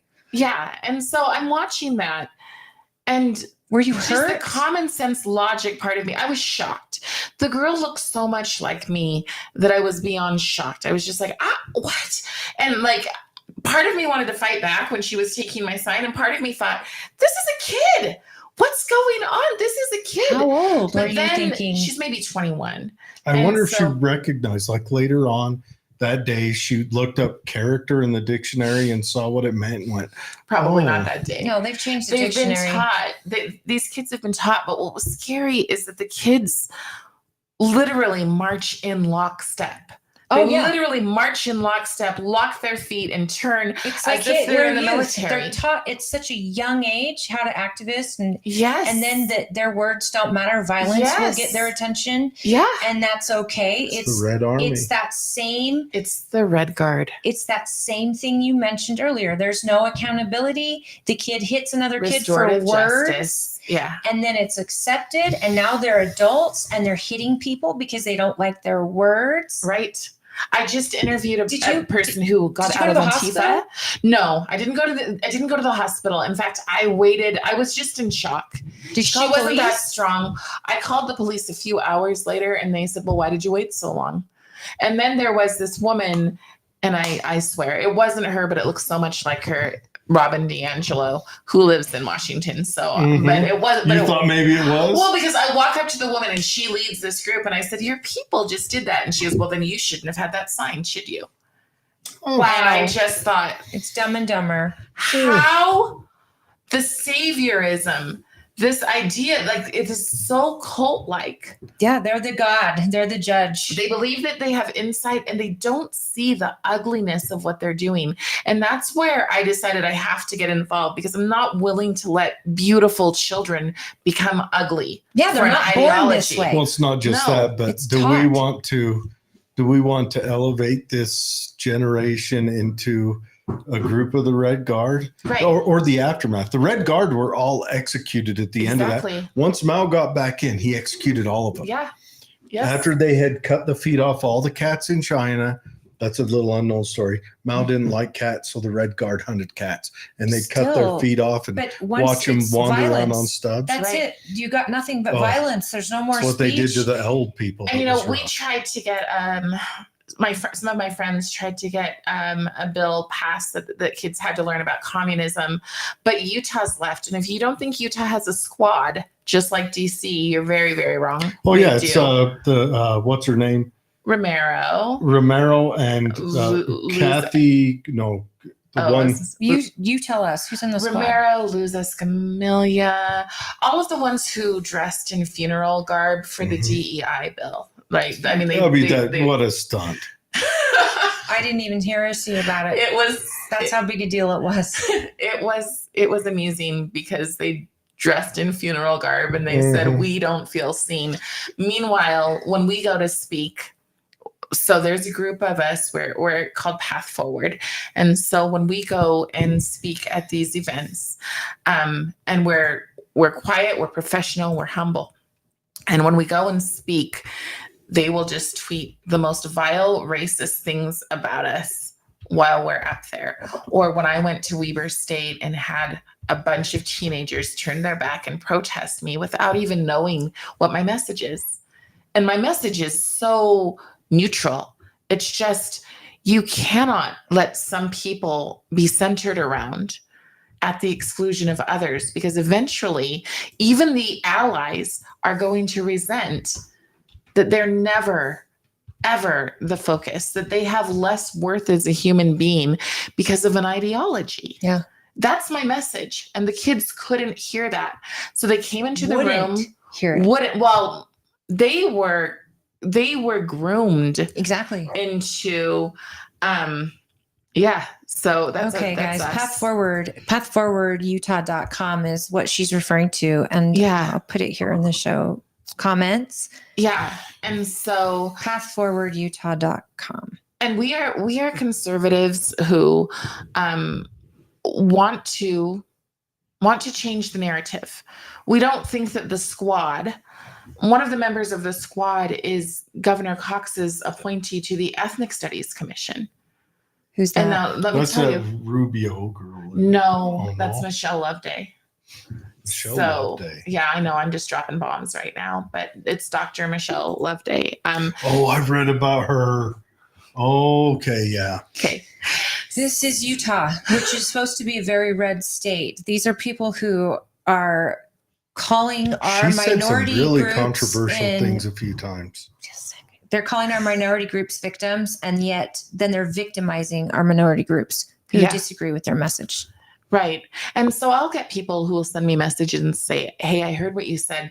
How do you have the strength to go against I mean, we all know we're Democrats in Utah. And for me, I have never been a Democrat, not because I'm weak, because I'm not, but because when I was 18, I had a teacher and I said, okay, I'm aging out of foster care. I don't know anything about life. What do I do politically? And she said, oh, that's so easy. You're Black and you're poor. You're a Democrat. Wow. Whoa. Again, you're a victim. Yes. Whoa. And I just thought, I don't want to be poor forever. That doesn't work for me. And so. And I'm a human being. See Yes. that first. Yes. See And my I knew worth. that she didn't. I knew that was But the that was case, but just that was just an idiotic statement.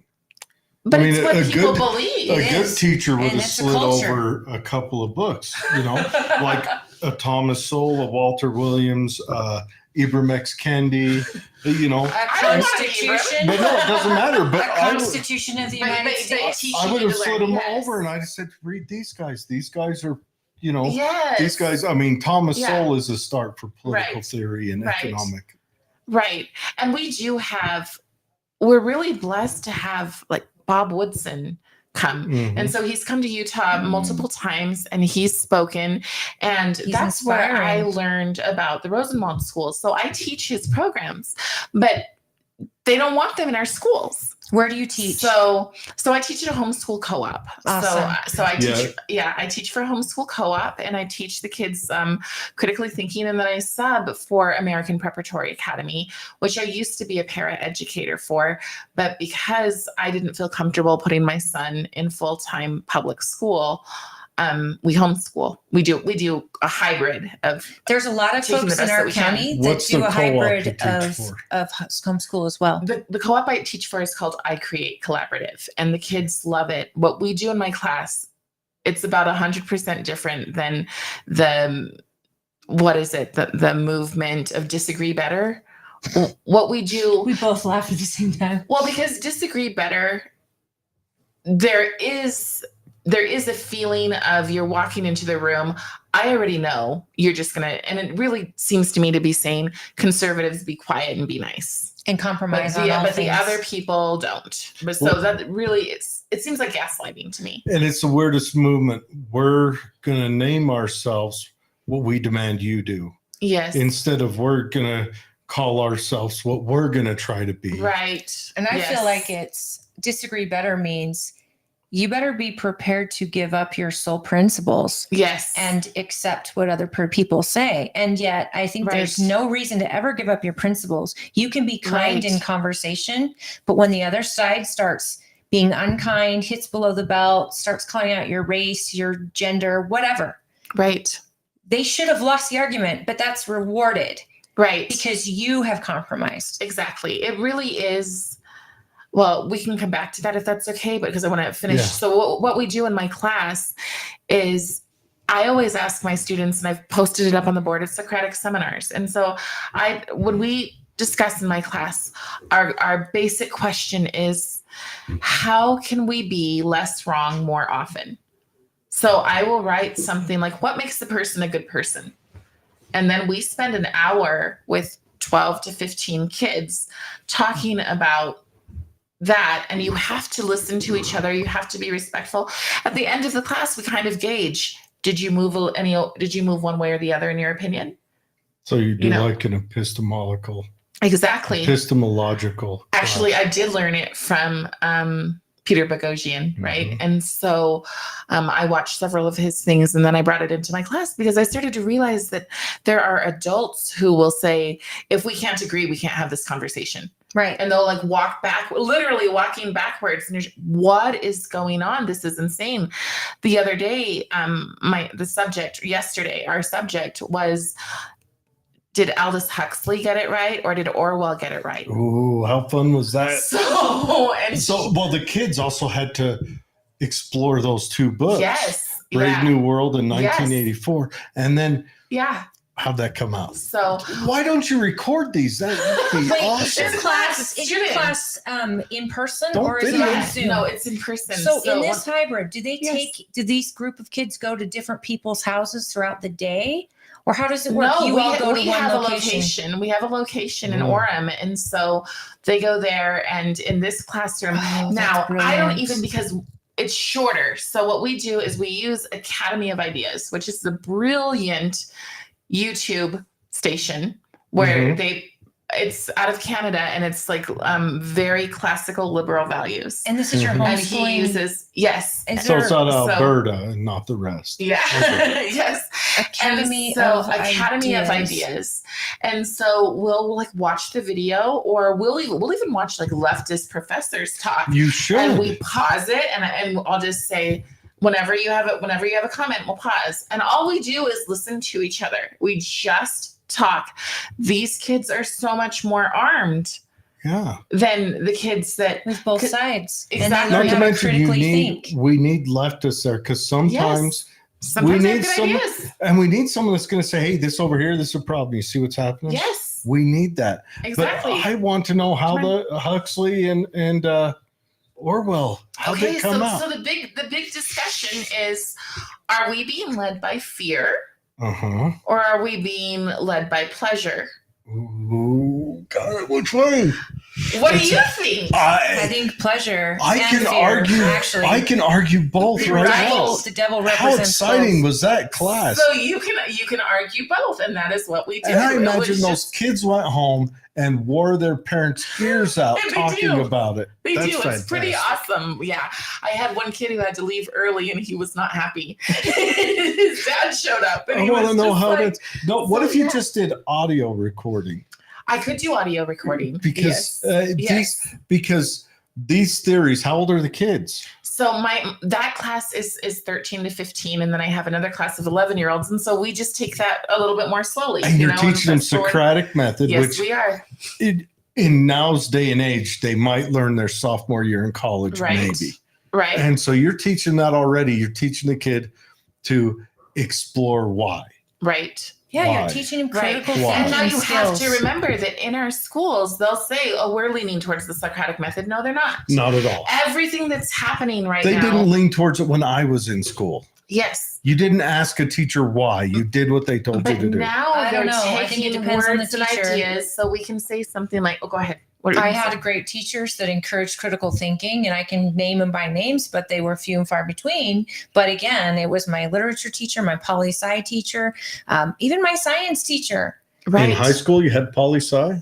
Yeah, well, I was in the prison. AP. Oh, smart Yeah. kid. Never mind. Well, I got college credit in high school, which now Yes, they're doing, AP. but our school was the first to do that But the thing is that in the state. when you hear words like critical thinking, because they'll say, oh, we want the kids to learn critical thinking, you have to understand our words are being weaponized. Absolutely. So we've got resilience, And meaning the opposite changed. of resilience. definitions. Absolutely. changed.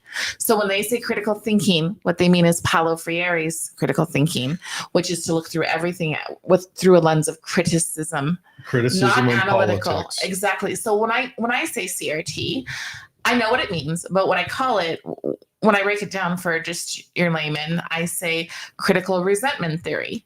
Brilliant. Because we're Mm. teaching our kids to find reasons to be resentful. Can you pull up a few of those? There's that Find wheel. out why you're losing.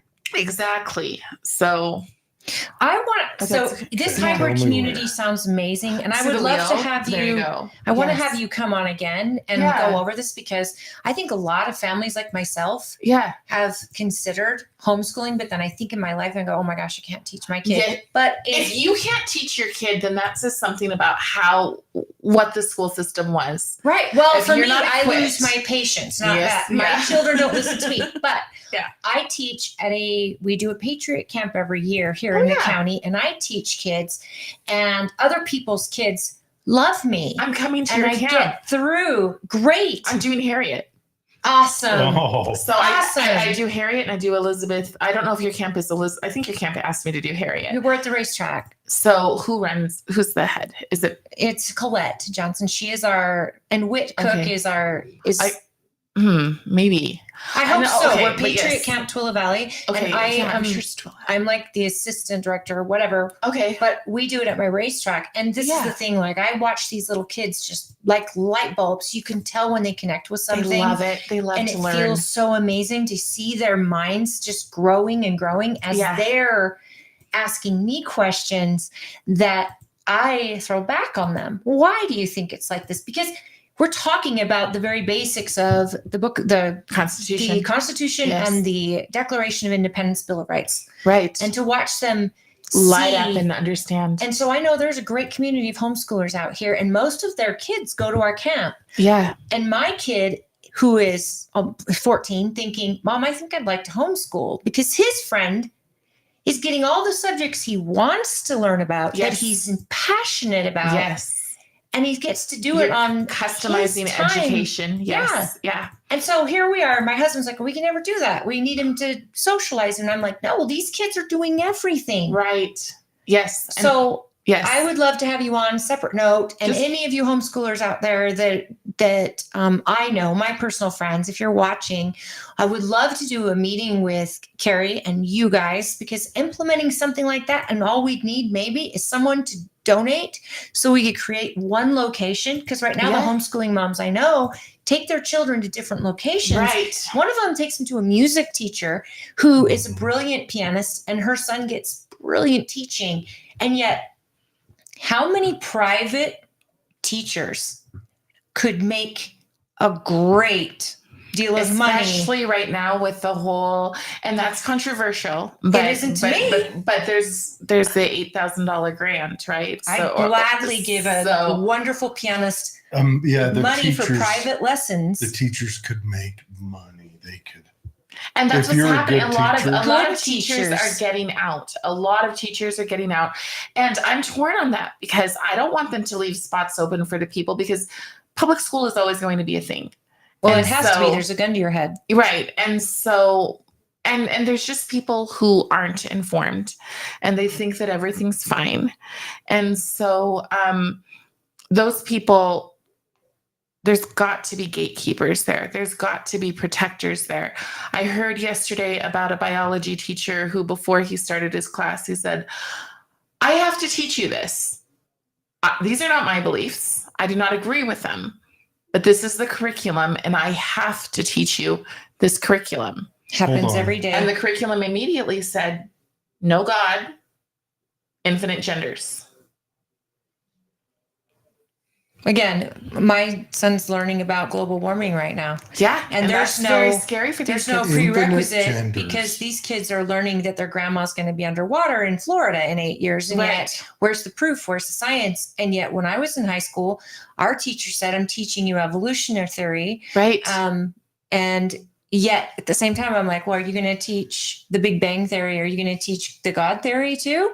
Right. Because you can't prove any of this. And that's the whole thing. Teaching theory is fact. That's why I asked you to pull up this wheel. This is just one picture, but there's multiple that we can go through. But this is just one picture from ethnic studies. So we got This is Look at the ethnic bottom. studies. This is what highlighted. What we does got your gender sex, have to do with ethnicity? homophobia, sexism, racism, colonialism, classism, xenophobia.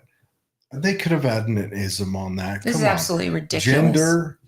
It's in your book right there. first chapter. Transphobia. This is what our governor wants in everybody's school. Just so you can see, it's definitely a. What's Let me throw my stuff the here. one that's cut off? Ethno what? Oh, let me pull it up. Ethno someism. Ableism. Ableism. Meaning you're Ageism. not disabled. Yeah. And heterosexism. So So people bring this into our schools thinking, we're just going to learn about cultures. I've had people accuse me flat out, like a radio show, accuse me of being anti-Semitic, while I had just interviewed Brandy Schut-Fatinsky of the Center for Liberal Values. And you're touting the amazing works of this guy who donated to the school. Yeah. can I lay out one thing I What does recognize? ethnic have to do with I transgender? I recognize right now that they've Can I got pass that trans listed as well as heterosexual, but heterosexual is listed as an ism, which means it's a problem from the person Yes. experiencing it, and phobia is listed as a problem the people outside of them. So it's Phobia already literally it's just means fear. listed in one direction. Right. Transphobia means It- fear. Ethnocentrism. Okay, ethnocentrist. Ableism. Yeah. Ageism. That's the one I couldn't read because it's cut off. halfway. Heterosexism. This is a But bunch it's of the way it's written. That's Bravo written. But let's Sierra. look at the vocab words below, you guys. Okay. So this is the first chapter of gender studies for 11th and 12th graders. Okay. And we've got the terms that they're supposed to know. Agender. Yep. Bigender, gender fluid, gender queer, gender neutral, non-binary, transgender man, transgender woman. In the very first chapter of an ethnic studies book. What does this have to do with culture or ethnics? Maybe it's the P. Diddy part of it. Still, nope, doesn't even work there. I don't know. So then you were talking about Intersectionality. you were talking about Ibram X. Kendi. Yeah. He's an advisor in the book. Oh, I'm sure he you, is. You were talking. It's only socialist voices, and that's funny because it's called Voices, but it's only socialist voices This now. is garbage. Oh, wait, just wait. This is in our How schools. much did this book cost in you? public schools? It Probably did our not kids' cost. book. No, neither one. Did neither it come one. home with? No. Does it go home No. with kids? I do a podcast where I lift dissident voices, and somebody realized I've been going through I've been going through social and emotional learning because that's a whole nother Trojan horse. Oh, and then the way they break up to Really which fast. has the What's power. the name of your podcast? Oh, it's called Cari Marcel. So that's Cari Marcel is my birth name, but no, everybody thinks I spell my name wrong. Spell so it for me so I can share it with Go you. for C-A-R-O-B. C-A-R-O-B. And last name is, or my middle name is Marcel. Marcelle. I just want to. Is that just the name of All your of the highlighted podcast? pages are, I Cari just Marcel. want to point out. Oh yeah, yep. There she is. Robin DiAngelo. Mhm. W.E.B. Du Bois, Mhm. but Booker T. Washington is only called an accommodationist. That's the only line. He Well, gets in yeah, this because book. Booker T. Washington would have called all these guys morons. Yes, And you're spelled C-A-R-I. right. Yep. So, but my CAROB, like the health Cari's food. podcast. Here's what we got. You look at it. For any of you Right. watching, picture a wheel, and you've got you've got three concentric rings. The outer ring explains. I don't know what it's explained because under racism it has marital status. Sexism comes in, it's got race. Did they just not spin the wheel correctly? So it's, in some of the it's places? about power. So you But go you've around got that center of the wheel, and then The you get center are people who are strong. right, and And- so it's male, cisgender, white, French or English heritage. Oh, so so it's the the outside yes. doesn't really reflect what's right. directly inside of And it. so what the wheel really is about is centering around the marginalized. So remember, this book is for 11th and 12th graders. Once it goes through, it becomes requirement for graduation. You're have to take marginalized, this Holly, class. just so you know. Why? You're marginalized. You're a person of equity or whatever. So, Shoot. okay. Right up here. See, you're right there. That's you. So what that means That's me. is I that- should really just take a step back. exactly. That's exactly what it means, is that you need to center around the marginalized, which is why we're getting all of these crazy people in these crazy jobs. Like, the environmental attorney, the environmental guy, the attorney who wore her dress backwards, like all of these people. Fannie, or you got Fannie Willis. Exactly. Um, So or Fawny, I guess it is, right? I don't Fawny? know. I mean, I have other names, but I just look at these. The idea of walking into a classroom, how degrading is that? So say that because this is real, I'm thinking of a specific situation. Say that your parents own a very successful children's mental health clinic, and your father is a Black man. Okay, so where do you fall? Or say that you are a white child who is in foster care, Your dad's a meth addict. Your mom works in an undesirable job. Okay, but you have to sit in Are you class saying and a read. lady of ill repute? A lady of ill repute, yes. Well, So, here's my question. Okay. yeah. So if you're marginalized, do they sit you in the front of the classroom or are you allowed to sit in the back? And then when you first go into class that first day, how many weeks do you go through the math equation to figure out where you sit in the class? You sit Do where they you want. order it from left to right? I mean, how they've got to put these guys on a scale. Right. You know, and then like say that the kid comes in, and do you jump down a scale? Like you're trying to make sense of your it. father gets laid off. Do you suddenly move further forward or maybe backwards in the classroom that week? Do you got to go in and say, I declare that I have moved down the wheel of power? I think that if you are a white male, it's about what's inherently yours. And so I don't believe that you can change places, But and wait. that's not really the goal. What if you choose to be gay? Not you're born gay, because whatever, Sure. if that happens. But what if you say, look, I want to sit on the third row, not the fourth row. You want to identify. So you say, I'm gay. And I identify. And you don't think that happens? I know But will it that does. move you forward? Yes. It'll actually make you more popular. Why do you think we have such a huge increase? Exactly. So I identify when as a you are furry. oppressed, when you are told you are the problem, Yeah. you are the problem as a male. You are the problem. The only way to get out of it, because you can't change your race, although people are trying, but the only way to get out of it is to move into these So other you circles. identify. That makes sense. That's why we have so many kids who are, I'm bisexual. Well, they I'm- throw a party I'm for a them furry. every time they And do. yeah, and now you're no longer marginalized. Because Right. you can't be a white young lady who's And here's smart the and whose thing. parents are still married. Now you are the problem. No, Right. you have to identify as something. Well, I'm and a here's- victim somewhere. Here's the thing you have to understand. Queering was never about stabilization. So it's not about What is being queering? Queer means exactly unstable. Queer means I thought it meant Google it. Awkward or, it means- or different. It means Queer means to ruin. Period. Mm. That's what queer means. Then why the old days? That's queer. It almost like it was a question. My Right. grandmother would say, "Well, that's very queer," and I'd say, "Pardon?" Yeah. Or you have a query. Yes. It's Now usually you know I better. thought Question. meant it's questionable. But if you look it up on Google, you're going to see the words to ruin. Really? And so we are ruining the minds of our kids. And it seems like it has to be poor intentional. immigrants that have to learn our words, and then all of Yeah. a sudden they change meaning. Oh, I saw something today. The Muslims are dealing with it well up there in Michigan. Yeah. They're Well, doing fine. What did you up see there. today?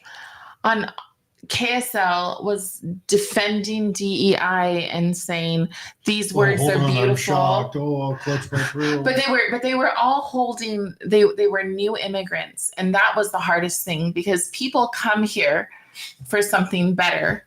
But then I was interviewing a guy named Alvin Loey, and he has a podcast called Courage is a Habit. And I said, what is the difference between the African American experience and the Asian experience? And he said, African Americans are taught to look one generation back or back and to go. To look in reverse. Yeah, they're taught. Well, every other person who comes is taught to look forward. So the ones that were looking in the back are going, long ago, I was a slave. They're not building tomorrow. And these guys They're are looking being in the taught. rearview mirror and not the windshield. Yes, and the people and the other people, even if they're coming from Africa, Nigerians, they're being taught in one generation you can be a success. You They're can have more not than being you've ever taught had. that. They're taking that. They They're looking were. at that going, and that is what I want. They were, and now we're bringing in this garbage that is turning. So now we're telling them the same thing. Why are you oppressed? Nigerian person who came here with all the hope and promise. Let's look at why you're oppressed, and then we get equity all the way back to equal outcomes. So diversity of thought, never, ever, ever. If you don't have the right way of knowing, you do not get to speak. Brian Schott, he said, I will never, ever highlight an event that Cari Bartholemew speaks at. Oh, Brian Schott said that? What? You know how on the start of our podcast we say if Head trauma. if Head Trauma had a podcast? Yeah. That's Brian Schott. So Isn't that how you gave your review of your podcast? Yep. Oh yeah. So there's him, and then there is so that's diversity, equity, always. But he equal argued with outcomes me for and those told of me us he's a lowest. Republican one time. I said, good, Oh, I'm okay. not. Yeah, there you go. I don't care. Yeah, Republican doesn't matter to me. yeah. I know. I'm a conservative. That's what I Yeah, am, and I'm not that's ashamed what of I it. am. I'm a realist because Yeah. I'm a liberal, Mhm. a real liberal, not You're a classical liberal, yeah, but it should just be Yes. called liberal. I'm a but they usurped that word a long time ago. Libertarian So too. here you go, you It's guys. got Here's different. Black Lives Matter. hey, Crazy Black Lives Matter in the book. You mean the yeah. organization that took all this money from donations and didn't Yeah. spend it on the movement, but spent it on homes across the world? The organization that's dealing with all sorts of financial issues. Meanwhile, where's the charter schools? The organization that helped bail out actual criminals I like after this. assaulting and killing Yeah. I've people gotta during show this. So 2020 they- riots. Yeah. They show a picture of phrenology, right? Yeah. That's called phrenology, where they measure the head to Mhm. see if you were a Jew. That's specifically the Nazis doing that. And that is what they are doing. Yeah. They're saying that other Yeah. people do that, but that Yeah. is what they are doing. You are white, therefore you are straight, or Mhm. you are wealthy, or you are, and then moving you in according to phrenology. Right. Well, and the next part of it is defining whiteness. Defining whiteness. I'm gonna have to expand Again, this. for 11th and 12th graders. And then the scary part is that after every couple of pages, there's a come together as a class and discuss it.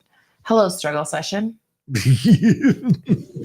I mean, that is seriously. I mean, I have one page. All they where- need to do is start calling people blacks and reds, Yep. and they will have. Oh, you mean like far right versus rightists? Yeah. Well, I you mean, got it's the same thing. when they say blacks and reds. That was what China did Yes. during their revolution. You were a black, and you were pushed out, and you Yes. were a red, Red and you were cross. kept in. But And they also use the term rightist. rightist, yeah. Well, I'm listening. That's another book I'm doing right now, which is Red Scarf Girl. You want to be horrified? Listen to what they did in Mao's Cultural Revolution and compare it to today. Dude, Mao's Cultural Revolution it should scare everybody. It should. It should be demanded reading in It's every Absolutely. school. It's a nightmare what they did. All the things so Mao became the head He's dipshit. the biggest murderer of all time. Well, over anyway, let me. Hitler and everyone.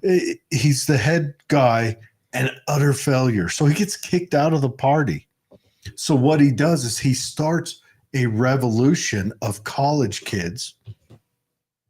Everyone listening Right. real close, and Yep. sends them out and regains power. It is a for real revolution. It's And not high a schoolers. and high schoolers. It's not a revolution of the mind. No. It's a real revolution that he started amongst school children. Yep. And sent them out into the world. And they would go from town to town abusing old people, Mhm. burning banks. They would have It's called the public- Four Olds. the 4 olds, public, they were executions that happened, but he had them at like public struggle sessions where these kids would stand there with bats and clubs and some of them guns and force the town to endure their first struggle session. And there's a new movie out. I haven't watched it yet, but it's the Three Body Problem, written by a Chinese guy, Xinjiang Gyung or something. I will mispronounce his name, Okay. but it's a sci-fi whatever. But it shows what this was in the beginning of the show, but it is it's a nightmare what they did. I mean, the Soviets had their own form, but the Chinese one is it's a whole new animal. It's like a religious takeover. So can we compare that to today? Can we compare that to teachers? Can we? Teachers losing their jobs because somebody is offended. Do you know that they had that done? I can't remember what it was called. There's a Chinese term for it, but all of the students were told that they needed to write complaints about their teachers. If they didn't write a complaint about their teacher, then they were That is in a trouble. struggle session. And so what are we having today? That's really being done here? Universities? Oh, I've got a friend who was fired from a university. What do you think Twitter is? You say the wrong thing and they're completely like blasting you. Not that Twitter doesn't have good things, but there's cancel culture. When you are, it's absolutely. So we're reading the book. When I drive to school, we listen to it. And so as I'm driving to school, we're listening to it, and you're just like you're just holding on to the steering wheel because you're like, whoa, this sounds extremely familiar. They would say, I don't like that my teacher gave me too much homework. And then the teacher would be punished because the teacher gave them too much homework. Do we not have that going on? Do we not have people who just like go World after War that? II where they were designed to be Now. spies? And this is something I see all the Yes. time is that they will have kids fill out these pages in class. The kids don't turn them in. Yes. They're thrown away. Yeah. But they'll fill out these pages in class, and just so they can show where you're a victim and get insight about your family. What's going on in your home? What's the thing that makes you most angry about your parents? All these things, so that even though they don't turn it in, so there's no record of these questions. Right. But it's happening so that the kids can actually tattletale on their family. Oh, we have an app. Have you heard of the Safe Utah app? Oh, yeah. Absolutely. So we have an app that Roar, Utah's Rooting Out Racism, openly says use this to report on white people when they assault, And that was because never it the can be a intention of civil the thing. app. No, And yet it's been weaponized. absolutely. Oh So my gosh, it makes me and so angry. I had a teacher who said, Cari, you're not right about that. And then this year she called me and she said, Cari, tell people to stay away from this app because that is what it's being used for. So now you're looking And at it gets reported through the University of Utah, correct? advocating for change. Go ahead. Okay. So advocating for change. This is the focus of our UEA, social and racial justice. Time Is to share. fine. Oh, sorry. No, Okay. you've got Okay. Sorry, we're just Oh. getting to the good stuff. Okay. So this is the advocating for change. Teachers are the solution. Yep. Invest in education. And the sad thing is that I know for a fact because they send me messages. I know that there are great teachers Yes. who feel like their hands are tied behind their They're backs. being run out though. They feel like they can't say anything. I have people who are like, I support you. I have people running my campaign behind the closed doors, but they will not say it out loud because they're teachers and they don't want to be. Isn't that horrible? Yeah. So, I mean, all of it, it's just collective bargaining. Collectivism is not Can a I good see thing. that book again? Yeah. So In this fact, is in let me public show you this one. schools. Read this one. This is Loudoun County where you were talking about and what they say for kids. In recent news, the news has been filed with angry parents protesting at school board meetings, disagreement over issues such as the teaching of race and ethnic studies, masking during COVID pandemic, and the rights of transgender students have led to the events like the parents shown at this ruckus school board meeting in Virginia. This is that school Parent board meeting. protests of school policies are not just a recent phenomenon. However, in the 1960s, many white parents put their children into private schools in response to desegregation policies. In the 1970s, they protested busing policies aimed at integration. In the 1990s, conservative parents protested the teaching of sex education in schools. Shocking. This is discussing the parents arguing rights of transgender students, when actually this is a protest of parents arguing rights and protection of their little girls in their own bathrooms at school. Now look over here. These are the survey questions. Right where my little green note is there, it talks about, and it says, what role, if any, should parents and guardians play in determining what takes place at school? I'm sorry, everything. Your parents should be involved in everything. Which form of protest in the collection do you think is the most effective? Why? And why is examining protest and other forms of activism an important part of ethnic studies? Can you go back to us really quick? Yeah. I want to show you what this book looks like. And this is a Utah book. So it was printed in Utah. Do you folks see this? It's called Voices. This is going on in your curriculum, and it's not in our schools yet. So remember, this is Ethnic Studies 2024. So this was printed in Utah? If we don't stop it, late in Utah. Really? In 2024, Ethnic Studies is coming to Utah. Unless we can stop it, yes. So we're working on it. At the behest of our governor, who thinks this is a good idea, or is this So I brought it to him, and he said, I was thinking of Martin Luther King's dream. Now, here's the next part of this whole thing. Well, yeah, they pull the wool over your eyes. You've got to dig in. Well, but it's more than that. What all of this is colonization. So all of this is about, so there's a whole chapter on this about colonialism and how bad it is. Meanwhile, our kids are being taught that there is only one way to be good, and that becomes social and emotional learning.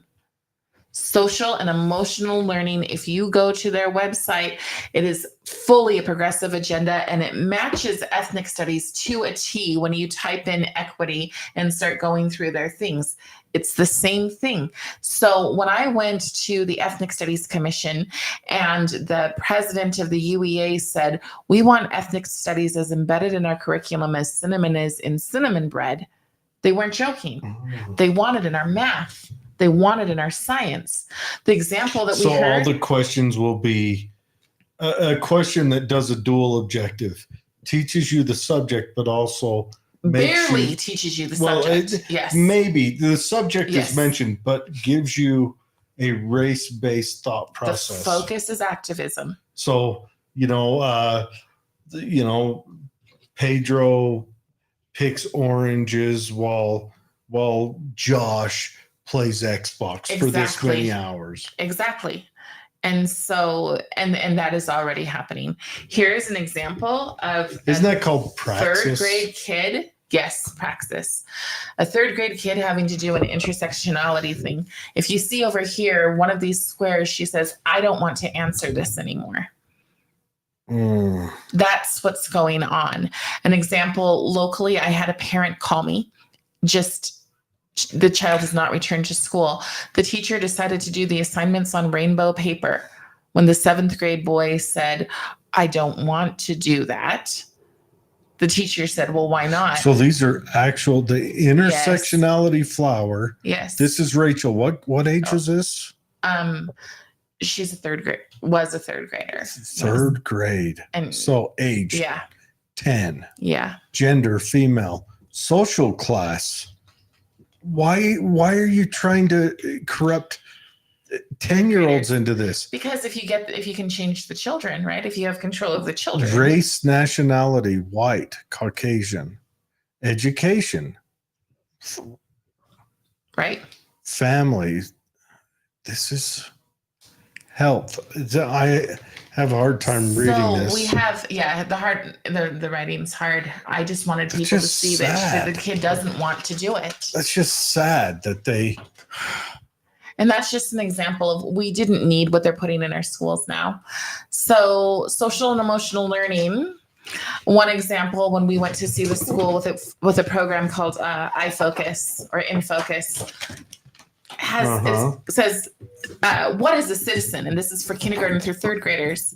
What is a citizen? A citizen can join a cause, has their little fists up in the air, little dreadlocks for K through third grade. And then they're supposed to learn about citizenship this way. Then they have a little boy building a tree house, and he's got a red hat on, and the kids come up to him, and they all have their little signs that say no trumpets. That's a straight up just a political bandwagon speech. Or kindergarten through third Nephi graders. on top of the For little third graders, and you're just like, so I asked them, So it's 8 why are we years doing old. this? It's like having the third Yeah, graders for go out kindergarten to and third. march against climate change, march against They gun do. violence, and yet That is these the goal kids of don't SEL. know better.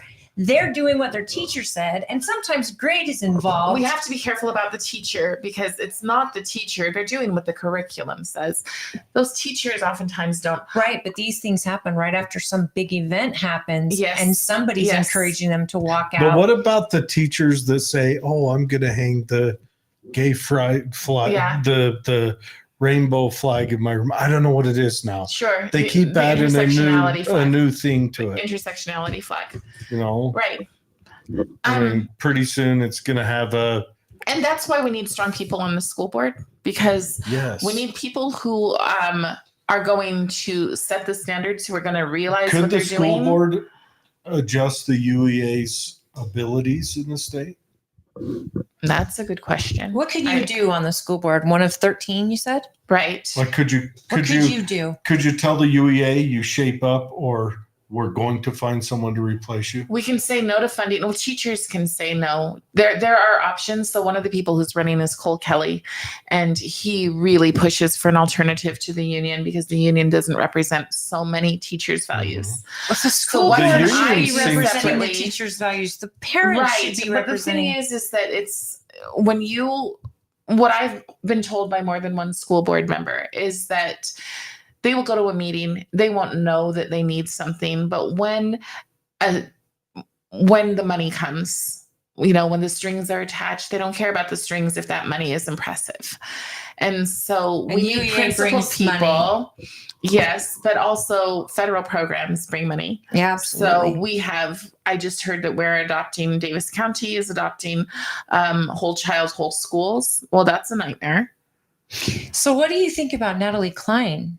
Oh, And- goodness. I mean, do you see yourself, because we had her on the show just Right. a couple weeks ago and going through curriculum, Right. and it was baffling. Right. And So where I will go with this, because I did make a video, it's available, but that's as far as I care to go in the conversation. But I'm not trying to be rude. I just No, that's okay. But where I will go with this is that Natalie has given us so much information that we would not have. I probably would have been just as blind as anybody else if I didn't see the stuff that has been out there. And I think that's a godsend. So that's very fair. And I'll have to say that you've just given us so much, which is something that as a parent, I want more. If Right. my kid is not bringing that book home because they don't want you to bring the book home because your Right. parents might read it. Right. If my kid is doing those assignments like you've shown us Right. and they're not bringing them home, Right. they're not getting turned in. Right. Natalie explained that. Right. That's how they're getting around it. Yeah. What's Lots of we lots know- of online curriculum. do we know what school that came from? No. So a parents send me things. Here's the thing. We have, especially in my position, or the incumbent, rubber stamps. Just rubber stamps, anything the union wants. Go along to get along There are too. two people. There are two people on the board who I would say have drinking the progressive Kool-Aid, who believe they have insight, Who's who that? are elitists. Brent Strait and Randy Booth. Okay. Those both of those seats can be taken. Where are they from? So Randy Booth is my Uh-huh. incumbent, and Brent Strait is out in Ogden. He has a wonderful person, Rod Hall, running against him. Okay. So when you say rubber stamp, do you mean that I mean, they've they been say paid yes to by everything. the- I don't know about that. I just know they say yes to everything. I was asked if we can hit those How places, far the incumbency different are bills. they? That's a big question. The which one? How far? Yeah, like are they into it like 5 years where they're just that chair's awful comfortable and they don't want to upset the apple cart? Or I mean, Randy Booth has been involved in he was local school board before becoming state. This is his first run in state. And honestly, I'm not trying to be mean, but it should probably be his last, because there's a time when you go for someone because they are nice or because they have accomplished certain things at BYU. And then there's a time when you go for someone who's going to stand and protect our kids from what's facing them now. You asked me what I do differently. The board is being asked to make all sorts of decisions on diversity, equity, and inclusion. And they have read about it. They've studied it. They know it. They go to trainings about it. I've lived it. And when I've lived it, I will go out and I'll work at the cherry plant specifically so that I can mentor kids that are out there. And they will say, how come we're learning more from you than we did in school? Or there will be kids forced out of the charter school because they age out, because charter school in my district ends at 9th grade. Mine too. And then they are forced into the public system and they're cruising by, they're learning nothing. Or I've got someone that I know who is graduating this year, doesn't even care to graduate because she feels like she's not cared about at all. We've got teachers who are flat out. And I have a young woman who has told me this. She's 21 now, but when she was in school, she was told her teacher brought her to her house and smoked pot with her. Her teacher brought her to her house and smoked pot with her. There are young men in high school having sex with their teachers. There are people having sex with their teachers, and we don't understand that there's a problem. And when you listen to the incumbents talk, and whenever they're asked what the problem is, we need more funding for public school. No, our kids, we need to restore hope for our kids. One of the ways that we restore hope is we teach them real history and we teach them that our country is something to be proud of. Exactly. Second thing is we give them enough of a schedule and enough activities, and we foster activities and we bring back the importance of families. There is an app that says, it's called Shmoop, and it'll say, this one's for teachers, starry eyes. This one's for student, little nerdy. This one's for parents, super angry. And this one's for the districts. Close your mouth. We're openly saying that. You know what? I'm fine if schools, quit teaching history. Just teach them tools that'll get them into the world so that they can succeed, and let them explore history on their own. I don't care. You guys, what do they think is the end game to this? Sorry. Just in case. Yes. Okay. What's the end game? So let me tell you that we had a bill called R277-328. We wanted it repealed because it required that our teachers be taught the nonsense we've been talking about, that they have It's to. in the curriculum. So this was a teacher training. I've printed it off. It was a teacher training that they tried to do 2 years ago. When they brought it into the charter schools, it's called Equity in Our School, or Equity Within Schools. Okay. When they brought it into our schools, our teachers said, our people were appalled. Okay. Here's the subjects. Today's topics: privilege defined, privilege in schools, being a culturally responsive educator. Culturally responsive. That's one I want to hit. That's a red flag right there. But that started because there were Aboriginal people who didn't have any social skills at all. And they came to schools and they said, we've got to teach things that they understand. Where? Huge difference in Australia. Huge difference between that and saying that your average Black American can't learn the same way. Yeah, these guys came out of huts and not even seen a white person in their whole life, thrown into this whole new culture with clothes Big on. difference. I can't even. Is this coming though from a Utah curriculum? This is the bill that we tried to get repealed. So we said this should not be taught. Who's we? Your Path Forward group? No. Parents. Representative Jimenez. Okay. Our guy. Okay. Yes. Okay. So he brought forward and said, get it out.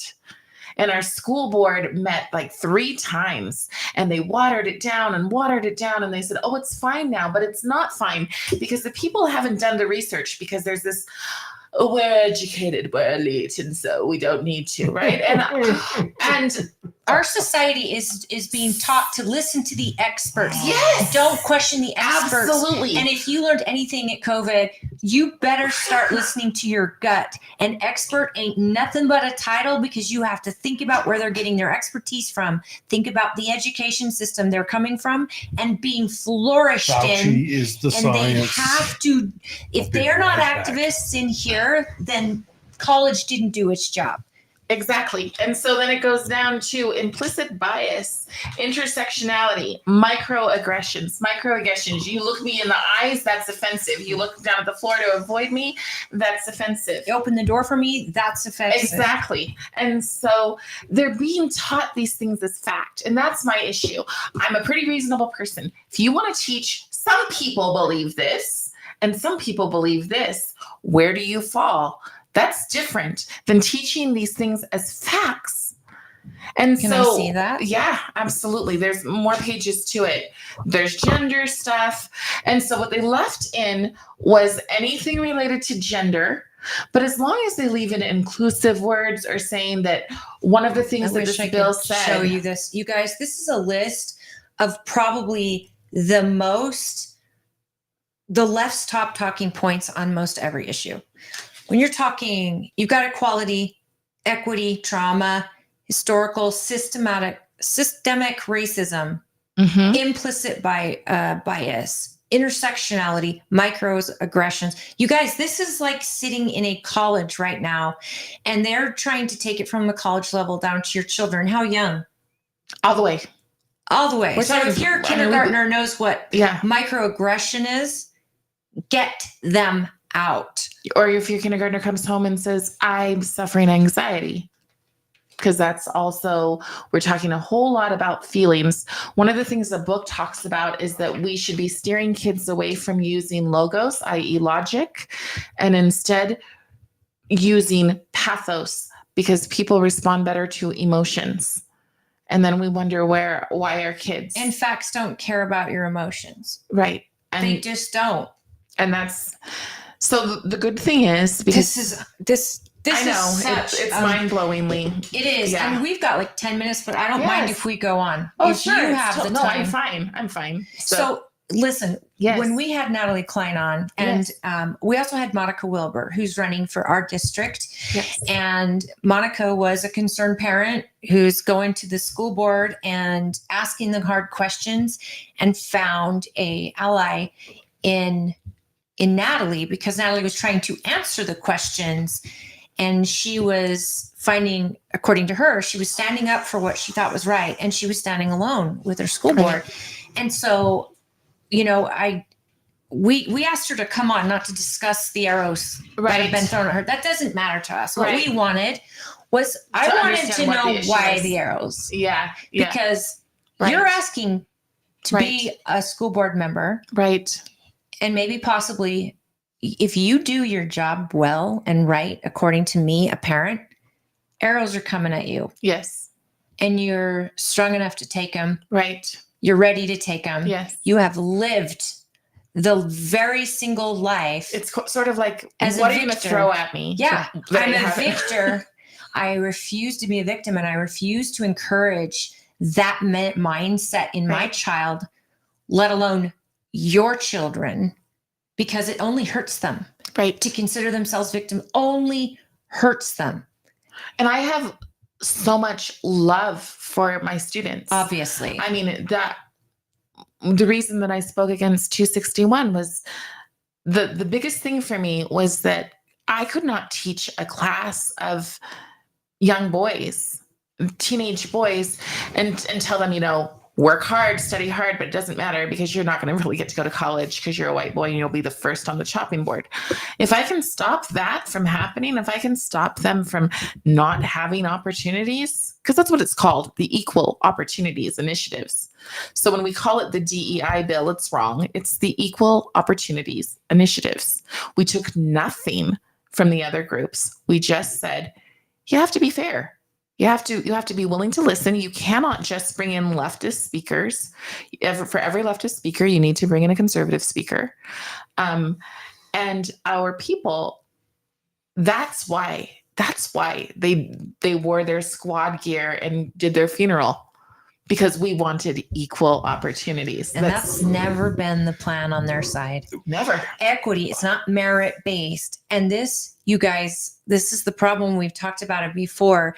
When you don't go with a merit based system in your children, in your society, in your neighbors, you are going to totally have chaos, and planes will fall out of the sky, and judges will just abort the Constitution, and your government runs amok. There's nobody's accountable, and everyone's a victim. It makes me wonder if this, I was listening to it out there, if this emotional focus stuff is why we have a suicide elevation Yes.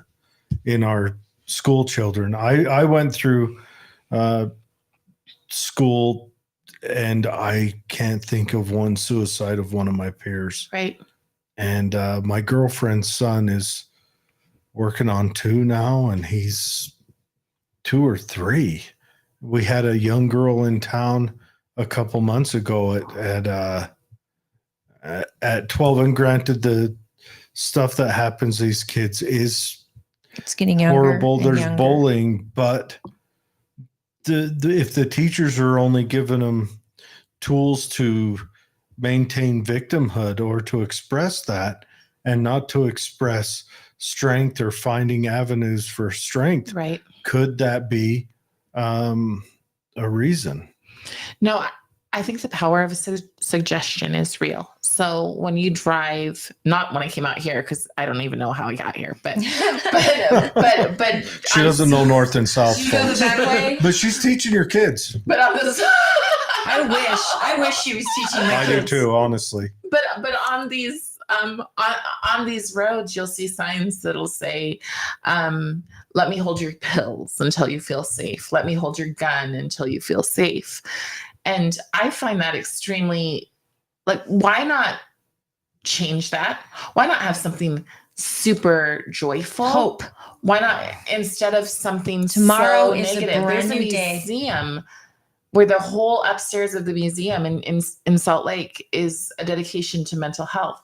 And I took some of my students and my son out there, and we looked at it, and they were shocked. They could feel the manipulation. They could feel that they were supposed Brought to you by normalize. Pfizer.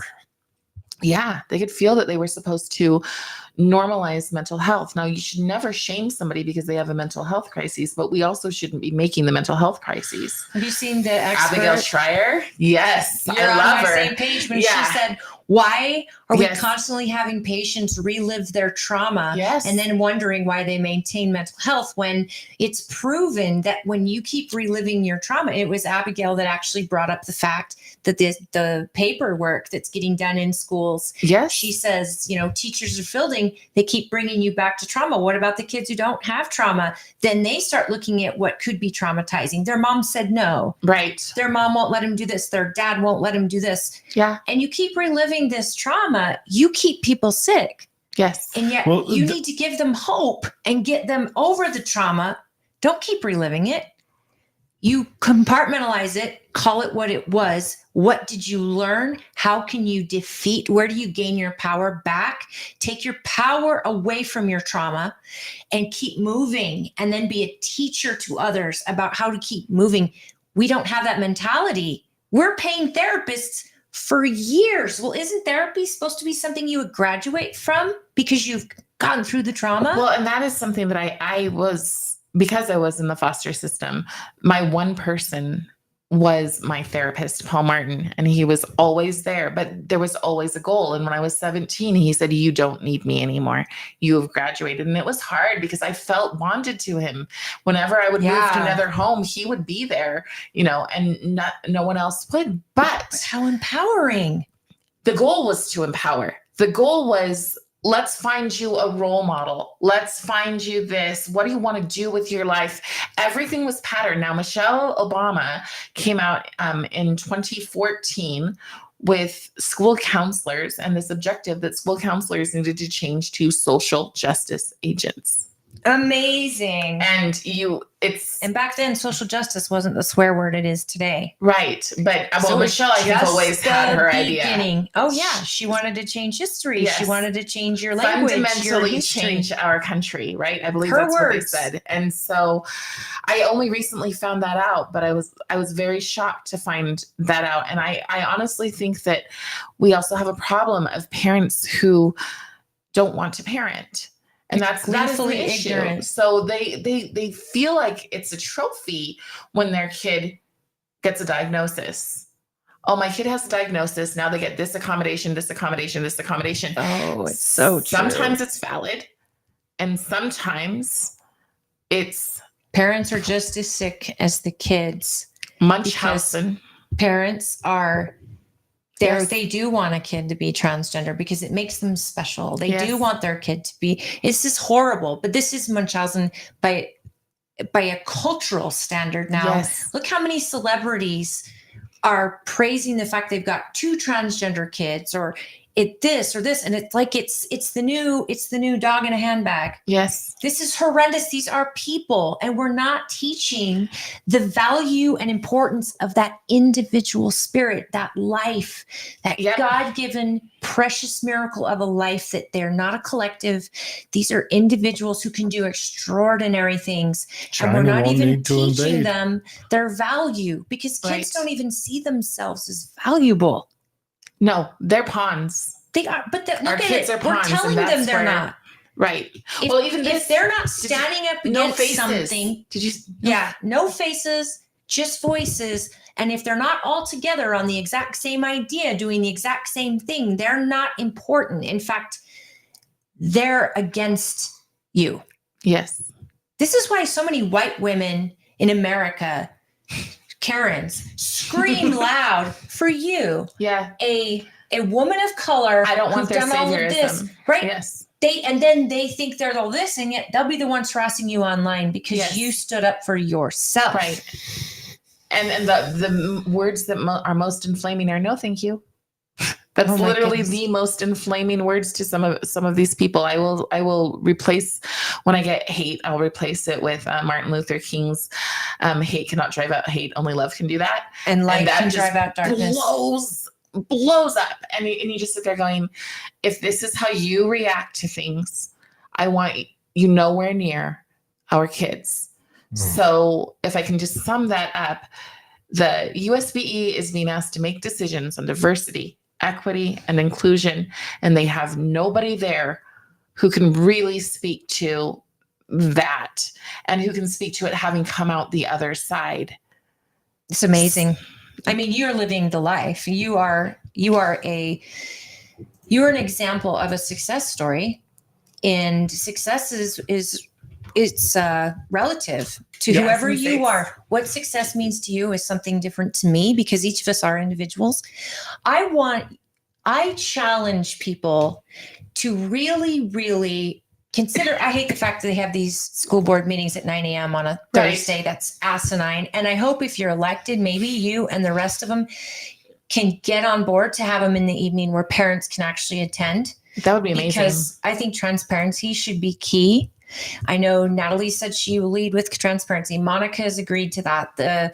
I think that if you were elected, you'd probably agree to having Absolutely. an evening school board meeting, even if it goes late. Right. Um, They do go until like 1 o'clock in the morning sometimes. I mean, and I that's get another that. thing where it's why don't we have one then twice Yeah. a month instead of once a month and 3 times a month? Do what's needed, right. but a parent has to be a part of everything that school board does. Right. Otherwise, there are parents who are gleefully unaware of what's happening in their kids' school. But there's also And- people who tell them to be. That is an issue. Absolutely. Administrators Same in the who just government. say, who will like send out I know you might have watched this podcast, but I just want you to know that none of it's here and it's completely made up. That's why I print off things and bring in the evidence, because I'm like, I'm not a liar. And it's just, it is here. I That is wish the it weren't. American voter too. Yes. They read headlines. They don't read Yes. stories. yeah. And the people writing these stories are skewed to one way. Right. And then the parent will watch the evening news right. and it'll reiterate what the headline told them with no context and no need to dive further. And parents are the same. I'm guilty. I never cared about the school board until my kid got some bad curriculum that was just off. It could be seen as okay, but Mhm. he was in second grade and it was over what form of government does America have? And it was socialism, communism, or democracy. And my son put D, a represented republic, and he got it wrong because there was no D and that wasn't the option. Oh yeah, wow. But I would go say that in is there a big deal. ready to huff and puff. We are not a democracy. And Right. the teacher was a doll, and she's like, well, this is just the curriculum, so we have to grade based on that. You have to take it up with the administration, which I did. They said, well, we got to go to the school board who approves the curriculum. Well, it's still the same. 2 years later, my daughter had the same test, and I just went, Yeah. when me as a parent, why do I got to go to the school board? Why aren't you advocating for me as the teacher? Why aren't you as the administrator advocating for me? And going up the chains, that's when I started to get really. We also need my to kids remember are in it a goes back to charter. this, right? It goes back to closing. It goes back to closing and not telling what's going on. So there's oftentimes we had multiple schools with teachers who asked for genders at the beginning of the year. And when parents went and said, what's going on? Multiple schools said, oh, it was just a substitute's mistake. Of They course. forgot to tell it. And Of you're like, course. why is it the same thing in different schools? And then I was talking to a friend in another state, and she said, that's the same answer we get. And so then you start going, what's going on then? It's a practiced answer. It's a practiced answer. So what's going on? It's Natalie Klein referred to, I watched one of the videos where she had said she was asking questions because they weren't including white and Asian students in the graph, the Wiener graph about whatever. And she asked, why are white and Asians not considered races when you're talking about college school kids? And she's asking a bureaucrat who's sitting there like you're watching something on Congress. Mm-hmm. Well, I don't have that in front of me, but I did not write this graph. And she's like, great, I'll wait to find out who did, because I'd like to know, are white children and Asian children not considered races? And why aren't they being considered in this? Like, what are we doing? What are we doing? And they pawn it off to a bureaucrat that doesn't have it in front of her. Sorry, I can't help you. But I'm sorry. Yeah. You're going to be the boss of these bureaucrats. Right. As an elected. You're the one who's accountable. These bureaucrats wait you out. They'll wait for your predecessor. They'll wait for whoever. They keep their jobs. Right. Nearly impossible to fire. So as a school board member, I would want you to make noise there. Right. And Natalie Klein stands alone, is taking arrows. I want her to have partners there. I certainly want whoever's representing us to be standing up. I do have to say that because I know a lot of them. I know a lot of the school board members. And I think that a lot of them align in the same way as Natalie does, but they do so in a different way. And so there are some people who are just literally sending messages to legislatures saying, you've got to put something stronger here. How are they voting when the so- public is watching? This is my question. Yeah. Yeah. It's not that easy to see their voting records, but I do know Got a that there's troll in the probably four. comments. Yes, we are pawns too. Whoever said that, absolutely. Well, We're all. Do you have a being website or a pawns. Facebook page we can share? Some troll Oh, says, yeah. where can I support this excellent candidate? We And- do need to bring that up. Yeah, on Facebook, I'm Cari for Utah. So Is it spelled out Cari? FOR? No, FOR on that one. Okay. And then on YouTube, I make just short videos that are campaign related, and that's Cari for Utah Kids. So And it's Cari, CARI. Correct. I had your website pulled up a minute ago. Oh, okay. That's cariforutahkids.com. On YouTube. Oh, yeah. That's my website. And Carrie, that is for not you. me. A picture of Fanny. No, thank you. Okay, so I'm going to put this in the show notes also Great. because it's spelled out, you said. Sorry, UT Kids. UT Kids. Cari for FOR. UT Kids. So this is what in the world? That's not it. Where am I? Are you Is spelled it out? FOR? Cari for UT kids. I don't know why it's not try.com. It should be there. For on YouTube, it's for FOR because Adam set it up. Well, that's odd. Where's my page? Well, we're Anyways. trusting Google here to. You're That's super gonna odd. be at the bottom. Okay, There's so that. do you have a donate button? I do have a donate button, and I would appreciate it because I am working class mama. Absolutely. And So campaigns are expensive. they and are. That's Cars for Yeah, Kids. Cari for Utah kids. You guys, 1-877 that's so Cars weird. for How Kids. come mine shows up? Can you share that on this show? If you just share it and then share copy link, airdrop or okay? copy link, Okay. and then go to Facebook, go to our political page or political Okay. head trauma. Okay, so I've got In your the comments, YouTube. you can share it. There I am. Yep. There's your YouTube. And then if you Perfect. share that in the comments, and then we can go and copy it and maybe put it in the show notes. Okay. But you guys, Wonderful. if you're in Utah County, tonight they're doing a school board debate actually They are. for our district. And are you in one as well? Not. We're waiting to find out if we're going to get to do one or if the incumbent will do one. Oh, well, is it just you and the incumbent, or you got a couple No, in the there's race? 3 of us. Okay, well So- then Utah County, get this Yeah. debate going, and we thank you for doing it, and hopefully you're filming it. The chair of Utah County, Christy, is really great. I I hope love her. that Yeah. I hope that you will support the debate if you're able to attend, folks. But in Utah County, these are moms or dads running. But if you can't give them money, I say this every show, offer to make calls for her, offer to share her stuff, just offer to talk about her, because there's so much you're involved in. And I think people don't realize when someone's got passion about something and they really believe in it and actually are living what they preach, that should carry so much weight with you. I really hope that you will support people you believe in. And I mean, I know that we could probably sit here for hours and go through that book. Oh yeah. That book is garbage. Yes. It's hot dumpster fire. But garbage. remember that every place is getting something. And so, because a lot of people will say, well, we're not getting that book. Thank goodness we don't have to worry. This is the goal of ethnic studies. Did you share it in here? So, I don't know if I shared a picture of it itself. Oh no, I- your website. Did you Yes, share I it in did. the comments Yes. here? Yes. I'm not It is seeing having it. a hard time pulling it up. That is very strange.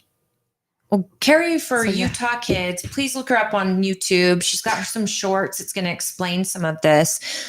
We're looking at real documentation, folks. She has brought in laminated copies. I wish I could steal them and use them for a future show, but Dave I know wants to get a copy of those, so we'll probably have to take pictures.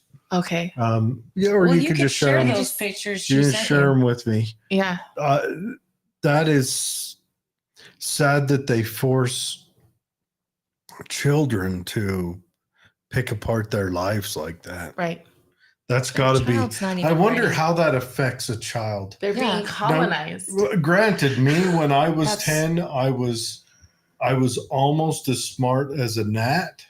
So I'd have probably just slid right through it. I was like greased. But the average May I thoughtful see your kid, flyer here? Oh yeah. This is Right? great. The colors and everything. This This is is a really good looking wild that- flyer. I hope that you can see that on the camera. And That's super weird. informed, resilient, caring. So you're actually taking back the word. Yes. And that's it. Resilient can't be when these people literally redefine words. And we're just supposed to sit back and be like, yeah, that's fine. And especially in the education world. Right. I'm sorry, your whole goal is to make sure people like me grow up and understand what these words mean. You have to understand there is no truth but power. That is a progressive ideology, and Mhm. our children are being forced they're to become progressives. focused on power politics. Oh, Yes. I'd With like to no get Katie education Hall on how on. it ends, guys, because She's if they're not teaching history and they're not teaching right history, and I don't mean the right and left, I mean true history. They're not teaching that. Our children will never get to see the end result of what their progressivism will be. Right. So they don't see that they're helping march themselves into absolute and utter loss. Socialism. Well, what's worse, right? So forced socialism. a long march through the institutions.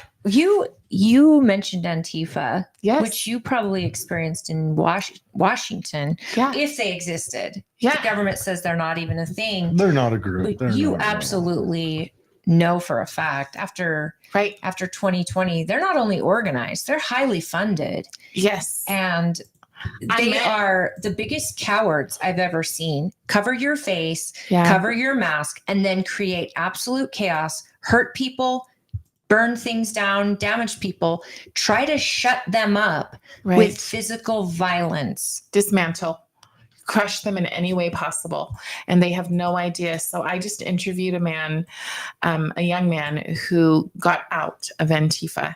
And he said the reason he got out is because he wanted to understand why he was being told to hate people who, he would see in his local grocery store. But he was told, hate them. And so he read Mein Kampf. And then he realized he was doing that. He was exactly what he was the fascist. And so what they're doing is literally fascism. Absolutely. And you know, you get a conservative person like yourself to show up, and Antifa in return turns their back in protest or plugs their ears. Why are you afraid of the other side? And why are you okay with another person telling you to hate the other side? It's by design, and it's from such a young age. Just don't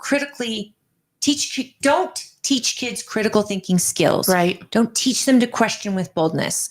Yep. Teach them to follow as a collective, as an ant, and do their worker bees and kill anything that comes in between your collective and your group. It's nihilism. Yes. Utter nihilism. They are being taught a very hopeless way to live. And so dismantling, when they say it, when you go to the UEA's page and it says we want to dismantle unjust systems, then you have to remember they say everything is unjust. Everything is unjust. Is that over at, where's that? That's like in St. George area. I recognize the area. Look at you there. Yep, I play Harriet. Do you carry a pistol on you? So I do. No, I carry a full-on rifle. It's the right time. Also Harriet carried a pistol. I didn't know she carried She a had pistol. a pistol hidden in her dress. Okay. No, but yeah, that was a fun She day. carried a holdout. Harriet was awesome. She's one of my personal heroes. She broke all the laws. She carried a pistol. She was pretty fierce for a 5'3" woman. 5'3". She was a tiny little thing. Yeah, and that's she was not pretty fierce. Yeah. You encourage so many young people, I think, just by your the look of you. Okay. Yeah. You are supposed to be the victim, and you need special ways to get into college. You're not smart enough to understand how to vote because you need to be a Democrat because you're poor and you're Black. Like all these things that you have been told.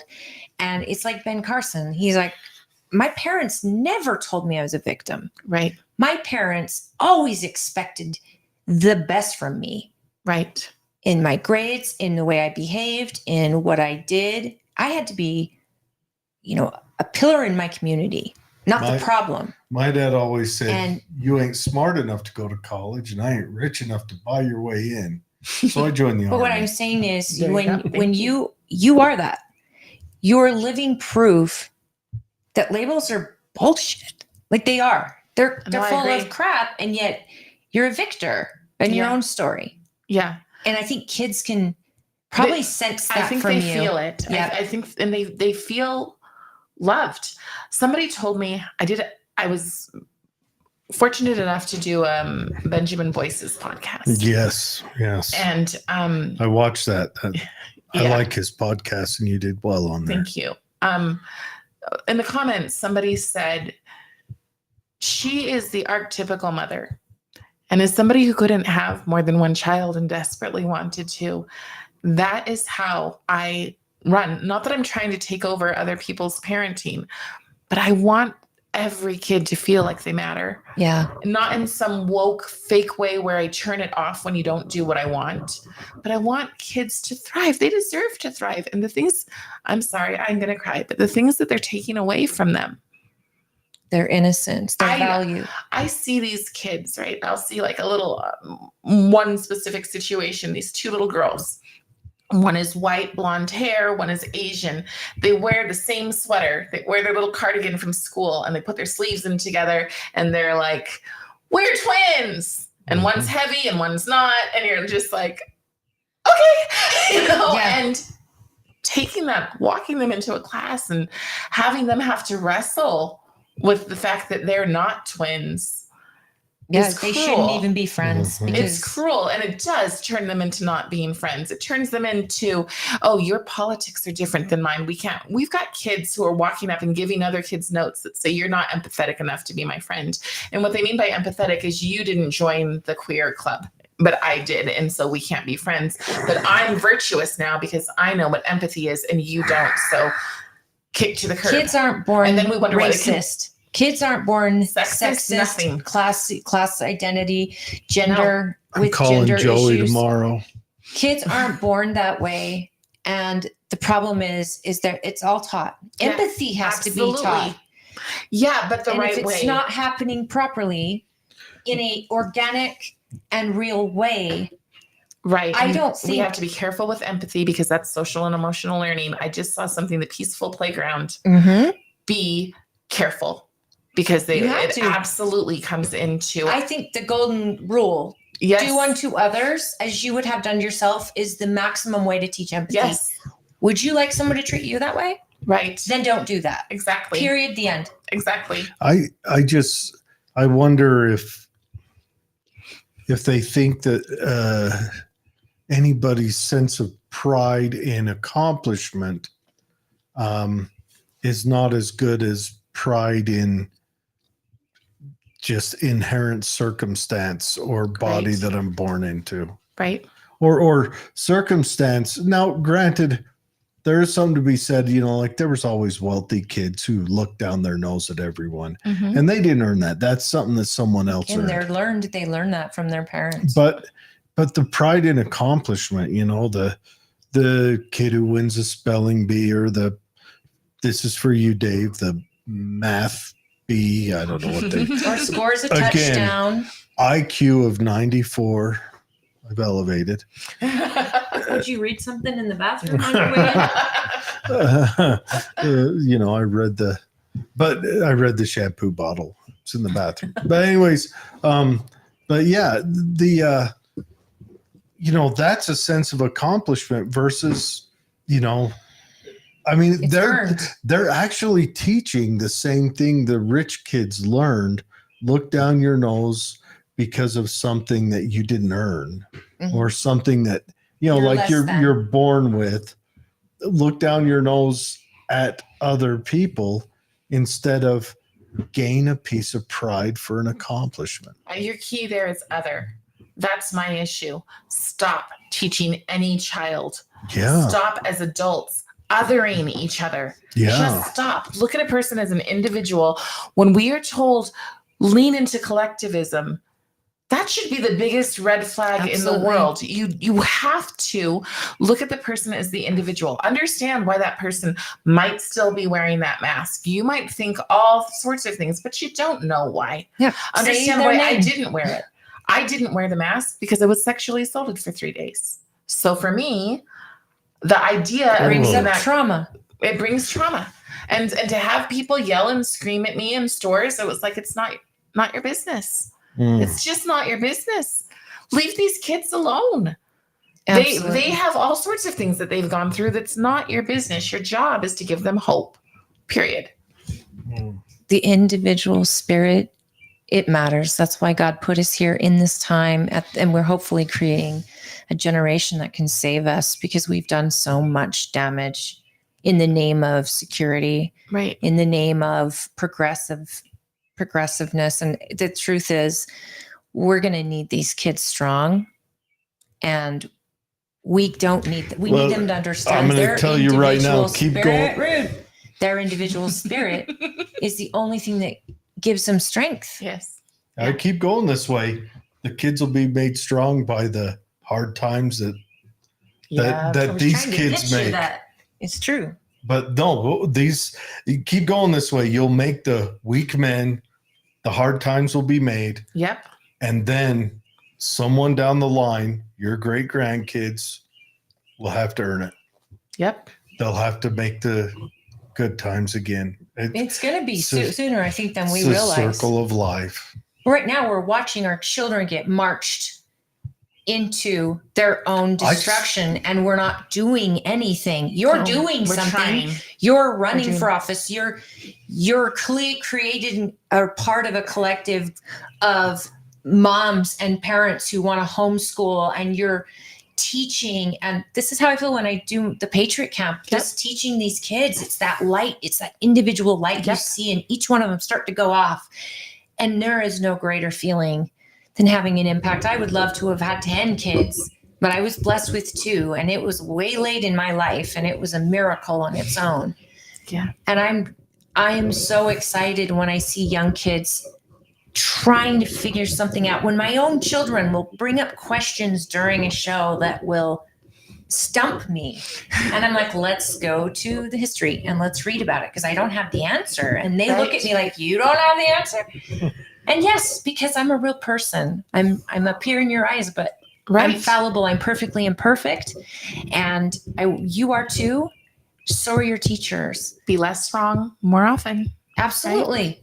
But never give up your values Right. and the things that feel right, and trust your instincts. Right. Trust them. Don't ignore them. Right. And that's why we fight. We fight because they're coming for the values. They're coming for faith. And those are the reasons that, if they were just going to teach them math was wrong, we could reverse it. I can hear that. Oh, So sorry. He's rubbing the mic. I'm wearing headphones. I know. I'm just boiling over here. Like I had to. This is something that I mean. Can you have a theme song like thinking Pink Floyd, a little bit of the Leave my kids alone. yeah. Seriously. You know what? If we get to the point of parade season, if I make it out of convention, I probably will have a song like If that. they won't let With you teachers have it, marching. I'll be down there with the boombox following you with it. Yeah, like Yes. say anything. You're out there. Yeah. I just need to get me like a. Are you running convention only? But I don't think Or are you I getting am. signatures? No. I would. Hear that, folks? Music to my ears. No, I believe that's the one way that we elitism is the biggest problem in Utah. Probably one of the biggest problems, because people don't listen, In because they just think elections, that it is. that they know Mm. everything. And so this Haven't is heard it put that way yet, but you're right. Yeah. this is the way that the little people have a voice. If And money gets so- you on the ballot, it does now in Utah. Thank you, SB Yes. 54, and the very legislatures that will tell you to your face during election season they don't agree with it. When it's time to do the work, they're not putting bills forward to end it. Right. So that should tell you the very legislators that control it and say they'll do something about it, do nothing. And I'm sick of that. I'm sick of it. You either Right. believe in the party's private right to run elections the way they see fit, or you don't. And if you don't, it means you like having enough money to get your name on that ballot for the primary. To hell with the delegates. They're a bunch of right-wing crazies who don't understand the values of Utah. And yet they're the one people that are sitting home doing the work. They're learning each candidate. They're learning their name, their platform, their good ones. We may not have good ones. I mean, it's corrupt too in ways that they get people to run as delegates, Right. regardless. But when you put it like elitism, money gets you on the ballot in Utah. Yes. And Which then- I did not expect. I honestly moved here thinking that Utah was that place of loves America, loves family. You're thinking about Wyoming. So- No, she's thinking about Twilla County. Okay, so Yeah. for anyone who wants to move to Twilla County from California, what It's you do close, though. is you head south, hit the border, then head east, and it's spelled weird. It's spelled Arizona. But Phoenix, wherever, Mesa. I don't know. They Enjoy. could even head west. There's a place called OCEAN. and they have no taxes there, no state tax. So That is true. That is true. But Tula County got closed off, and we really feel bad. It's a problem. I mean, I don't know how you got in here into the county. Like I said, Or she doesn't direction either. It really was twisted. Were you around, running Google so- Maps? Yes. Good. That's a good call. If Did you you have don't know service north, the entire time? Yes. Okay, then. I think you came the back way, maybe through Lehigh. Yes. Okay. Welcome Yeah. to Tula County. Yeah, it Went was through pretty Stockton? weird. I don't know. Okay, when I you're went through going nothing home, and then just I was know. here. When you get out of this neighborhood, you're going to take a right, and you're going to go there. Let me tell you about Stockton. I've gotten one ticket in my life. It was in Stockton, and I was doing 2 miles over the speed limit.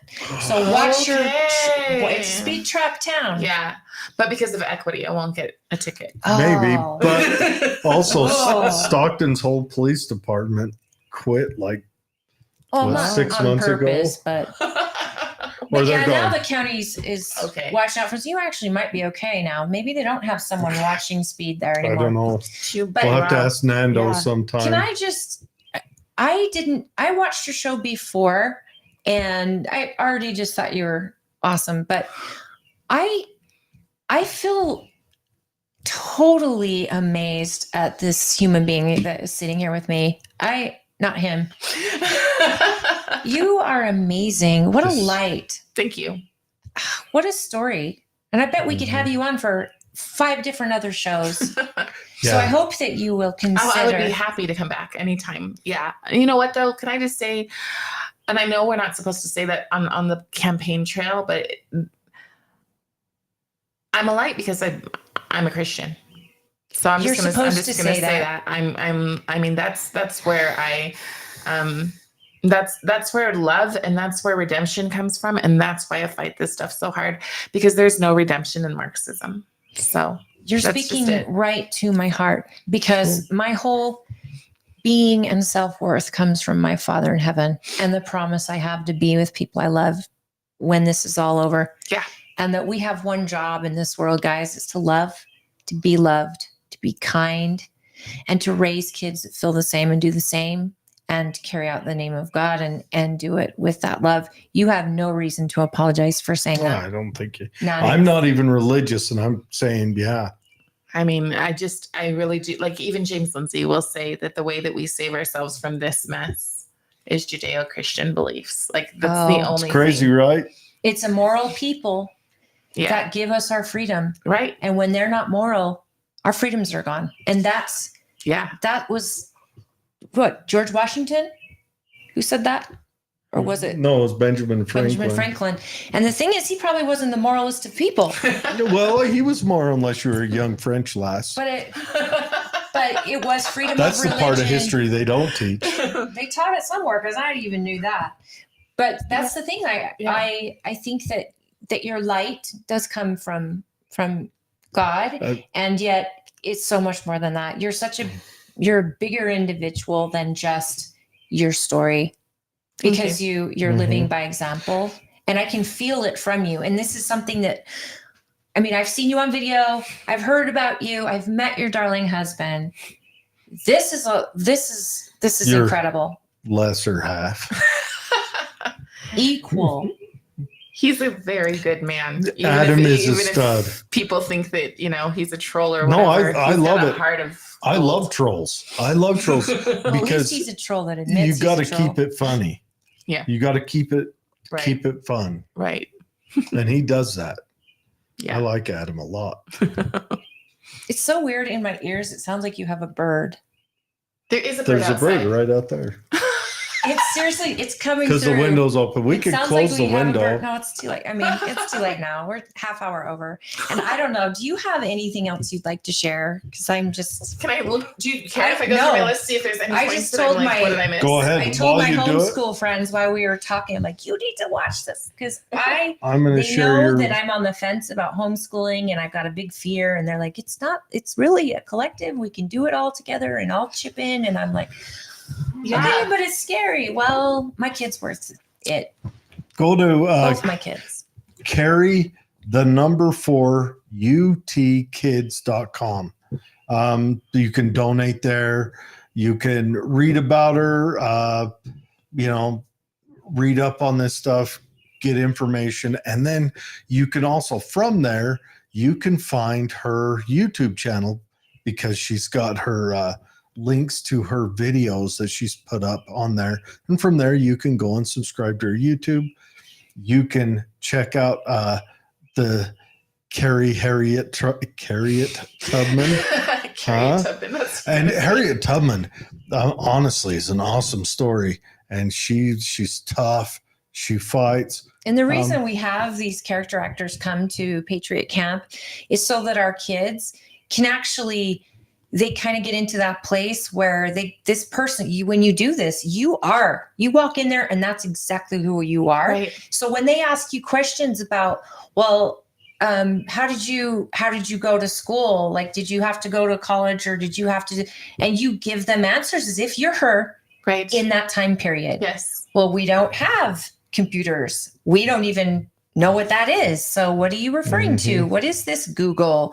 And it's so neat because the kids really get a face and they get an experience. And I don't know if you charge for what you do, but it's absolutely fascinating. No, and the same thing with the homeschool co-op. I do get paid a small stipend, and if depending on where I go, As you should, I but we can do this. I just want to say a few things. One, 52% of Utahns do not have a college degree. And maybe they should be a little bit grateful for that. Not that there aren't wonderful people with college degrees. I know many, many brilliant people who have the degree to back it up. But if we left school feeling that we aren't confident enough to raise our own children and we need to trust them to the experts, then our schools didn't give us what we needed. Right. So I feel like that is vital. So I can stand in a room with senators and representatives and hold my own. And I did not graduate from college. So I think it's important that people recognize that we are perfectly equipped to take care of the children that God gave us. I'm happy to, whether I win it or not, bring my presentation on DEI in K-12 to anybody who wants me to, just as long as you're safe.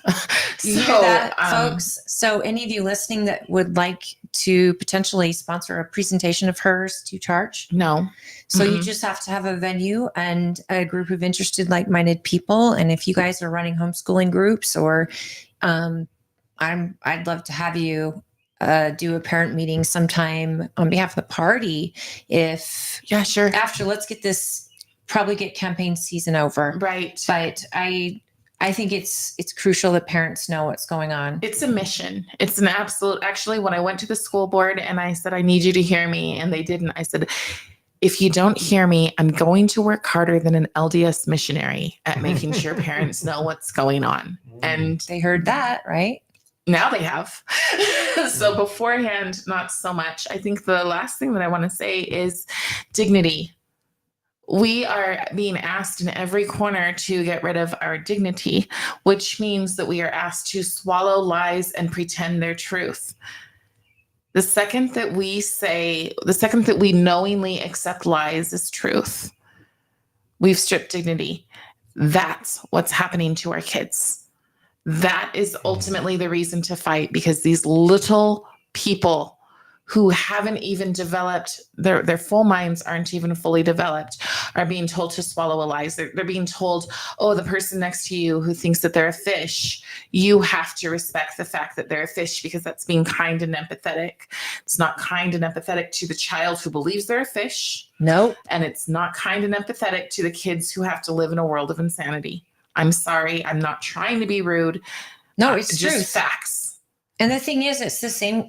It's the same in transgenders and all these other things. When we all sit back and be like, yeah, that's fine. Once we've resorted to just acceptance. I mean, that's what they first said they wanted, acceptance. But nope, it's more than that. Mhm. Now they want you to be an activist on their behalf. And if you're not, you're crushed. And the truth is that if it was an anorexic, Right. you wouldn't sit there and go, hey, no food for you today. And by Right. the way, you could remove 20 pounds if we just cut your legs off. Right. And a doctor would go, yeah, that sounds fine. Right. Yeah. And I'm going to make money off you. That's insane. So when you start playing the game, now you're the problem. You're Right. not helping these kids. You're hurting them worse. One more thing that you said, because it's access. So James Lindsay has this really good point on how that happens. It's really important for people to understand that the first thing that we do is we say, oh, okay, somebody needs access. So let's take scouting. It's just a perfect example, I think, because you take Boy Scouts and girls say, I want to be What's part of this Scouts. organization you speak Yeah. of that no longer exists? Right. The end game is to dismantle, but it's very clear in formula. The first thing is to say, oh, well, they need access. We want to say yes, because that's the kind thing to do. So we say yes. Then they want accommodation. I don't like the way that you're doing things. So for scouting, I remember my son was a Cub Scout when it all changed. And they said, we don't want guns anymore. So you can't even have Nerf guns for Cub Scouts. So then we got rid of, we accommodated. Then they said, well, now that you've gotten that, we deserve a seat at the table. Right. So give us our seat at the table. Then they wanted to run the table. Then after running the table, they dismantled. They run it into The the goal ground. is always to dismantle. And so as soon as we let in the access, as soon as we fall for the whole, you have to be kind. This almost sounds like the military. It's all Well, so much. I And if wonder that what's- is the end game, to dismantle it from all, within. dismantle the Jared, West. that's an insanely good point. I said that the other day. They're trying to tear this down. That's why they washed out. That's why Obama started washing out loud opposing political.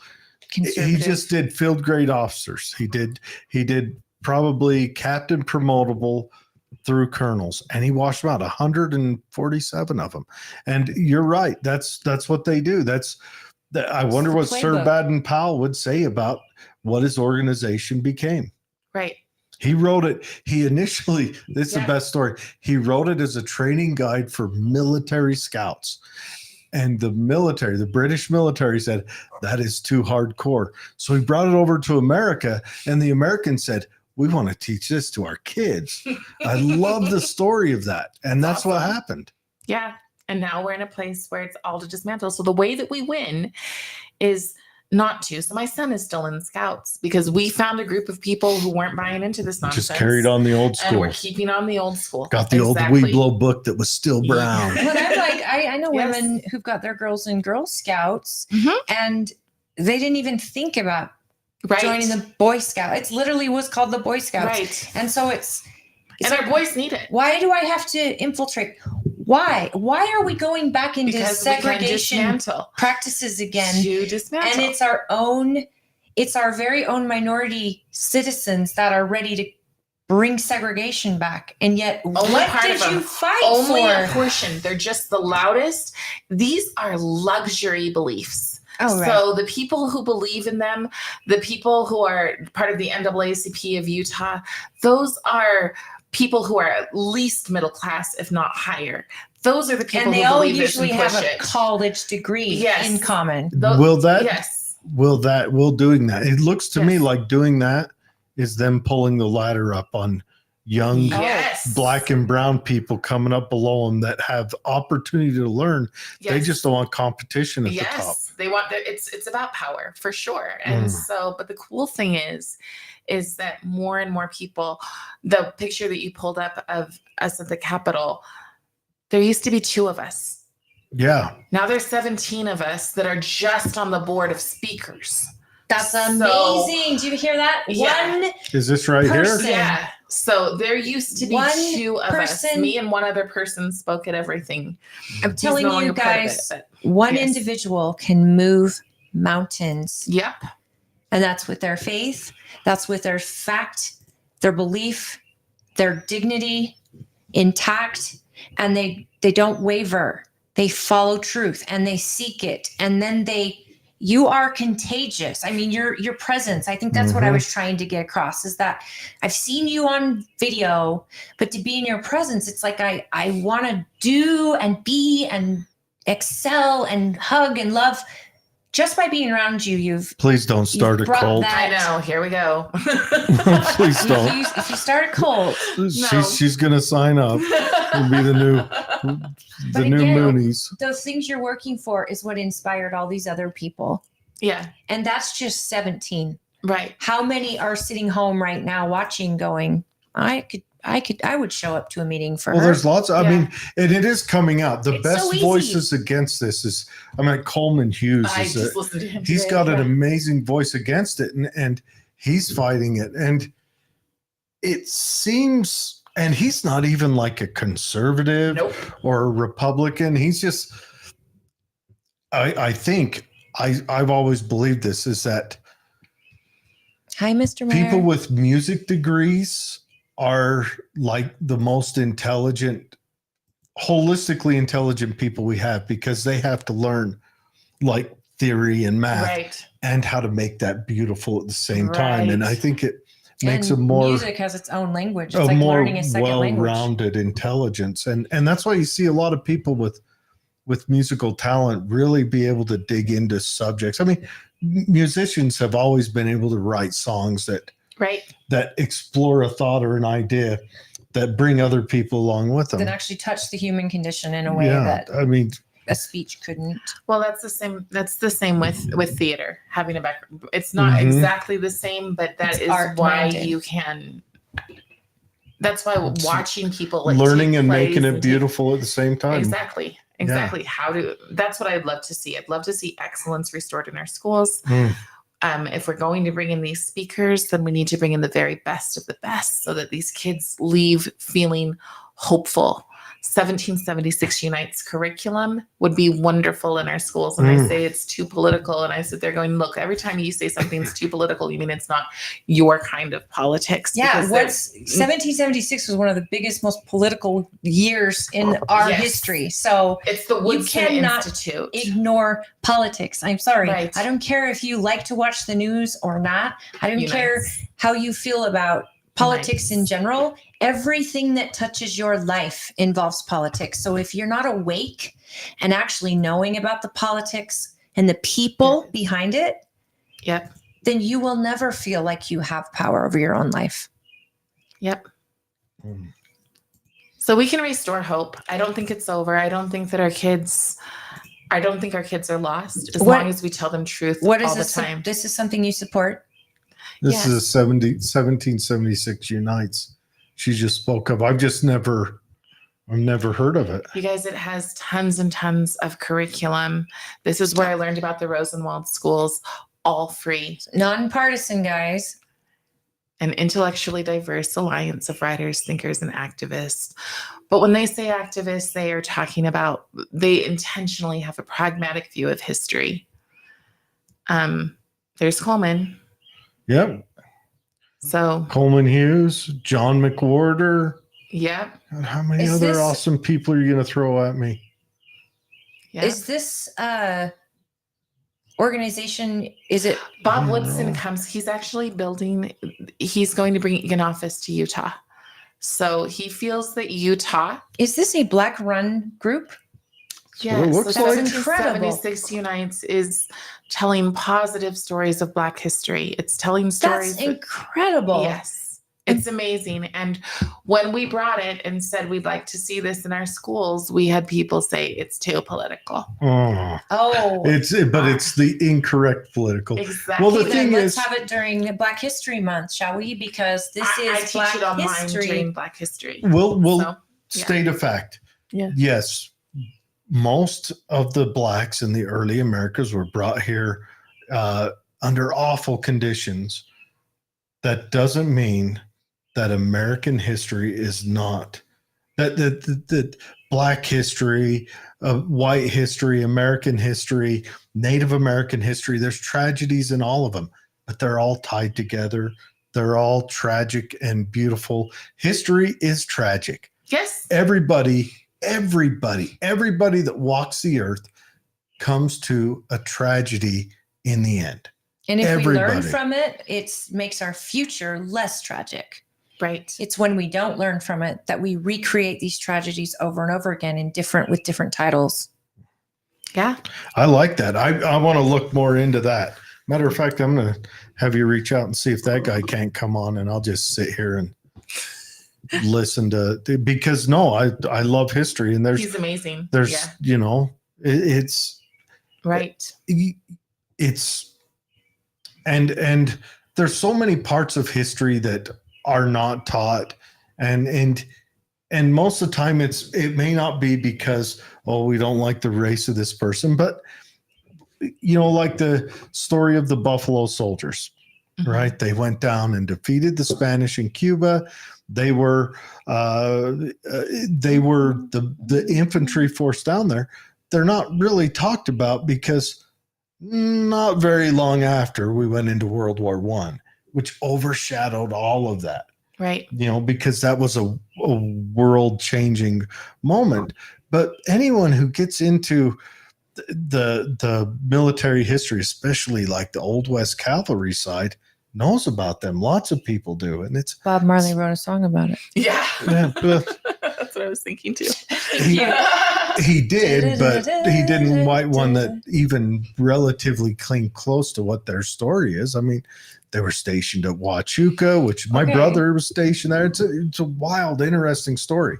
But the I think you're right. What's getting really bad though is who are these historians writing and recording this? Yeah, That that's can a all good be point. lost in translation. The value of the Buffalo AI. Soldiers, Mm. right? But Right. even our history has been skewed. Right. Mm. And so without the writings of Harriet Tubman, without the writings of George Washington, we're only getting some of the story. Right. Even then, we're only getting their perspective. And it's been almost like a by design But to I wash don't- our history. But I don't think we can spend forever going, we didn't get all the story. We can't learn a lesson because we only got a part of the Oh, story. never. Right. Because then No. you can hear a quote and go, I mean, when I interviewed the Antifa guy, he says, the problem with our generation is that we are a generation who learned on memes. Oh, ain't that That's the truth? all they've got is memes. And so, But I love memes. okay. Don't take memes away. I love There's quotes, not enough but context. we can't. The problem is that not only are we obsessing about not having the full story, but we're also looking and being angry about not having the full story. Well, But that's the the reality problem of without life. having the whole story though is people will fill in the details that aren't Exactly. there, and Yeah. they will be wrong, and they'll not teach it right. I mean, if you're going to talk about Hitler and how he came to power, you really have to talk about the good and the bad. Mm-hmm. There was a lot of things he did that was Mhm. good to the people. They wouldn't have They worshipped wouldn't have if followed not. him, Yeah. right? No, And we talked so about it in class. If we can actually get to the problem, what I'm saying is there's a whitewashing of history yes, to keep our young people from there's a pain. red washing of history. That's it. That's the big one. It's Is that they've redwashing. specifically gotten rid of Mao and Stalin and Pol Pot so that they can do the same. Lenin, the and Holodomor. Lenin. Absolutely. Then Oh, most exactly. kids can tell They you only know about who Germany. Hitler is, That's it. but they don't know who Mao is, and they No. don't know who Stalin is. And Most adults don't either. Yeah. It's been shocking. And at the same time, in all honesty, I've only learned about these things in the last 3 years because you can teach yourself. Because you You were can learn, you shocked can into listen. it by witnessing something else. Watching the Asian people in Washington State go, everything we saw, everything we ran from is here. it's here. And when they said that, and when they were willing to talk to me as a Black woman, because in all honesty, Asian people and Black people don't have that great of a connection together. But when they were willing to sit and tell me their stories, and as they're telling me their stories, and I'm listening to Red Scarf Girl, and I'm like, whoa, these parallels, as my son said when he was in 5th grade, Mom, the parallels between this book and Animal Farm are uncanny, or between life and Animal Farm. Yeah. Right. And so when they're talking and you're listening to them. And that's the thing. Why don't we have them come in and talk in our schools? Absolutely. Like, this is what I'd love to do. Let's restore excellence. Let's bring them in. They're here. We've got people here who They're were successful. Jewish during, bring them on over. Like, why does Utah's left have to be people who own marijuana shops? And I mean, like, and these are the people who are the role models. Why? We have people from North Korea here. Yeah. Where are their stories? Go tell them. I worked with a woman at my job who was from China, an immigrant from China. And I sat down with her. In fact, we had a party for her when she became an American citizen, and it was so exciting. And I sat down with her and just listening, and she's got a little girl, and she's like, I had to get out. Right. I was afraid all the time. And now she brought her culture home here. Right. But she also couldn't believe that she could do what she wanted. She could drive when she wanted. She could have a job. She could start a business if she wanted. Yeah. She was super brilliantly smart, and she attributes her culture to that because their culture discipline believes in excellence. Yes. They don't believe in. But and I'm sure she looks at other people and go, how are you even able to feed yourself? I get all that because Americans have a lazy culture, according to the Chinese. Right. And so listening to her story, I was like, no greater was I more proud to be an American citizen. And then I thought, how stupid lucky am I that I got chose to be born in this country under these circumstances? And yet this woman had to claw, fight, and bite to get out from underneath the regime. And yet she's watching us give our freedoms away. Right. And I think Asians get out of a lot of conversations on purpose. So do a lot of immigrants that come from other countries, Venezuelans, Cubans, because they're like, whoa. We left this. We fled, Right. Because fear ran us. Right. And the government's foot was on our neck nonstop. Right. And we came to the free country and the best country in the world. And we do wave that American flag out of pride. And we acclimated. And now we're watching these other guys come through the border who are taking like they're entitled. Yes. And that right there. Entitlement is huge. Our culture is spoiled.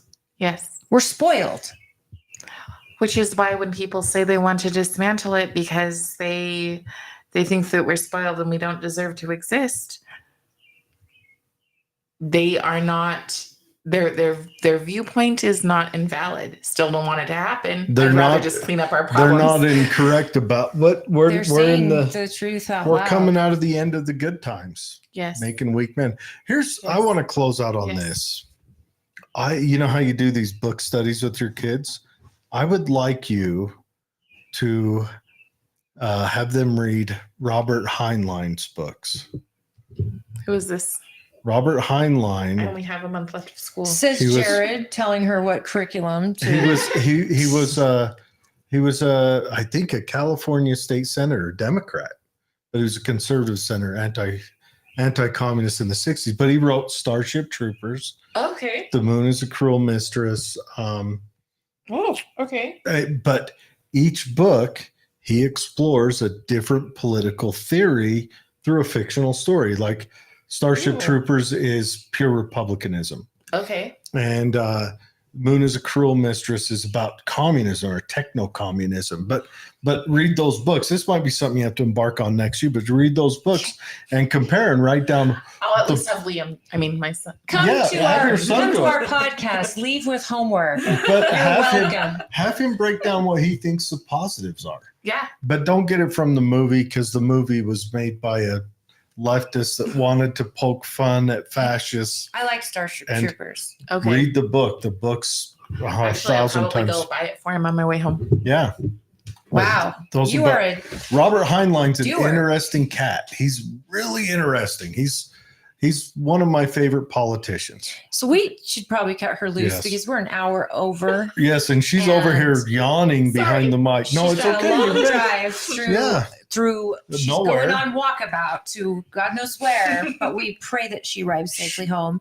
And please get to know this candidate. Cari is amazing. Get to know her, reach out. I'm sure you're getting responses from your website if people want to reach out to you. And please, if we can share something for you, our Perfect. Our page is your page. So go Thank ahead you. and send us what you want us to share. Wonderful. Thank you. And then if you do have like a debate or something, let us know. Okay. But tell delegates in Utah County, get to know her. I think that we need more like her at the school board. And I know I'm holding my candidates at least accountable to the level that I think she's established here. I think Natalie Klein has established it on a lot of her research and a lot of what she's done.